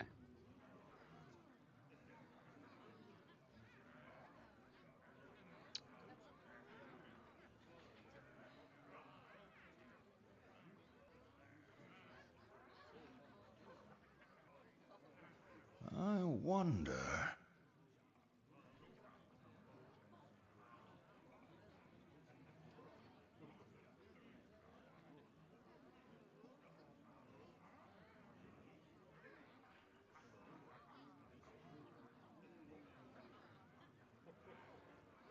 Let me think.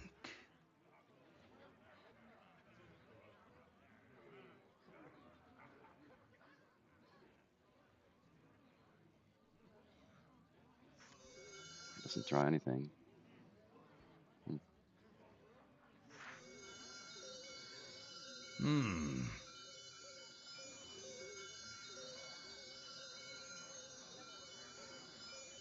I don't have to clear this, right? Like, I'm just kind of imagining that. I must move quickly. My hand is full, though. I remember this place well.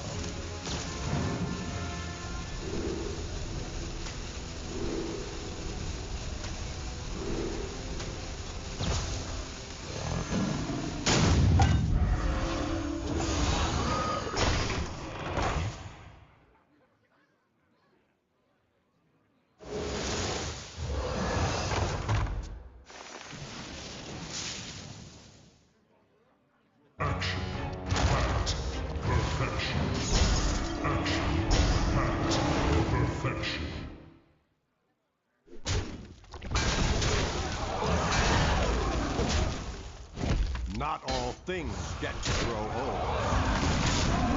My hand is too full.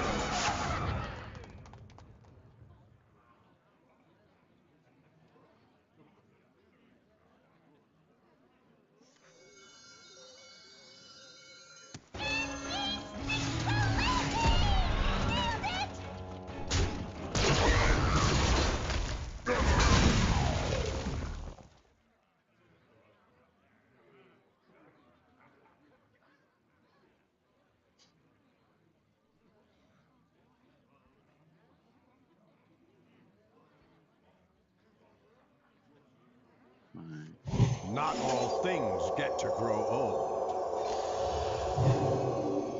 Blaze a trail. For justice.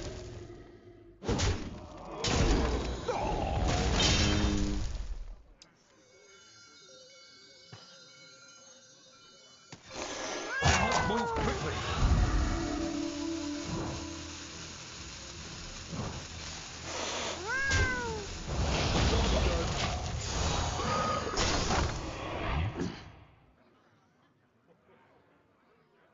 The sands will scour you. Time for a spelling test.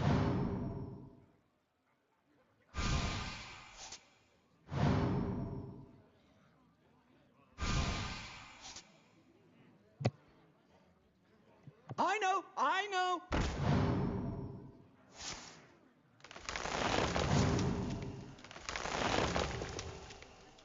I know, I know.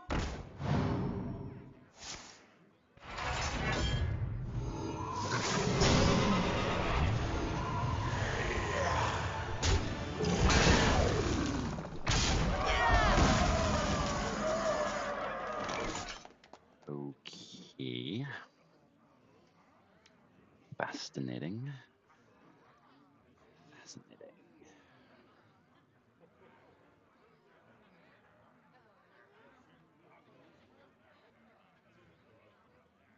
I wonder.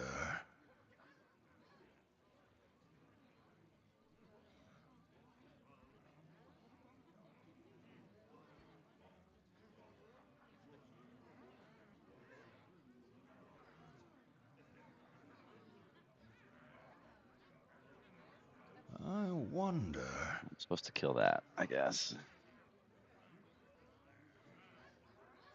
Not all things get to grow old.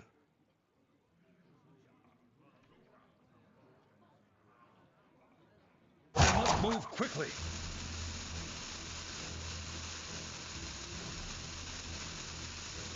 May the ancients bless you.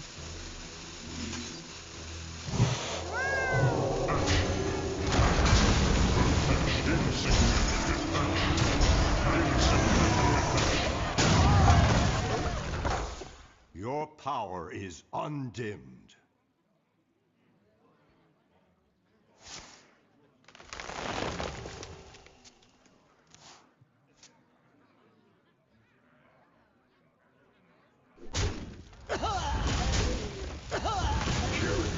Has arrived. Runs carrier. Okay. Interceptors.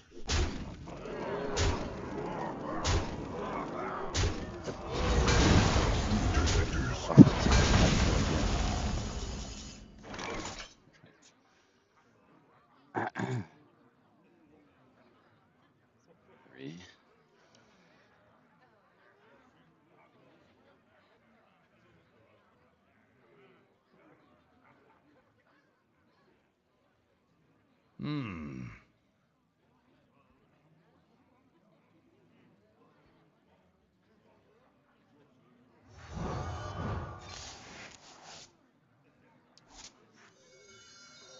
Mistakes of the past.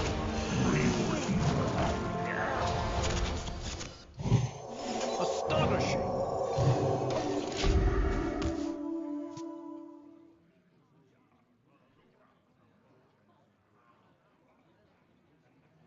Go forth on swift wings.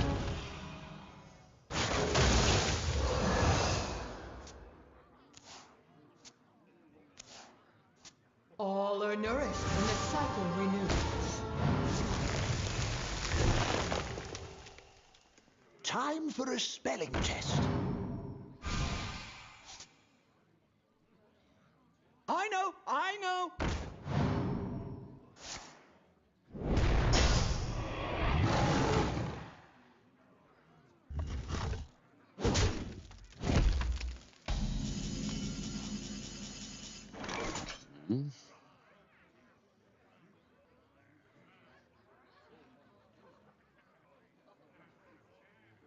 It's not amazing at all. That draw is awful as well.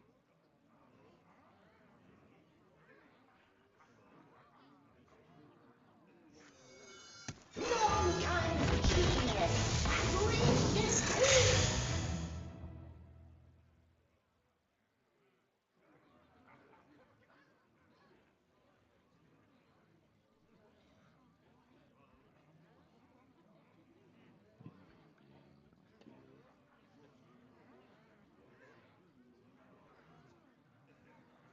I wonder. Who dares disturb the 3 and 10. Astonishing. And then. Yeah, running that. Ugh, I'm really mad about losing to this deck. It's such a greedy deck that he has. Makes me really mad. Stop and smell the flowers. But I don't think I can. I'm out of cards. Oh, wow, wait.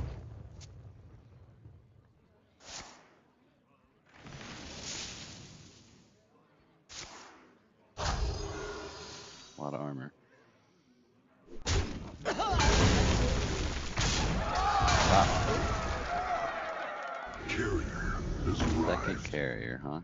Release the interceptors.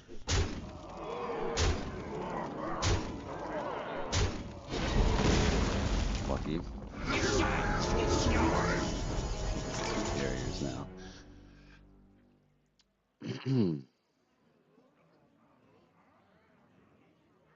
Not all things get to grow old.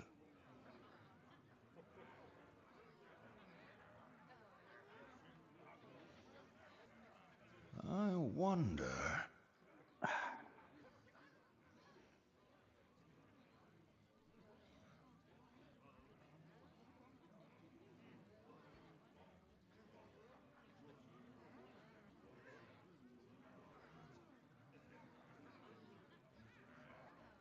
I wonder.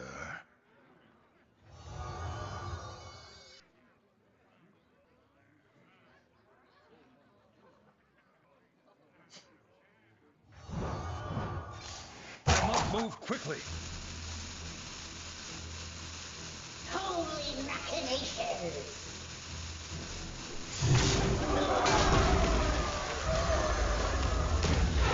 Reporting for duty.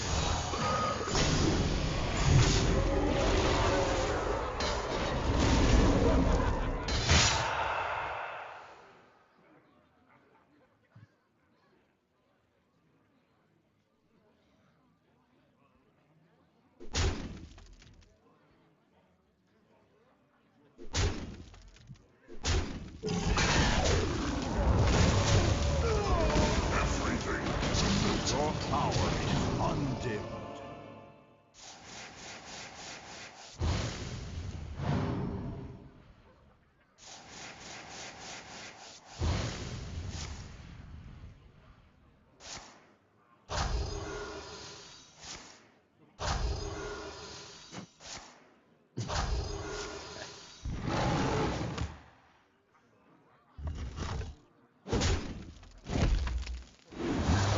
Interceptors.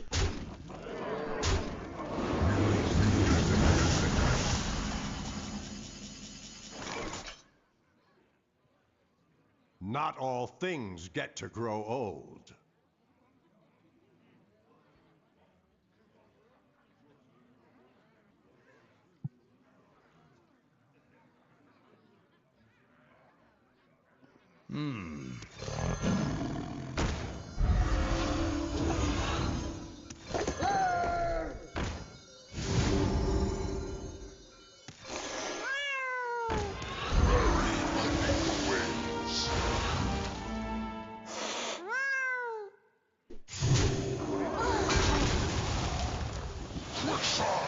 I don't know why I'm still playing this game, man.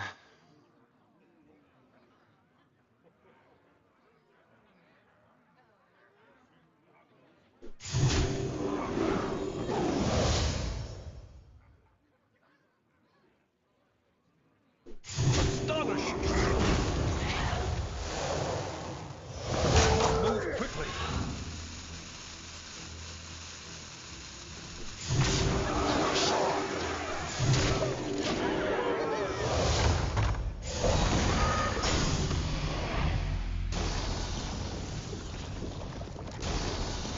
Is it 3?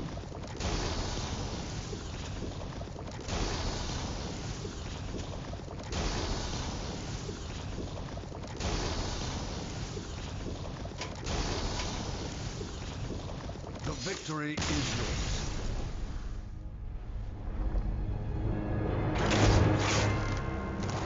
So that was just the greediest possible druid deck.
you should be able to beat that deck by being more aggressive early. But I just played a bunch of Blob of Tars because I thought it was going to be the Druid deck that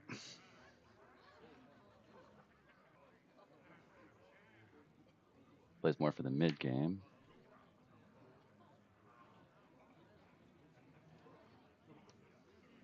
Okay.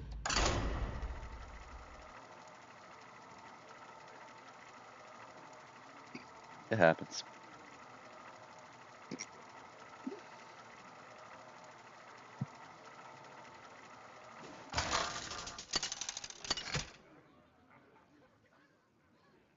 Although maybe Uther versus Tyrande. Maybe that's just how you're supposed to do it. Give me strength. I will fight with honor. Priest. Protoss Priest.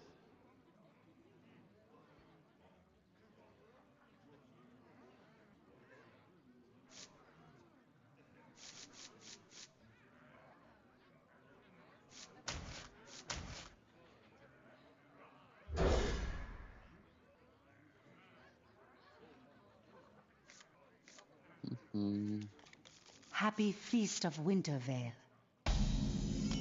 Let's do the highest win rate one.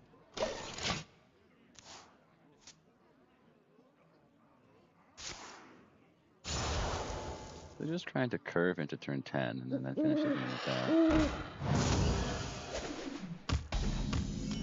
Except it's actually this deck again.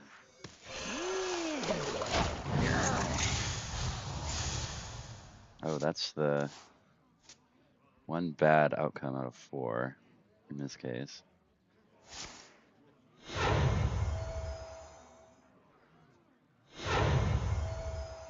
Relax your mind.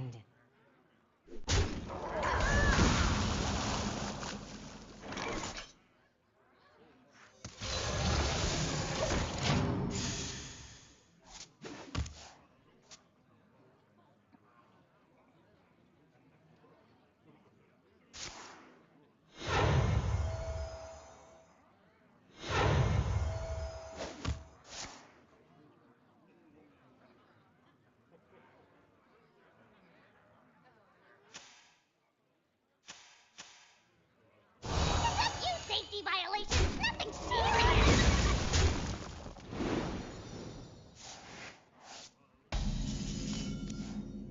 Okay.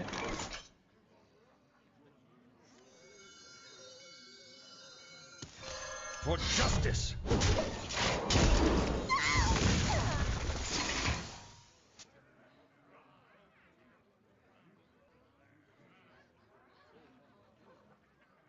Follow the fluttering.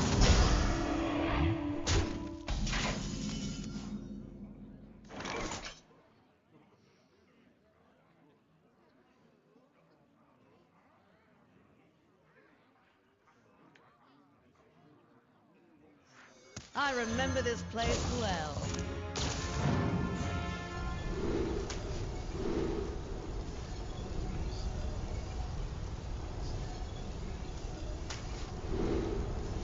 That's what I wanted. Oh.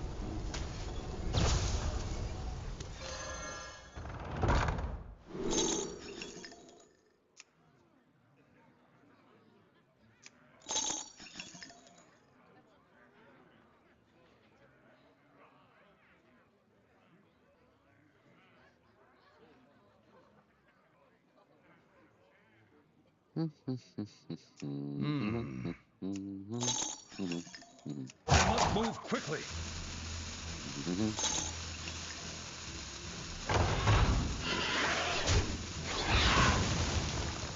For justice. Yes, we're overdrawn.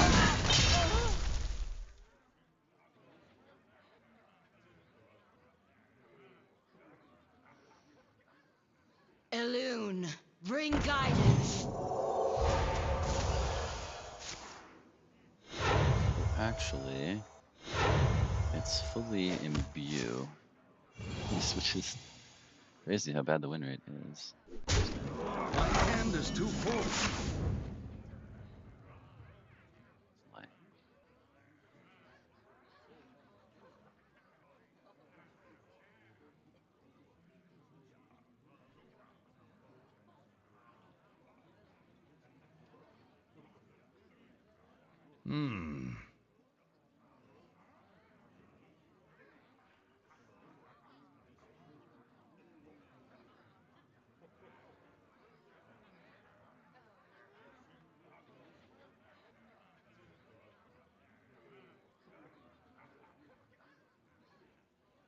I wonder.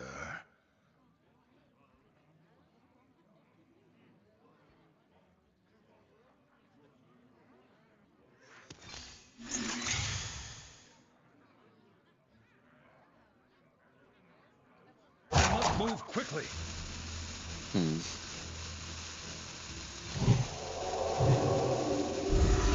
Wow. Blaze of Trail.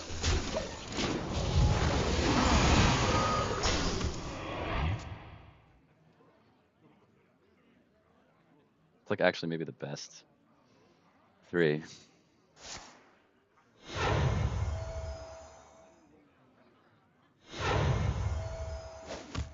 few safety violations, nothing serious.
Quickly.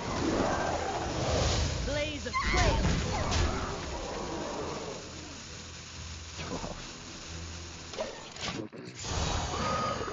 Could have pushed 5. I didn't think about it. I should have thought about it. The world tree heals all.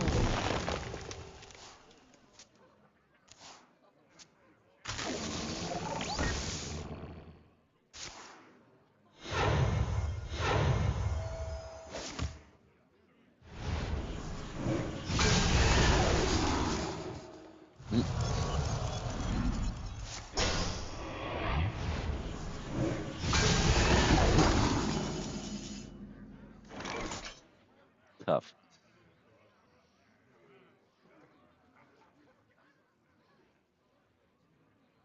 Mankind's genius. Outrageous. Push face or actually use the rush to clear. I think there's really a need.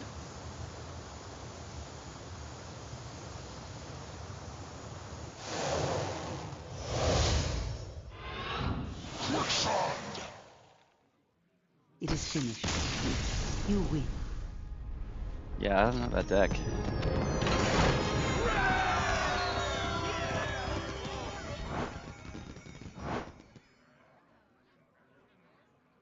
feel like you would want to play like all like rush minions and removal because you're getting so many slow minions. Oh.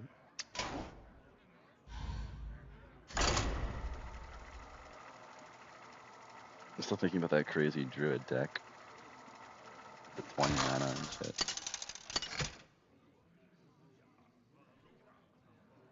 Uther versus Anduin. Priest. I will protect the Alliance. I will fight with honor.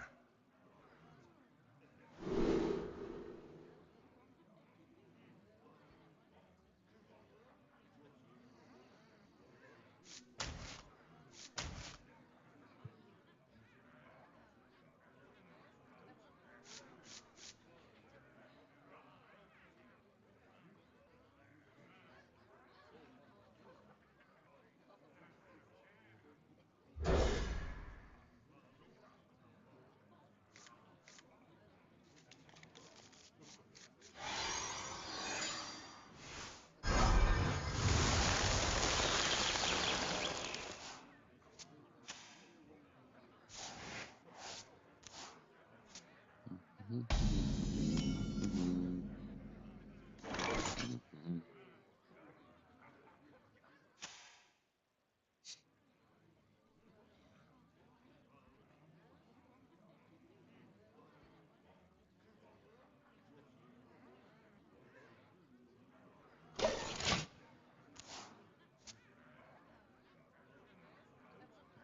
Renovator and yes. Bipedal and sword. Look like this. Better boom. Another troll deck.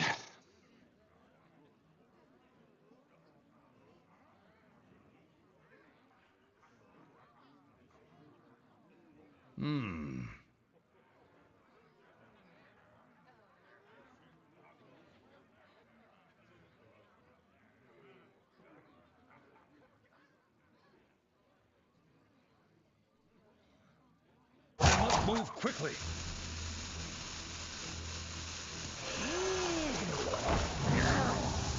Nice.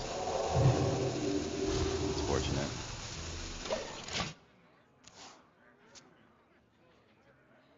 Elune, bring guidance.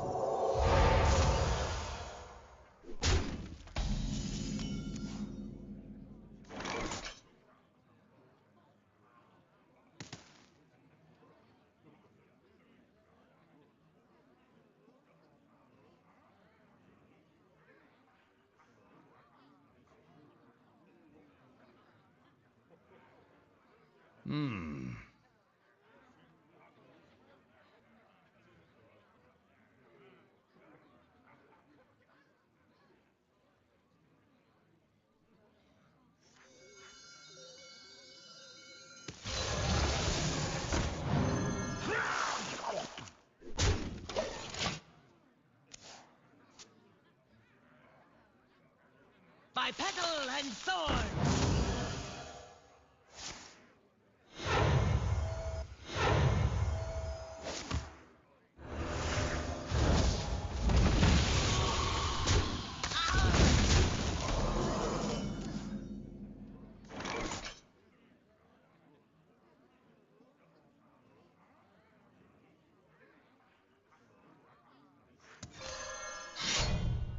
For justice.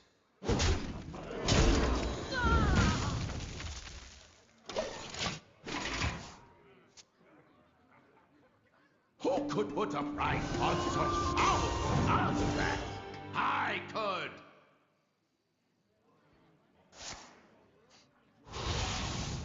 Wow.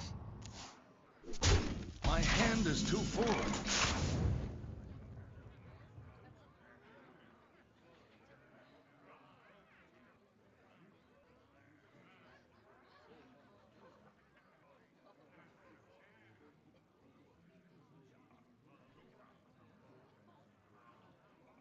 Let me think.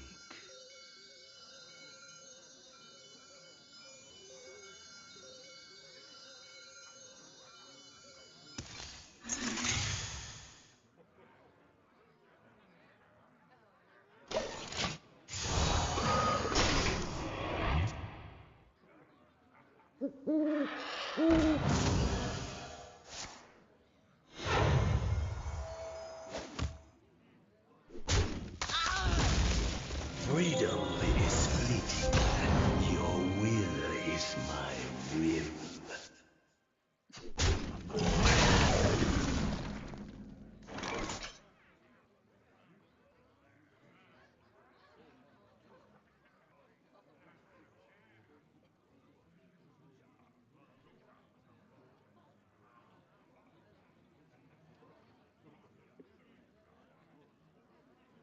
Let me think.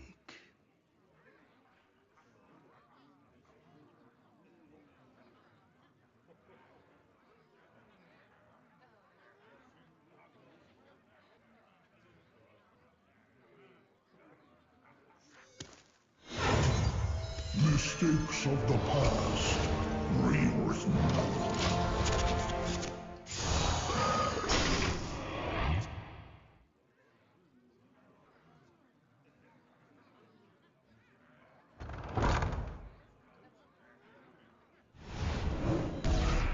Wow. Elune, bring guidance. Elune, bring guidance.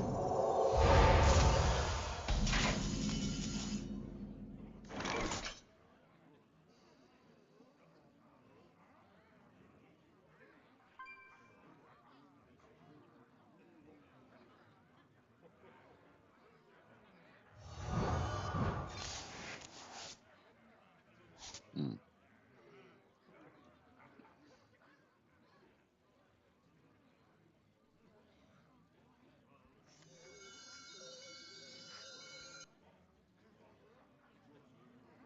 For justice! Ah, no fun. Not good.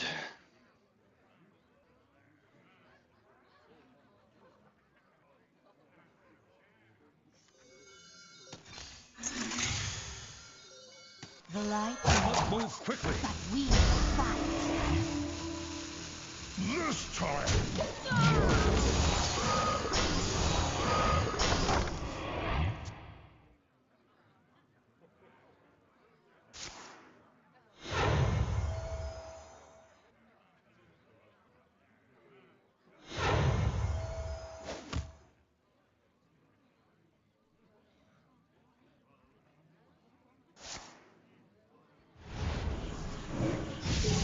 The world tree heals all.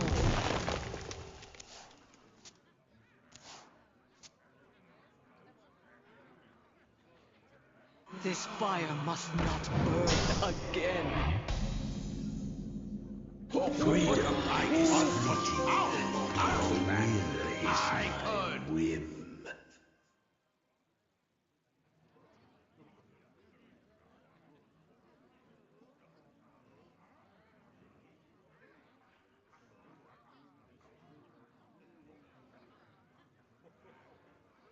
Let me think.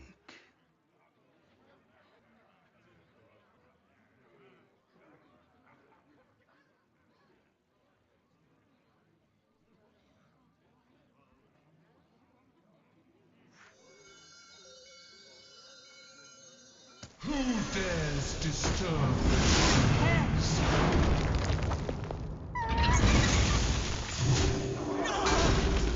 This time!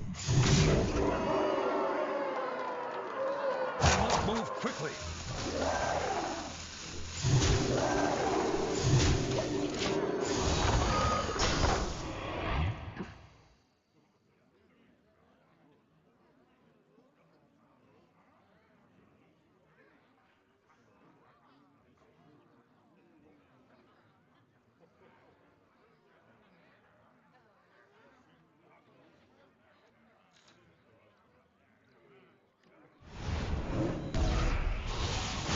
Oh Of the past rewritten.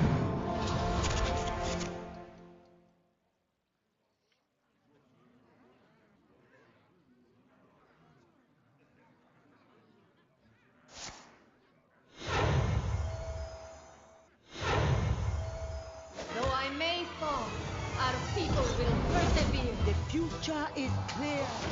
Your demise be near. Must move quickly.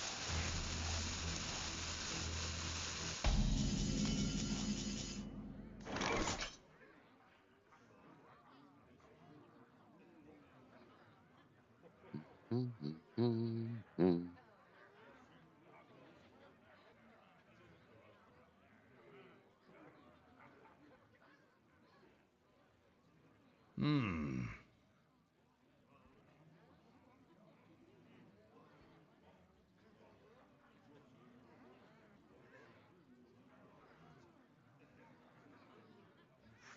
Mankind's genius.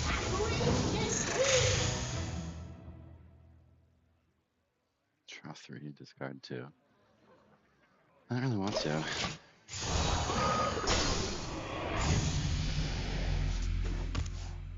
Oh, it missed the Mecha Torque. That sucks. Action. Fight. Body might have this.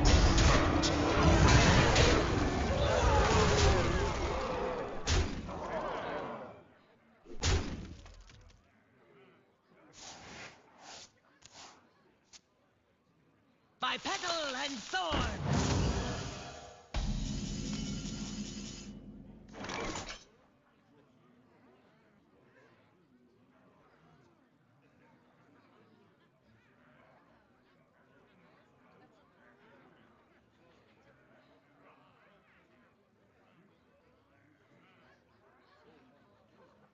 Hmm.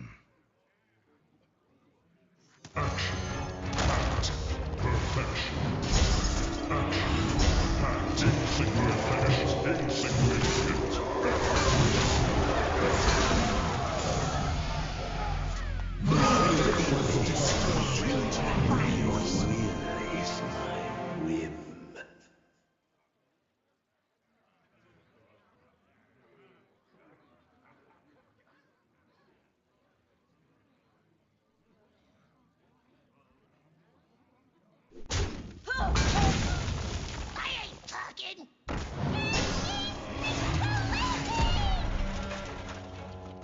I don't care.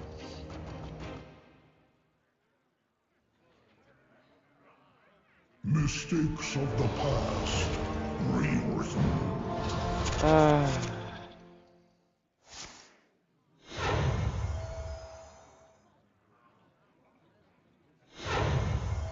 Then for which piece where no?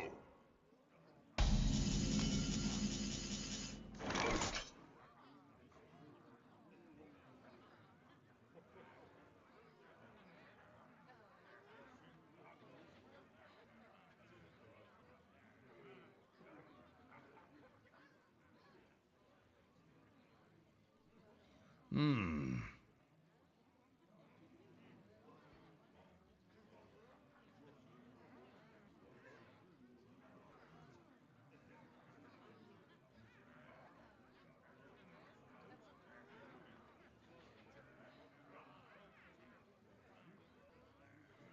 Let me think.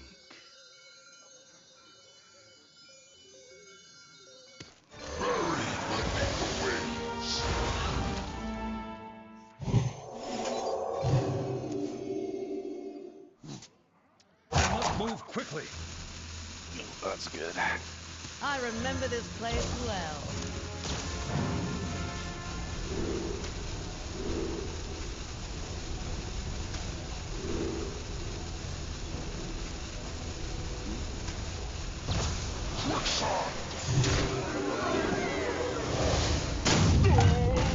Oh my fucking god. That animation takes forever.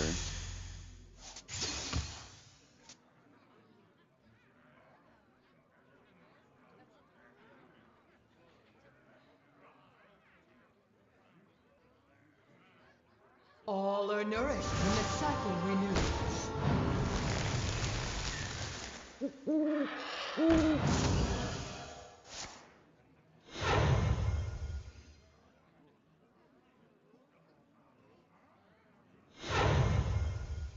Starting the operation.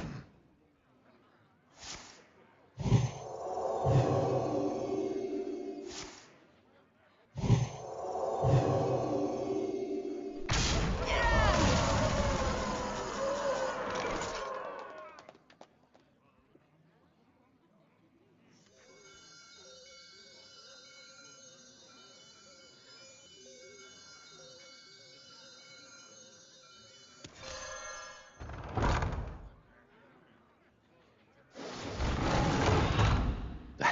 It's a nice board clear, I suppose. Shall we,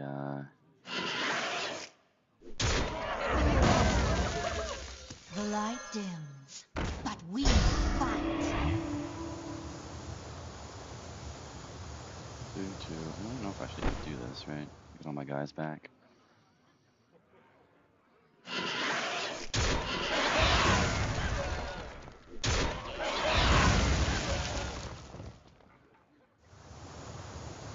I must move quickly.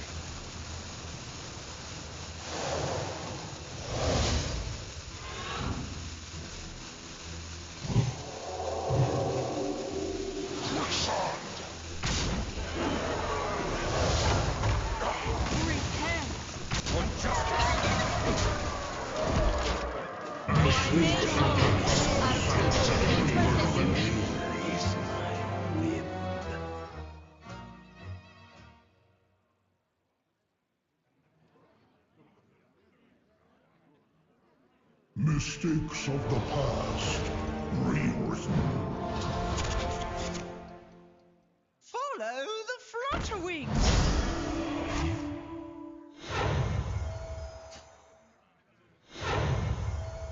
Draw forth the moon. I can tell your future before it even happens. Everything's set to explode.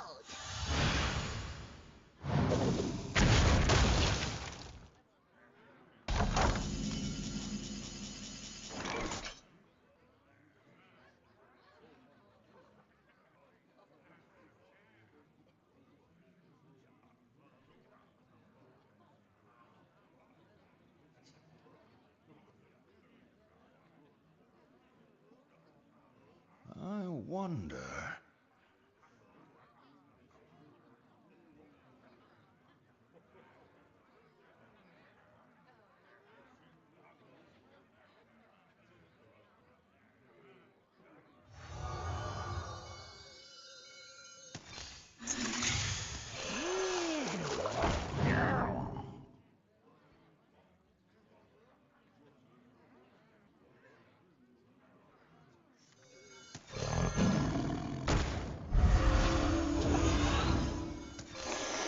Move quickly.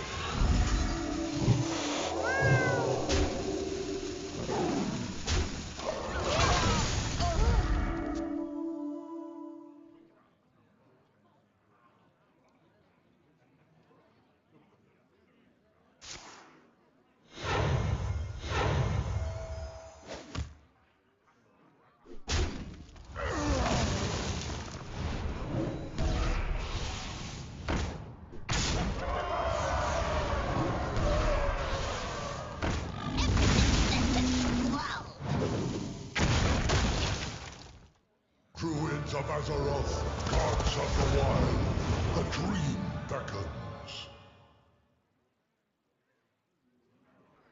Connect to those unseen.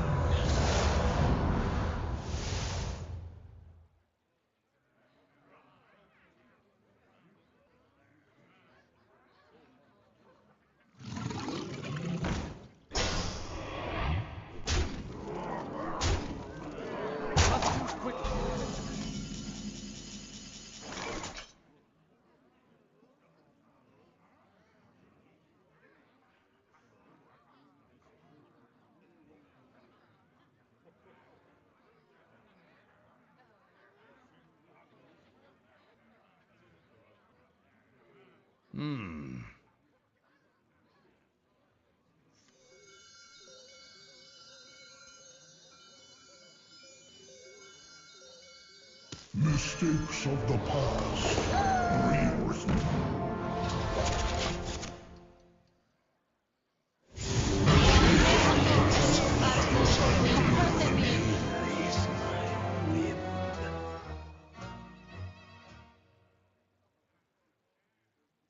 I have seen creation, and I will bring destruction.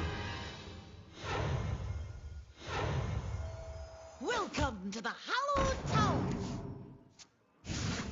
This fire must not burn again.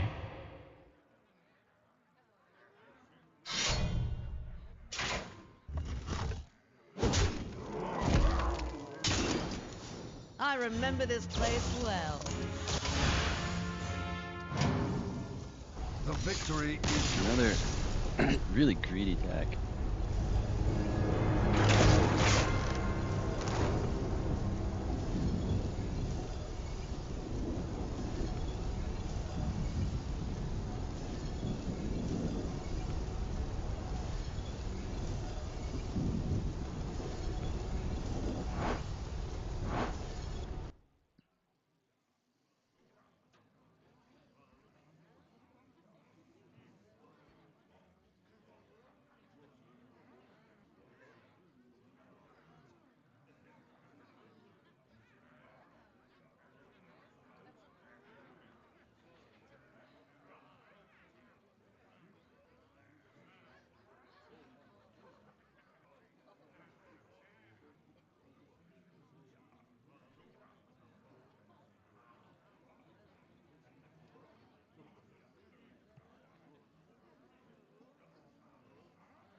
Uther versus Vanessa.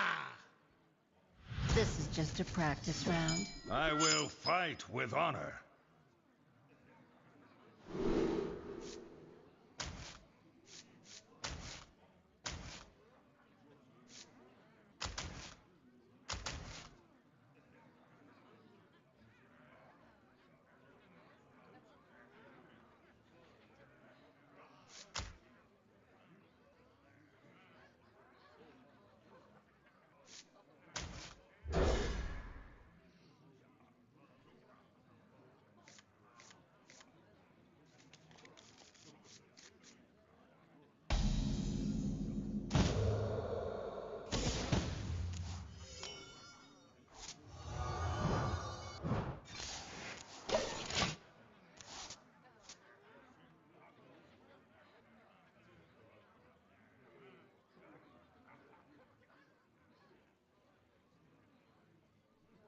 Rot number 802, welcome to the collection.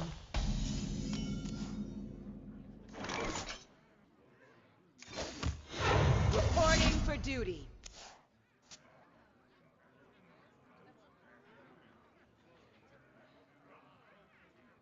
Pleasure of fools.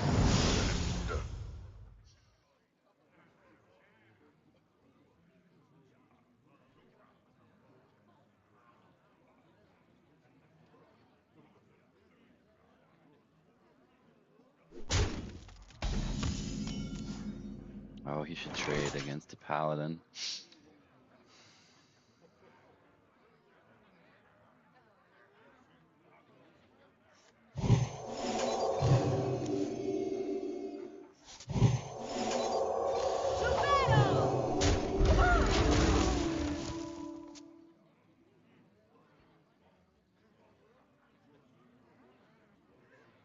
Just keep quiet.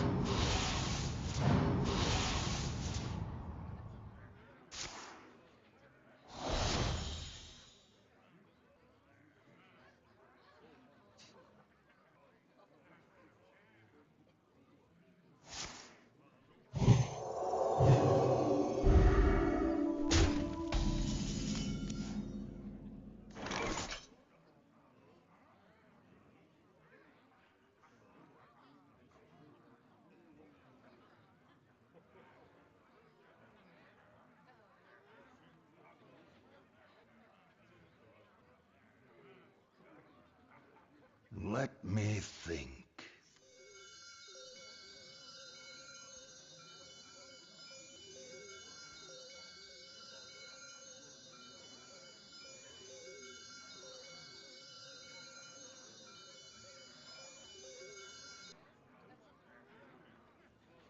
I wonder.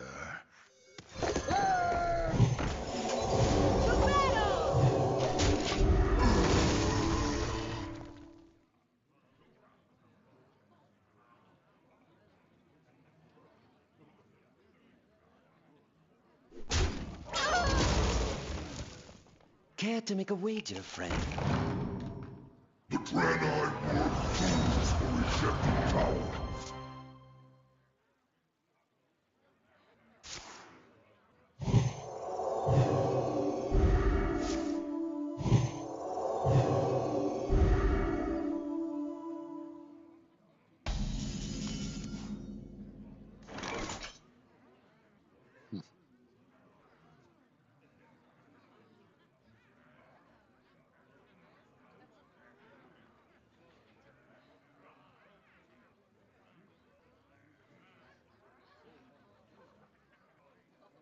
I wonder.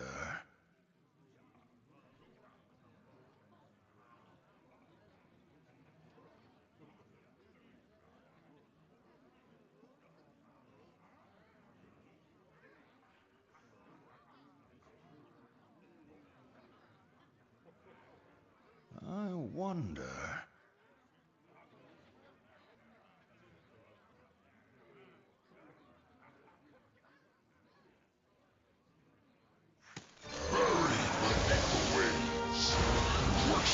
Move quickly.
Rot number 802, welcome to the collection.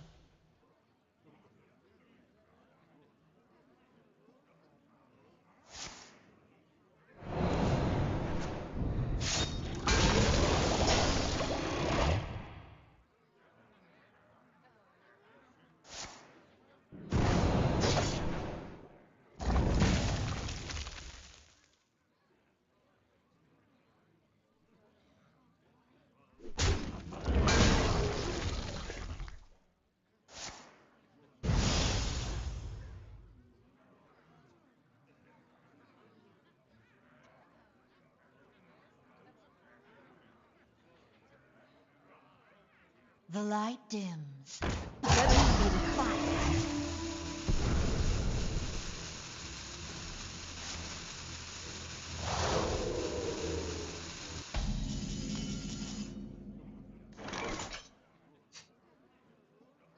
That's funny.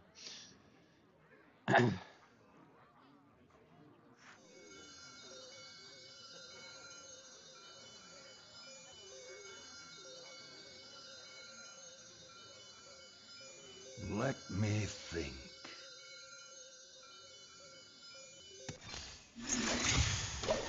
Reporting for duty.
Who dares disturb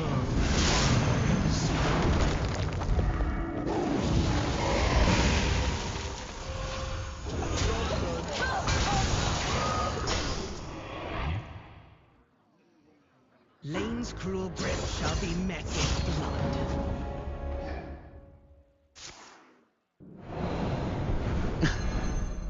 What? I draw forth your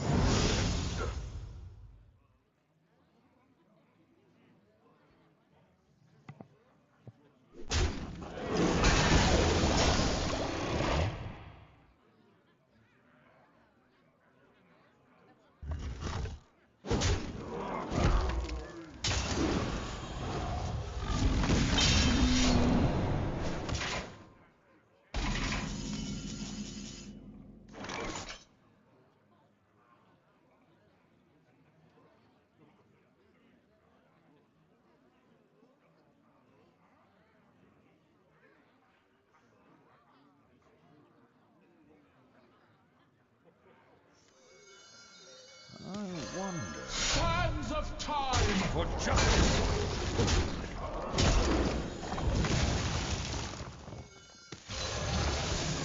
The light dims, but we will fight.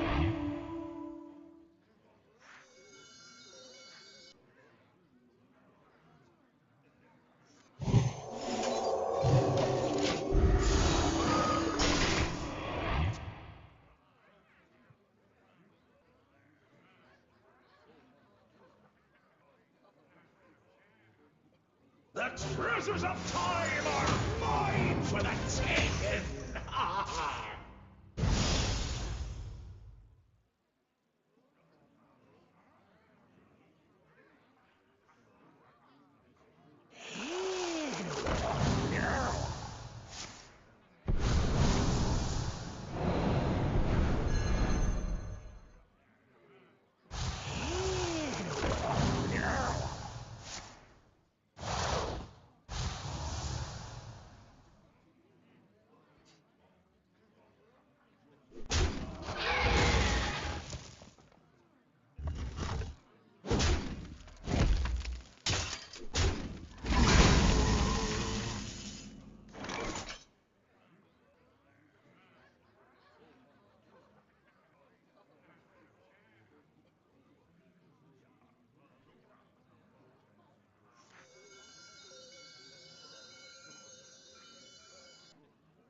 For justice!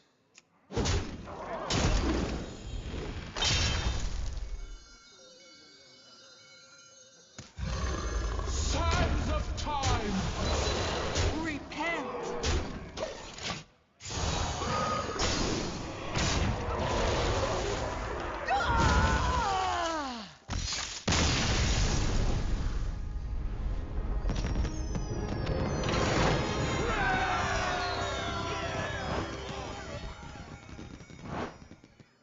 All these bizarre, greedy decks, man. I wonder if I should just play something a little more aggressive.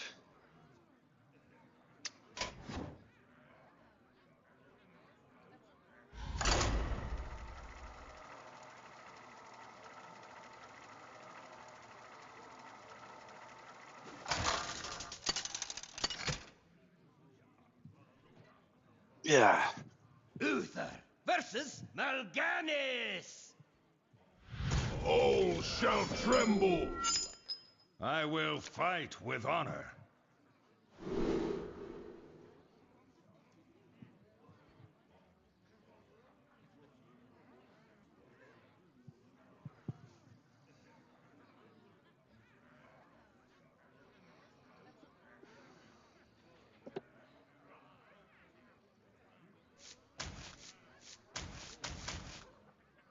I want to be aggressive.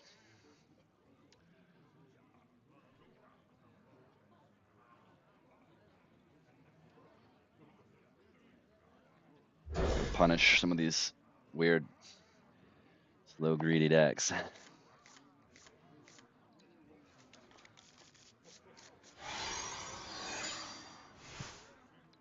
Do not ever call me Chinese Reform! Tiny reform. The light dims, but we fight.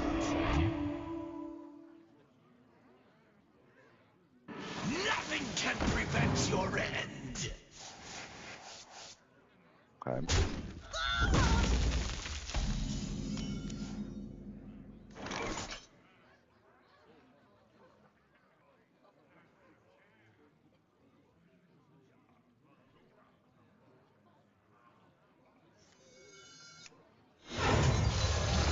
Repent. That was the worst of 3.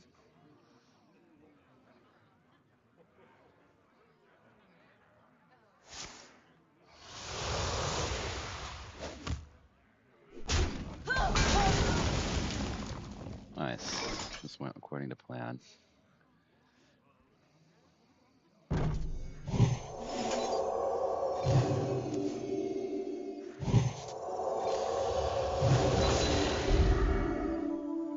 Do a 5.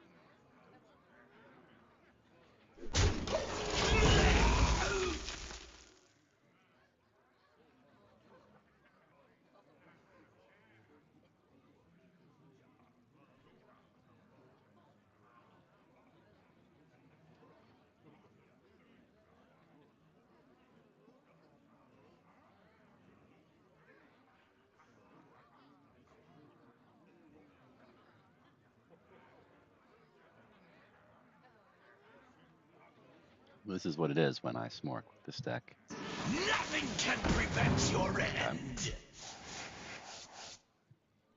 I ain't talking!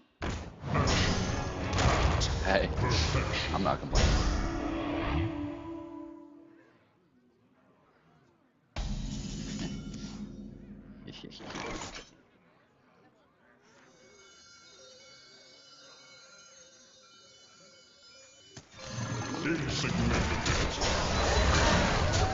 Ouch, 5 for sure.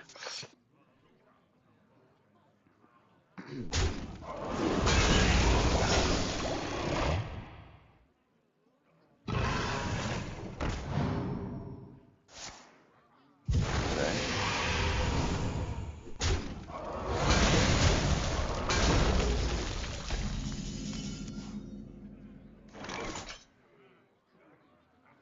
Just poison it.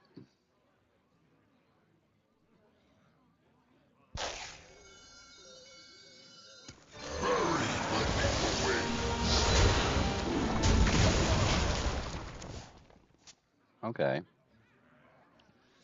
Smorking is going okay, but my hand's a little out of reload. He was gonna 8 do some combatants weird shit. enter, and I take the crest. Okay. Start fishing. I'd rather do that than play Anomalia. 2 brews. Ugh. Terrible mana. 3 points. Reporting for duty.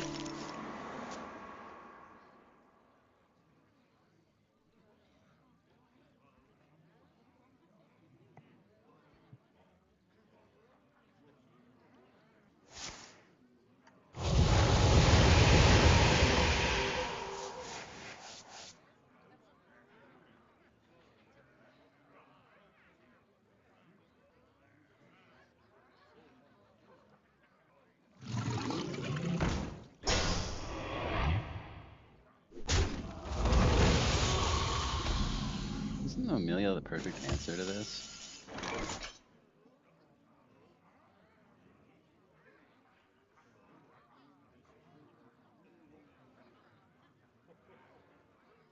think so.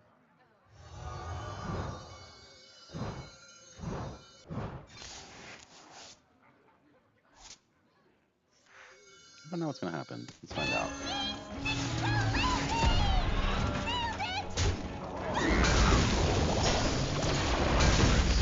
To battle.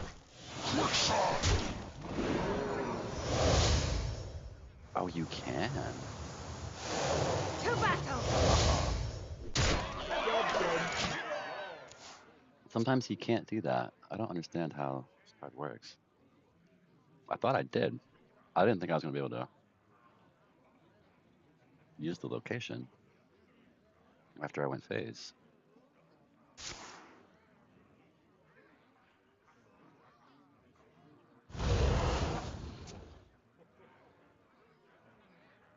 Who could put a price on such powerful artifacts? I could!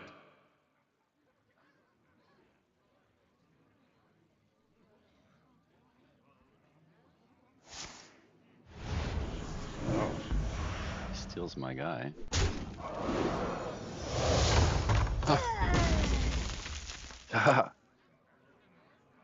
Wait, but I kill him with this, right? Buy one, get one full price.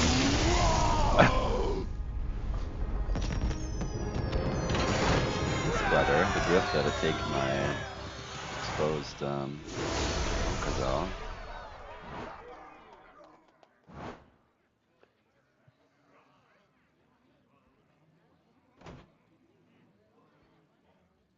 Oh, I think that like the location effect, the location cooldown is just hidden while he's a minion. So if you take him out of location on a turn and you leave him like that, it's on cooldown that turn. So if you then go face, okay, I get it. I think I get it now. I also think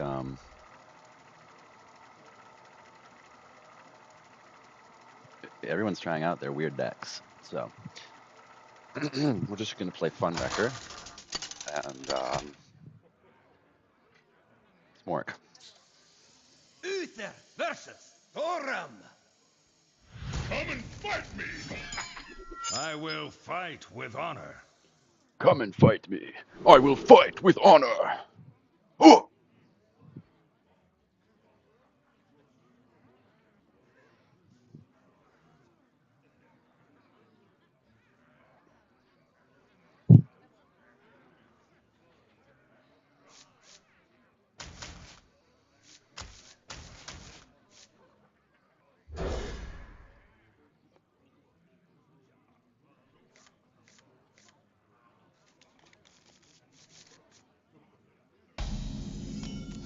Presumably this is just normal mid-range shaman.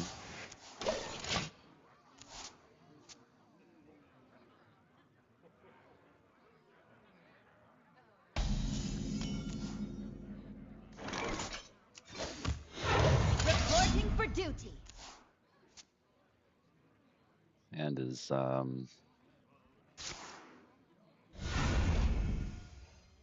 not sure about this hand. Let him carry in sight.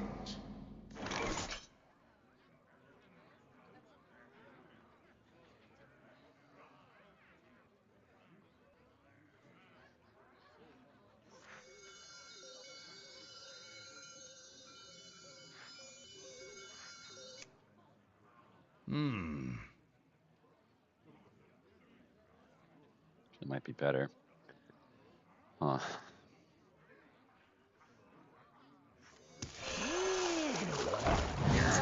Ah.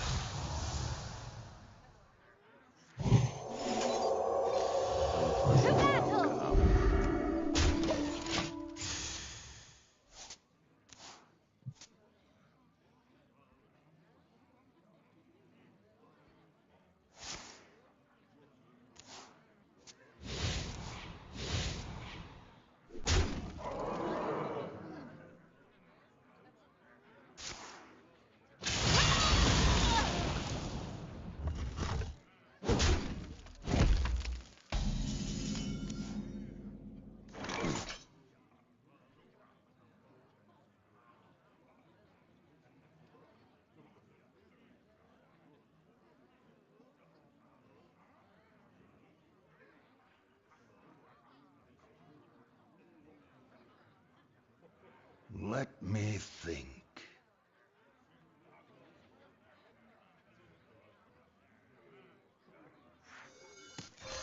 For justice!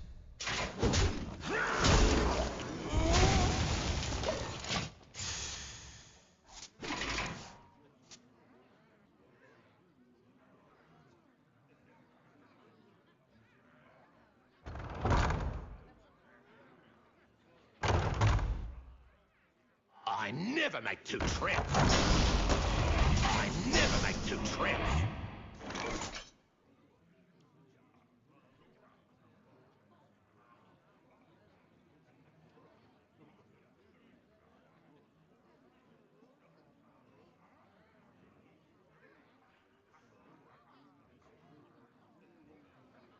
I wonder...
Let me think.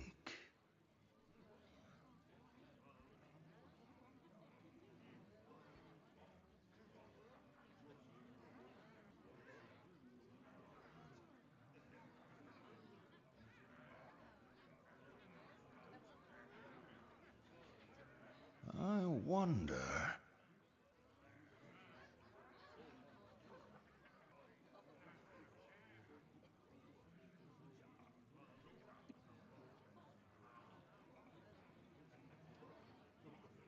I lose because I got a 12. Quickly.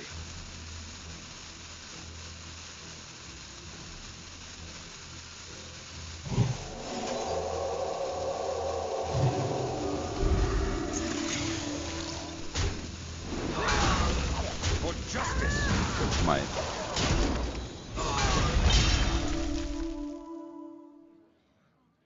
Definitely might.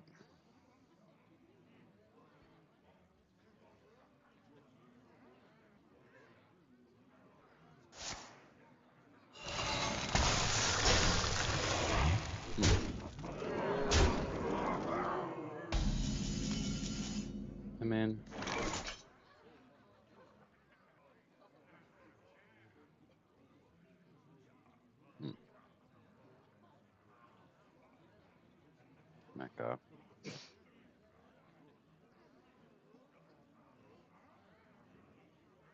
I mean, I don't really have multiple turns here. It's really just on a Chronos. I guess I can make a big taunt. That's really not going to do it, so.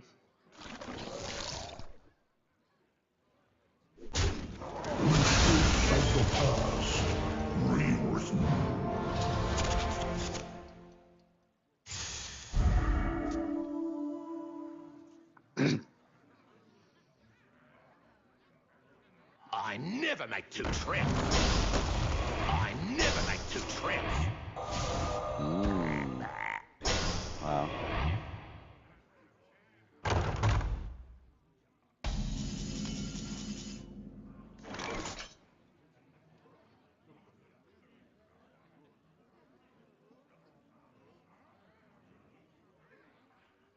Heal to 8, get 2 taunts.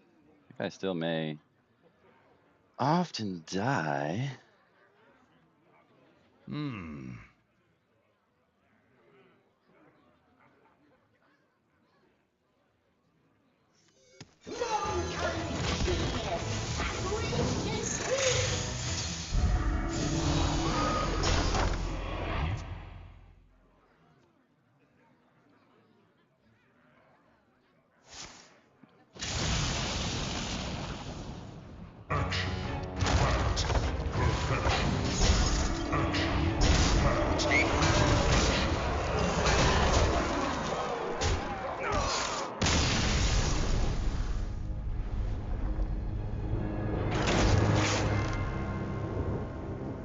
It's a close game.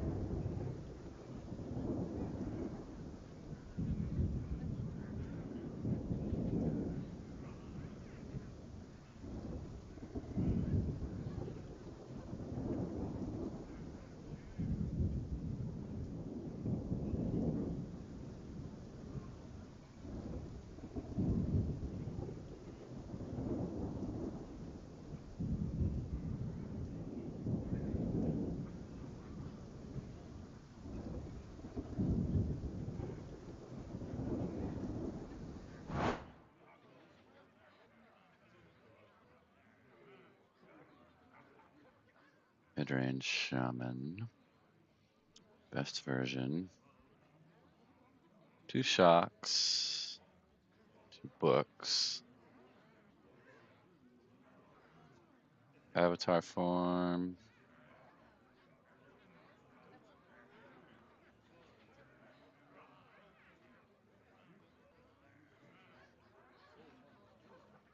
Hammer, fowls. Valkyr.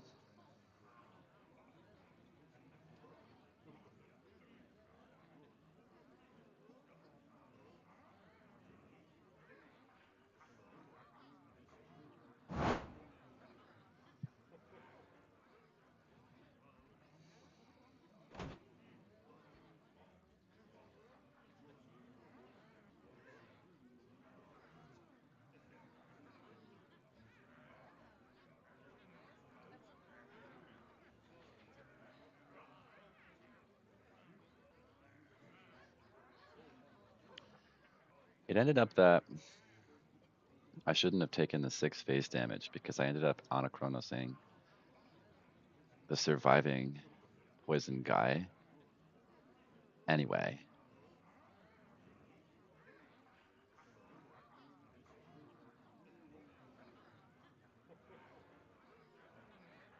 And that always happens because I'm always drawing on the Chronos with the swing, right? I need to review the video. This actually.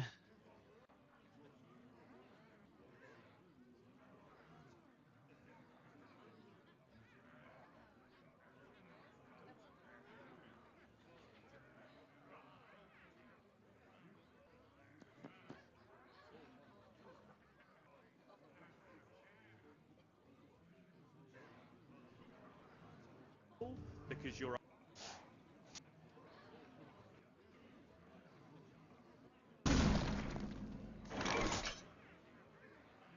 4B, some old game.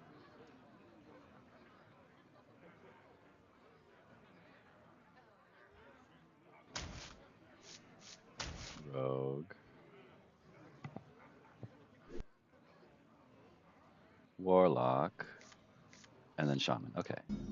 Let's review the game. Feels like a good review. What did I mulligan?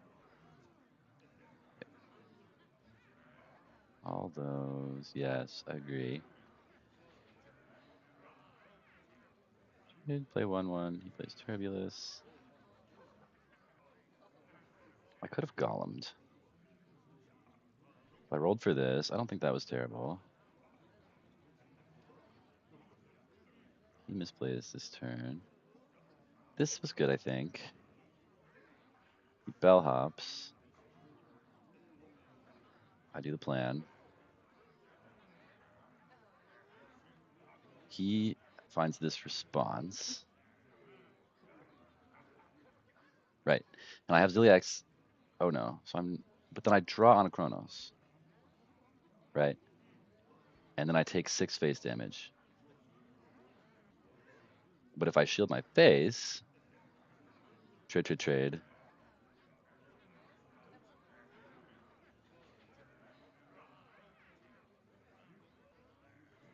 And just play anything else, right?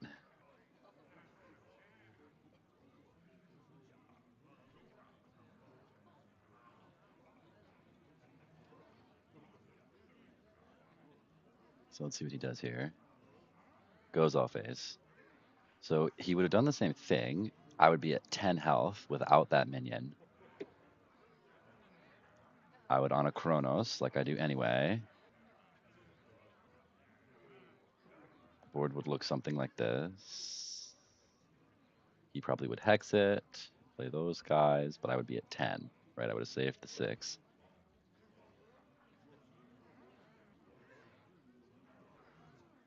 I would be at 14. He would do this. And instead of dying, I would be at 6, and I would Ziliax, and I would win the game. Yep. So this was a winnable game. For sure. Looked very easy to see that I would win if I play that. Correct.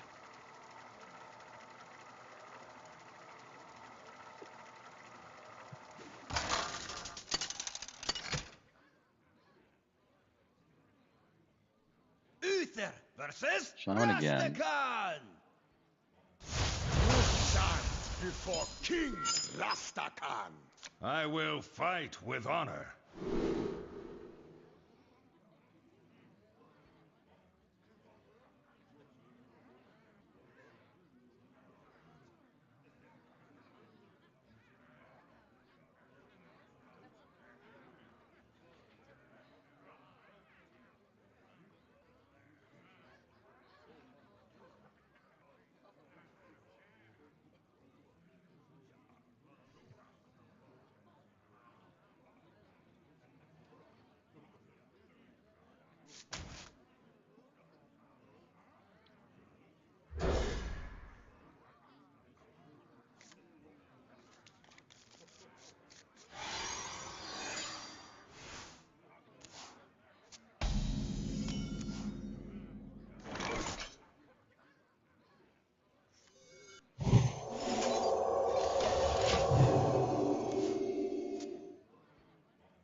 The sands speak, and I listen.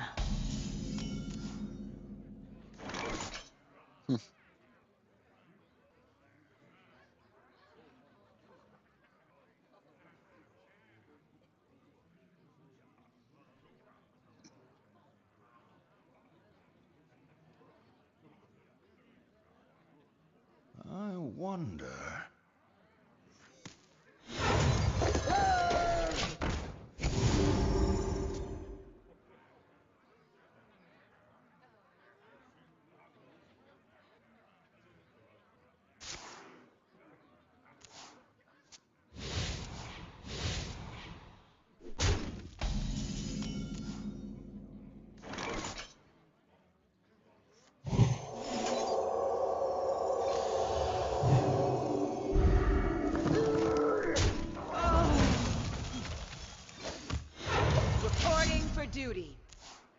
Reporting for duty.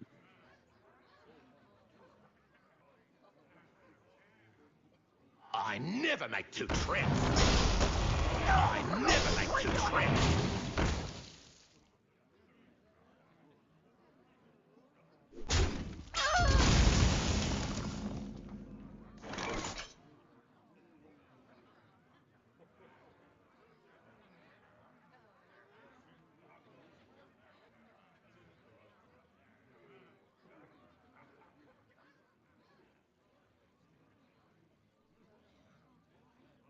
Let me think.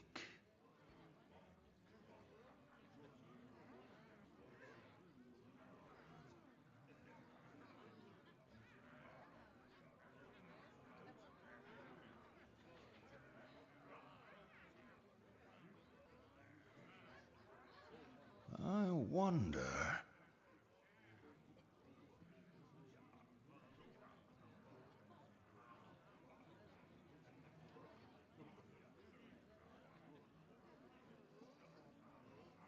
I remember this place well. Move quickly.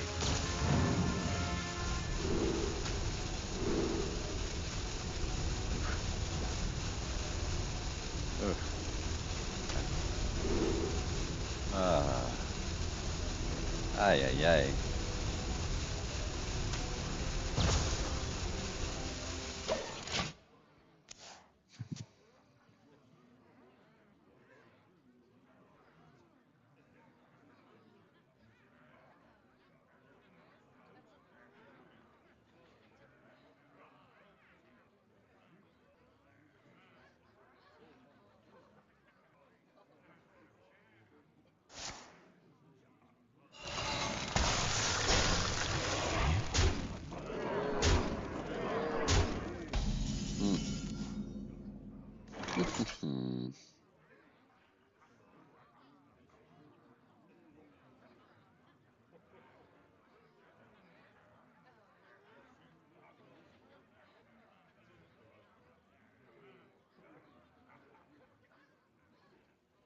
Let me think.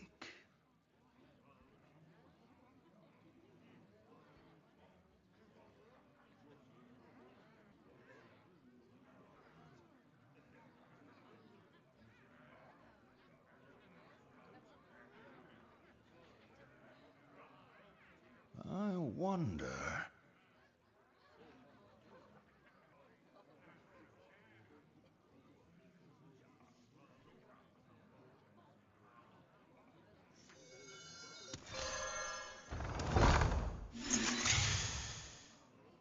I must move quickly. Blaze trail.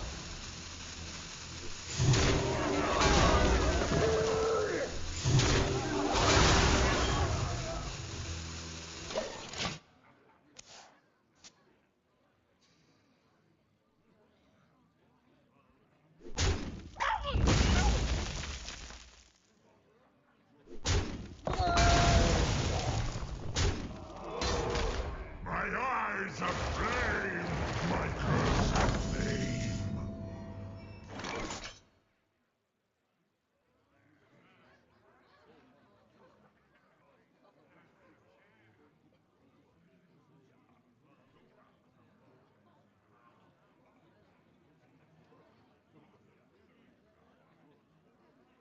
Let me think. Sorry, Sankazal. Bury the echo waves. Quicksand.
Let me think.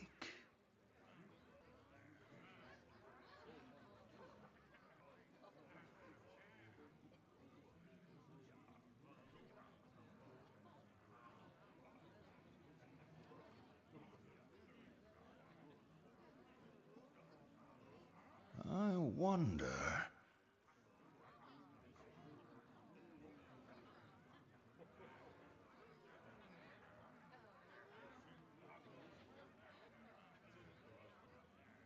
I must move quickly.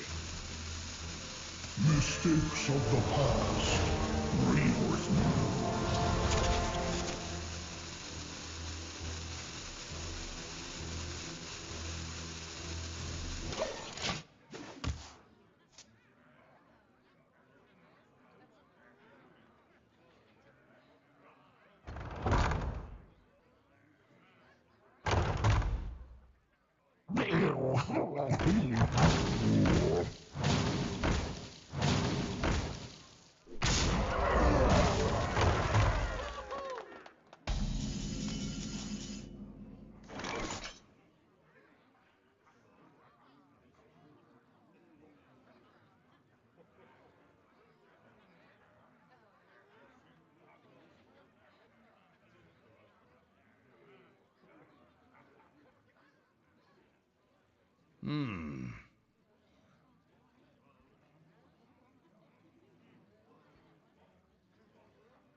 Let me think.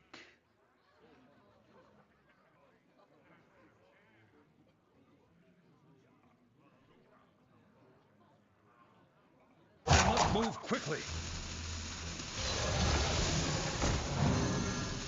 Who dares disturb my peace? Sands of time!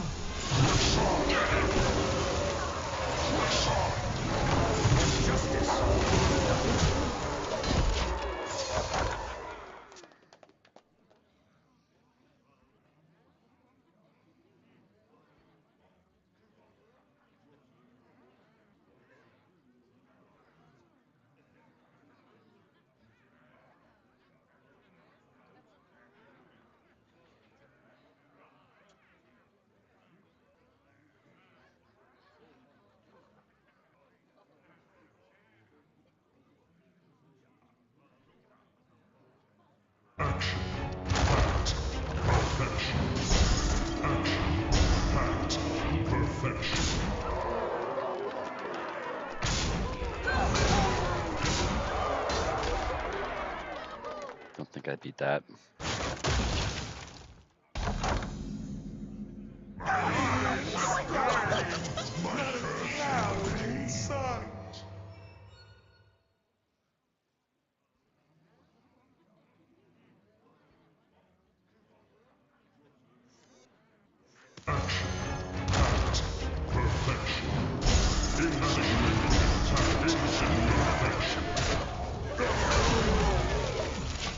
Dead.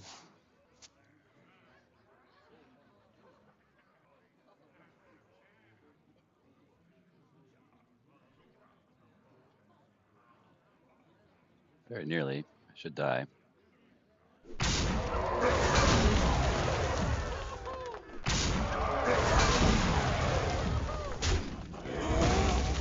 Way to start the turn.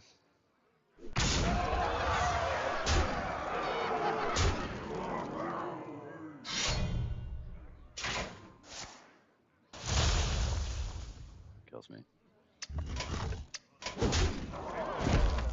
The victory is yours.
That game. That's how this deck typically loses.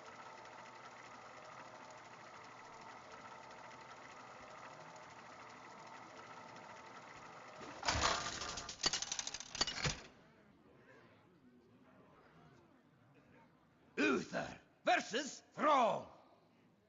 My elements are frightful. I will fight with honor.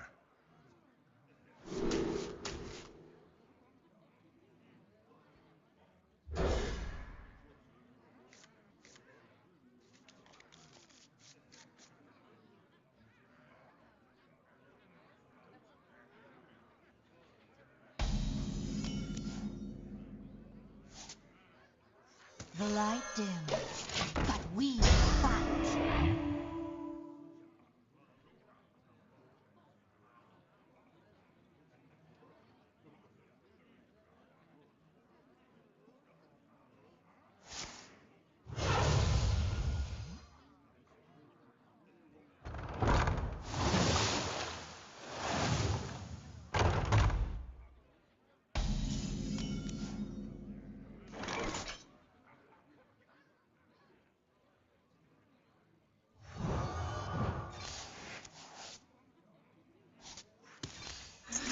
Repent!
I remember this place well.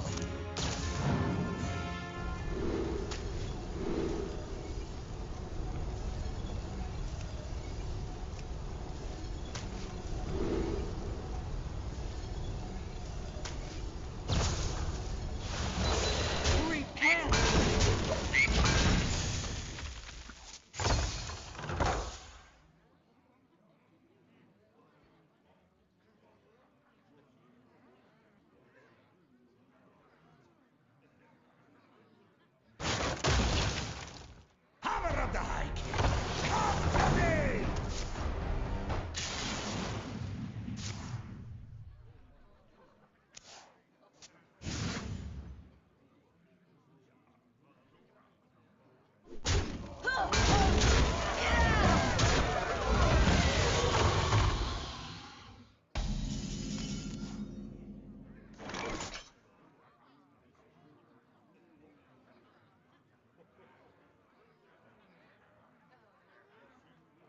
Can I not even use it?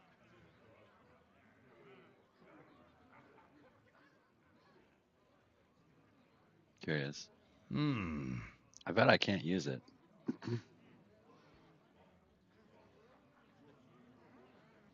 Should I tank the games to find out? Tank the game to find out. Yep, it is the way I thought.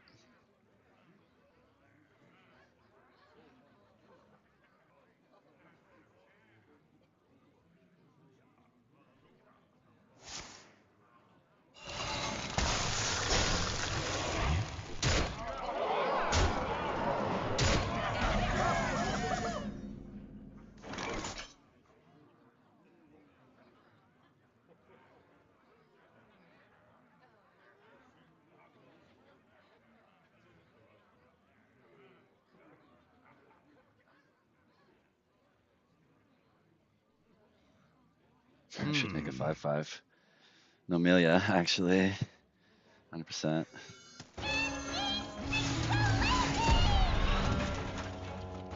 Boop.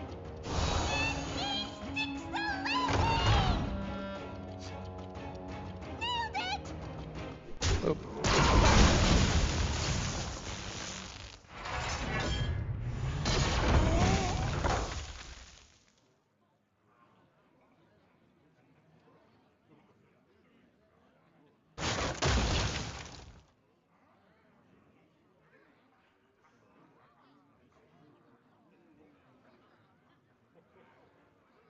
Double.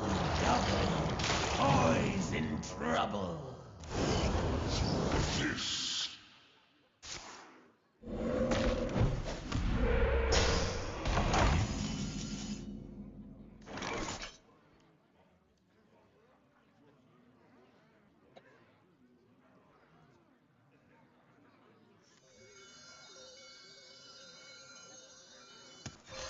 Just playing that.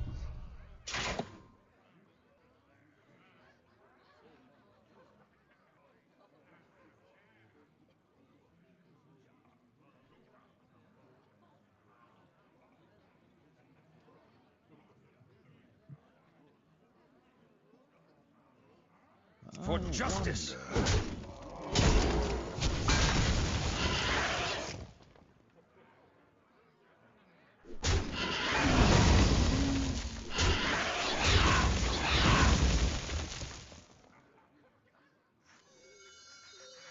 I'm worried about dying.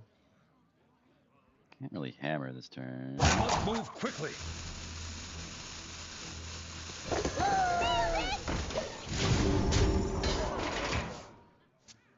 I think I can just go Gelb and Ziliax. Probably wins with the location. My eyes are flame. But we'll see, because he does have it. Wowzers. Can make another Nomelia.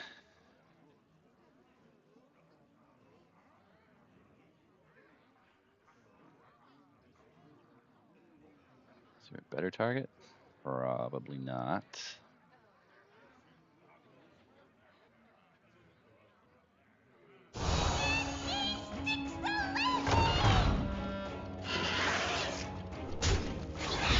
Space.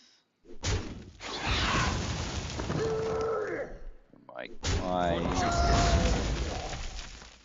Oh, did I play this wrong? I did. Use play. I should try to cast the Crusader first, of course.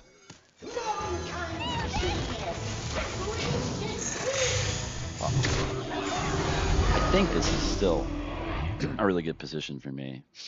I can't believe I got here even after just slamming the location and panking. Muradin. We'll see what he can do. A bunch of Frosty Decor. Fill the board.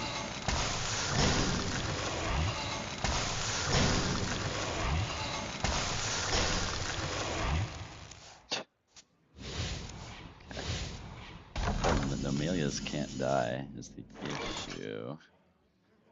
If I buff his dude, it gets 6 health. So I need his guy to have 6 attack, but I only have 3 sunscreens. So I cannot do this.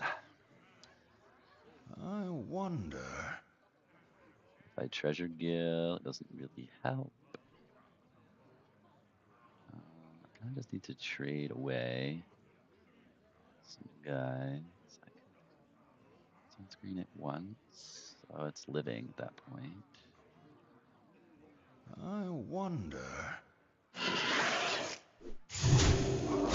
Oh, that kills. Tigress for the multiple attacks. Ugh, the problem is I'm filling my board. Move quickly.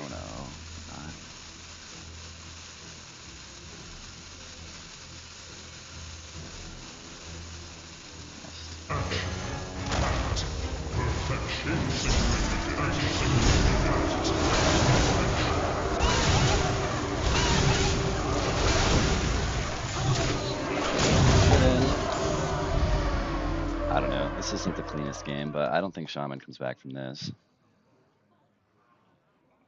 We've stabilized.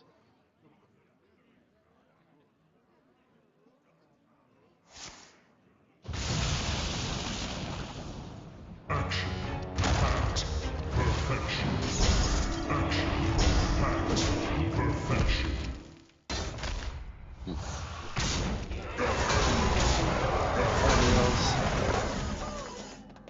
Oh, surely I can kill him here, right? An Amelia, just like clears the board or something. I don't think my that all that stuff. How much damage we got here? Oh yeah. Get in there.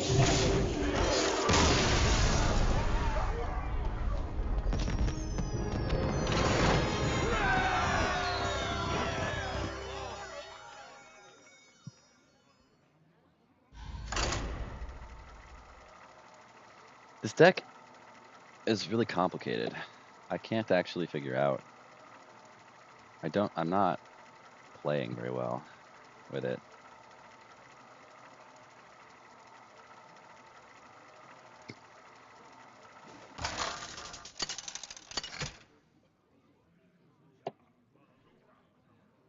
Uther versus Alexstrasza. There's guards. I will fight with honor.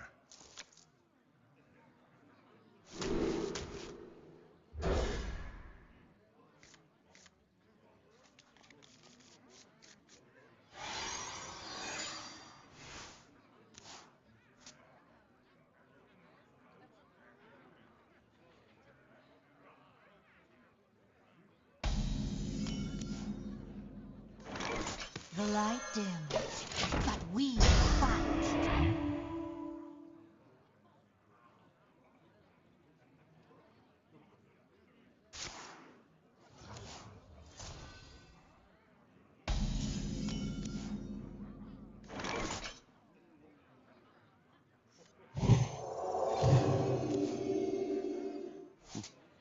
Pretty good.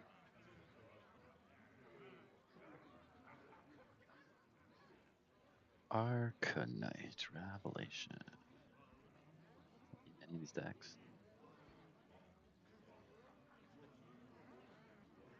Arcanite. This will be our hypothesis. Repent!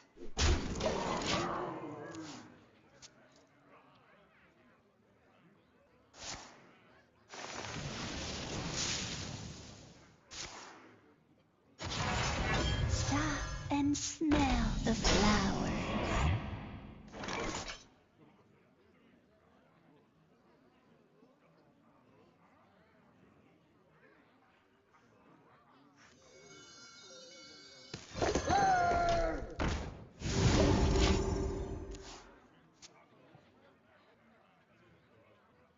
I remember this place well.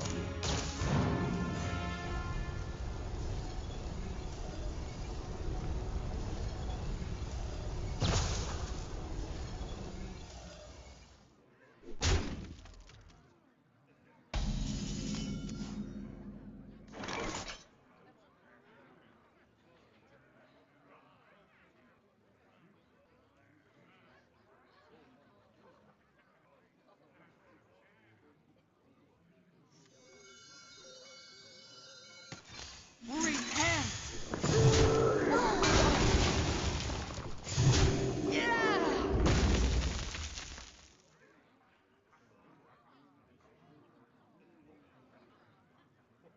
Stop and smell the flowers.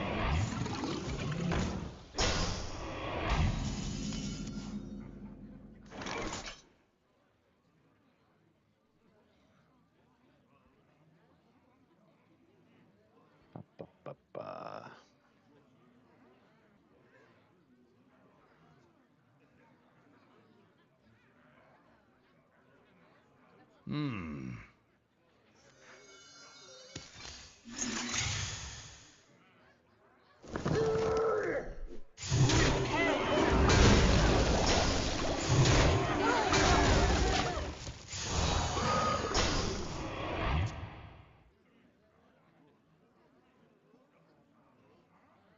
You're barking up the wrong tree!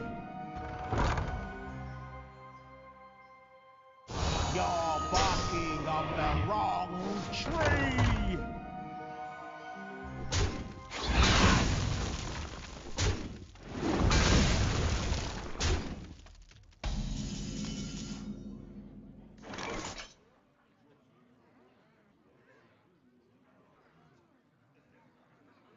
I think that ends the game. I don't think I win anymore.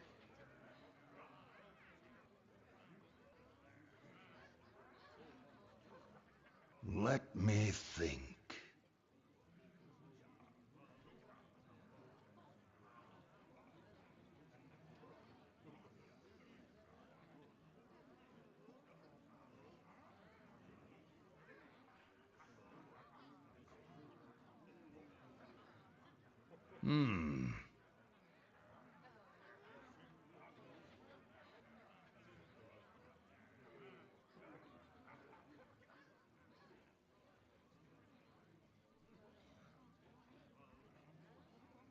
I must move quickly. Yeah, the game's over. Can't beat this. I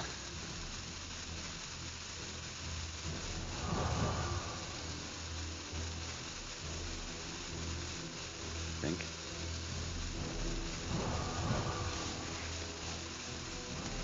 For justice. That's hard to get.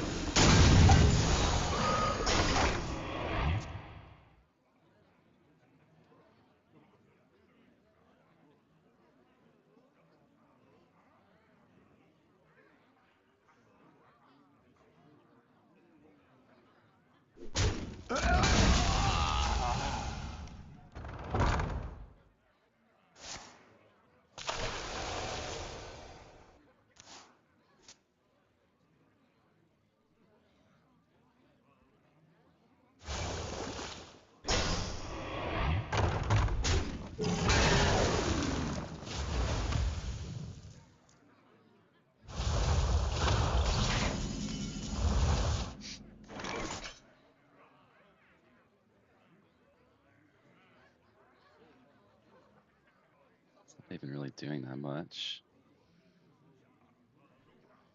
For justice. You're barking up the wrong tree!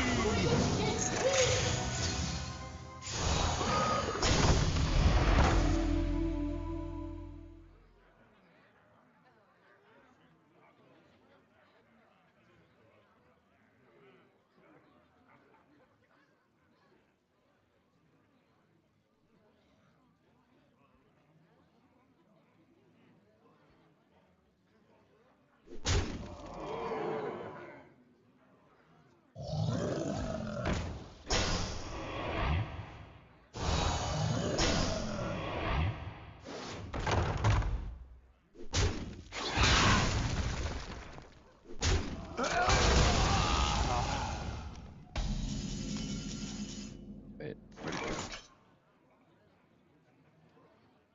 3 and that guy.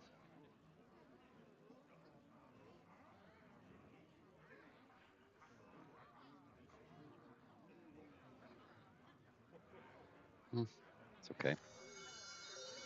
I wonder.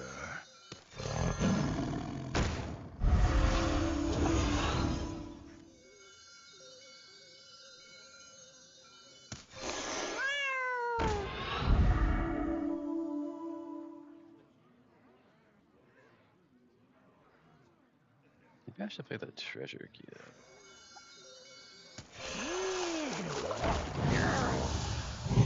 It's pretty good here.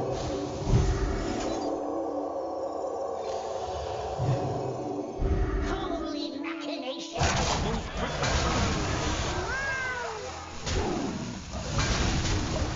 Kill one Greybow.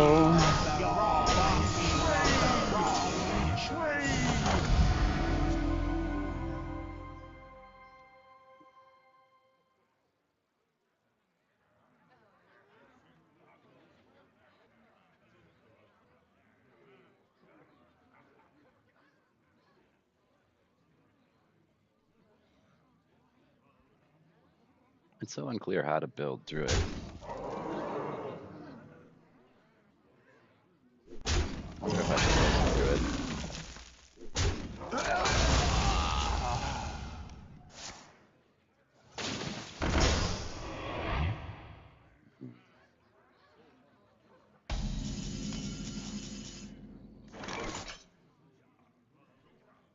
It's not the worst shit ever.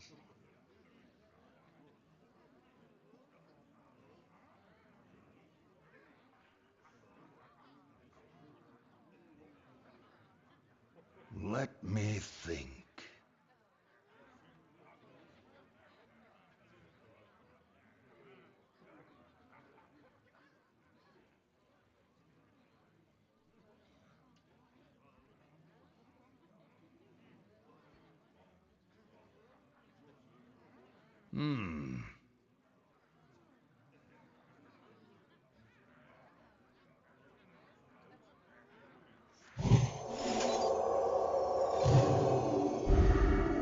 It's probably. I must move quickly. Holy machinations! Oh, I did the order. Oh, it doesn't matter, I guess.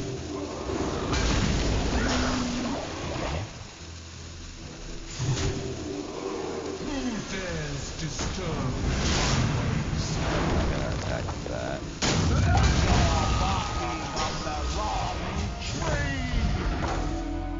No. He only has 2 gray bows, although he can make another 4.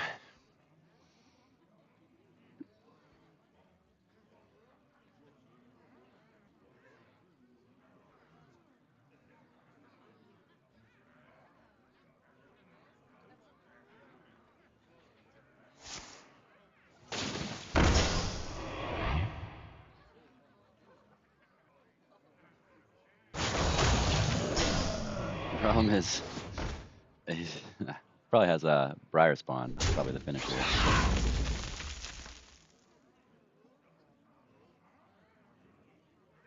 Which you can just one-shot me with. How much buffed is it?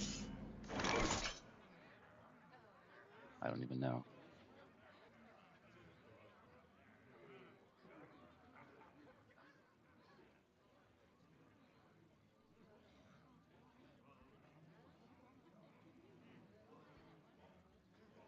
Let me think.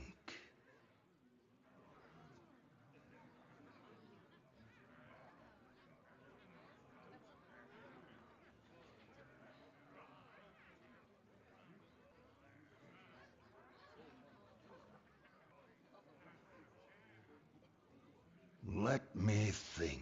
Fauna Chronos is good here.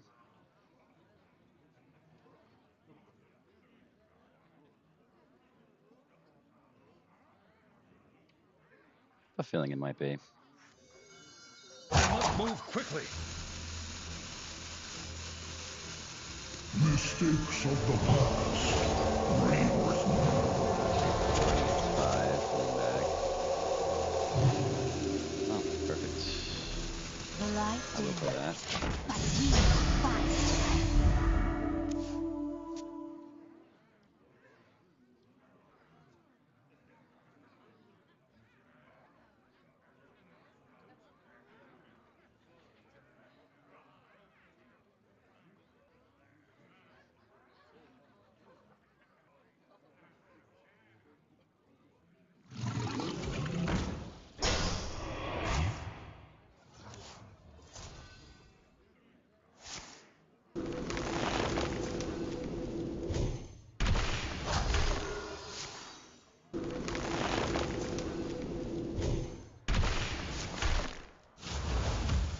Might have been better to kill the 1/1.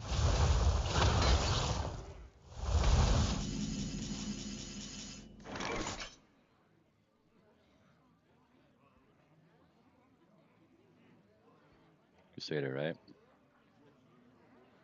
So Zilly. Punch him for 14.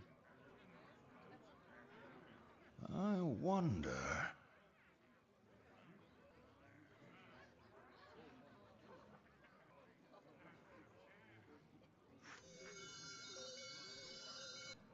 Tigris. Not dealing enough damage. Perfection. Insignificant.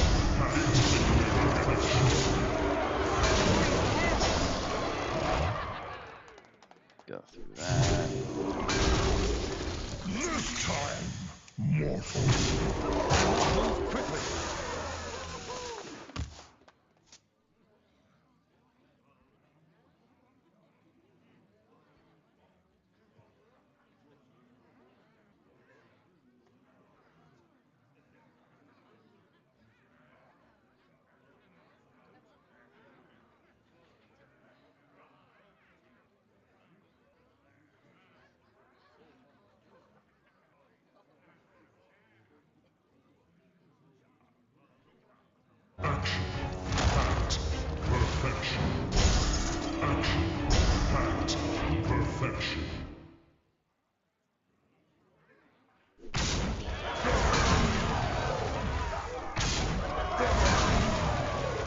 think that probably will end the game. Sucks for him. He has to make that attack, but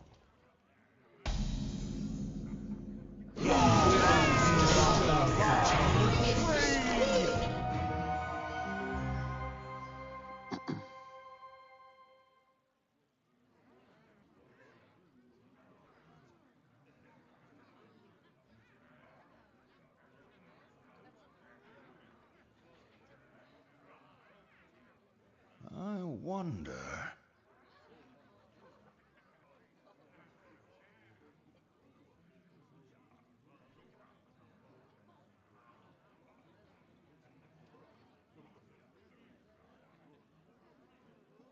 This time, mortal. get to Pee-wee.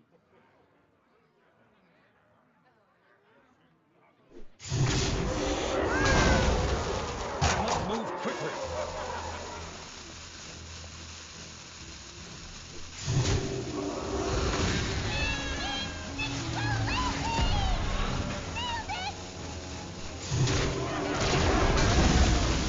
You're barking on the wrong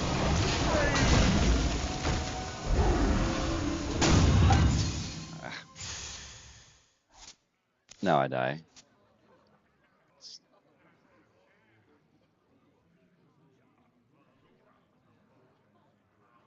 Should die here.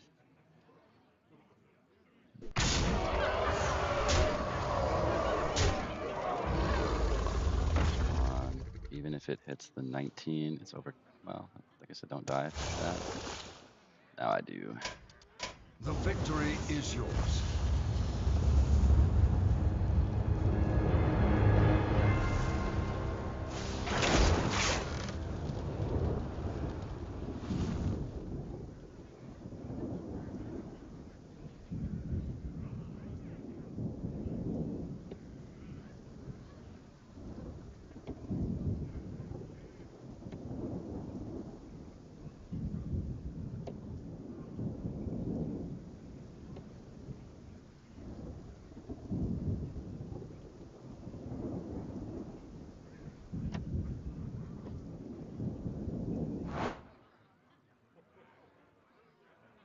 Briar spawn.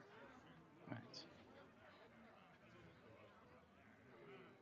This isn't the way I would build this deck. Shard Druid. I thought what that guy was doing looked like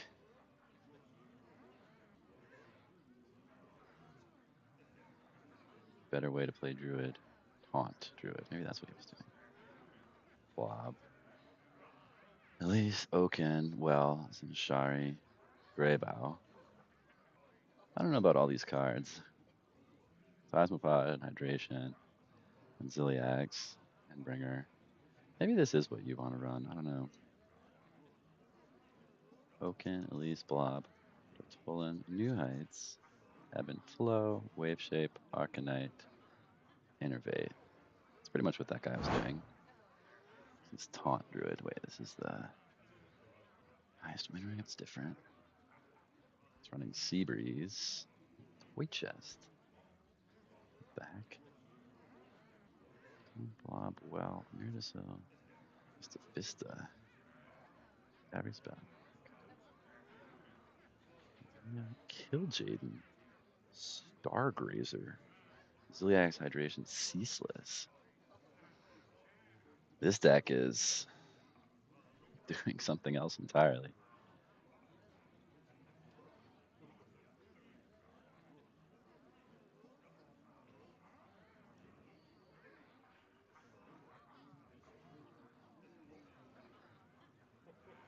Weird.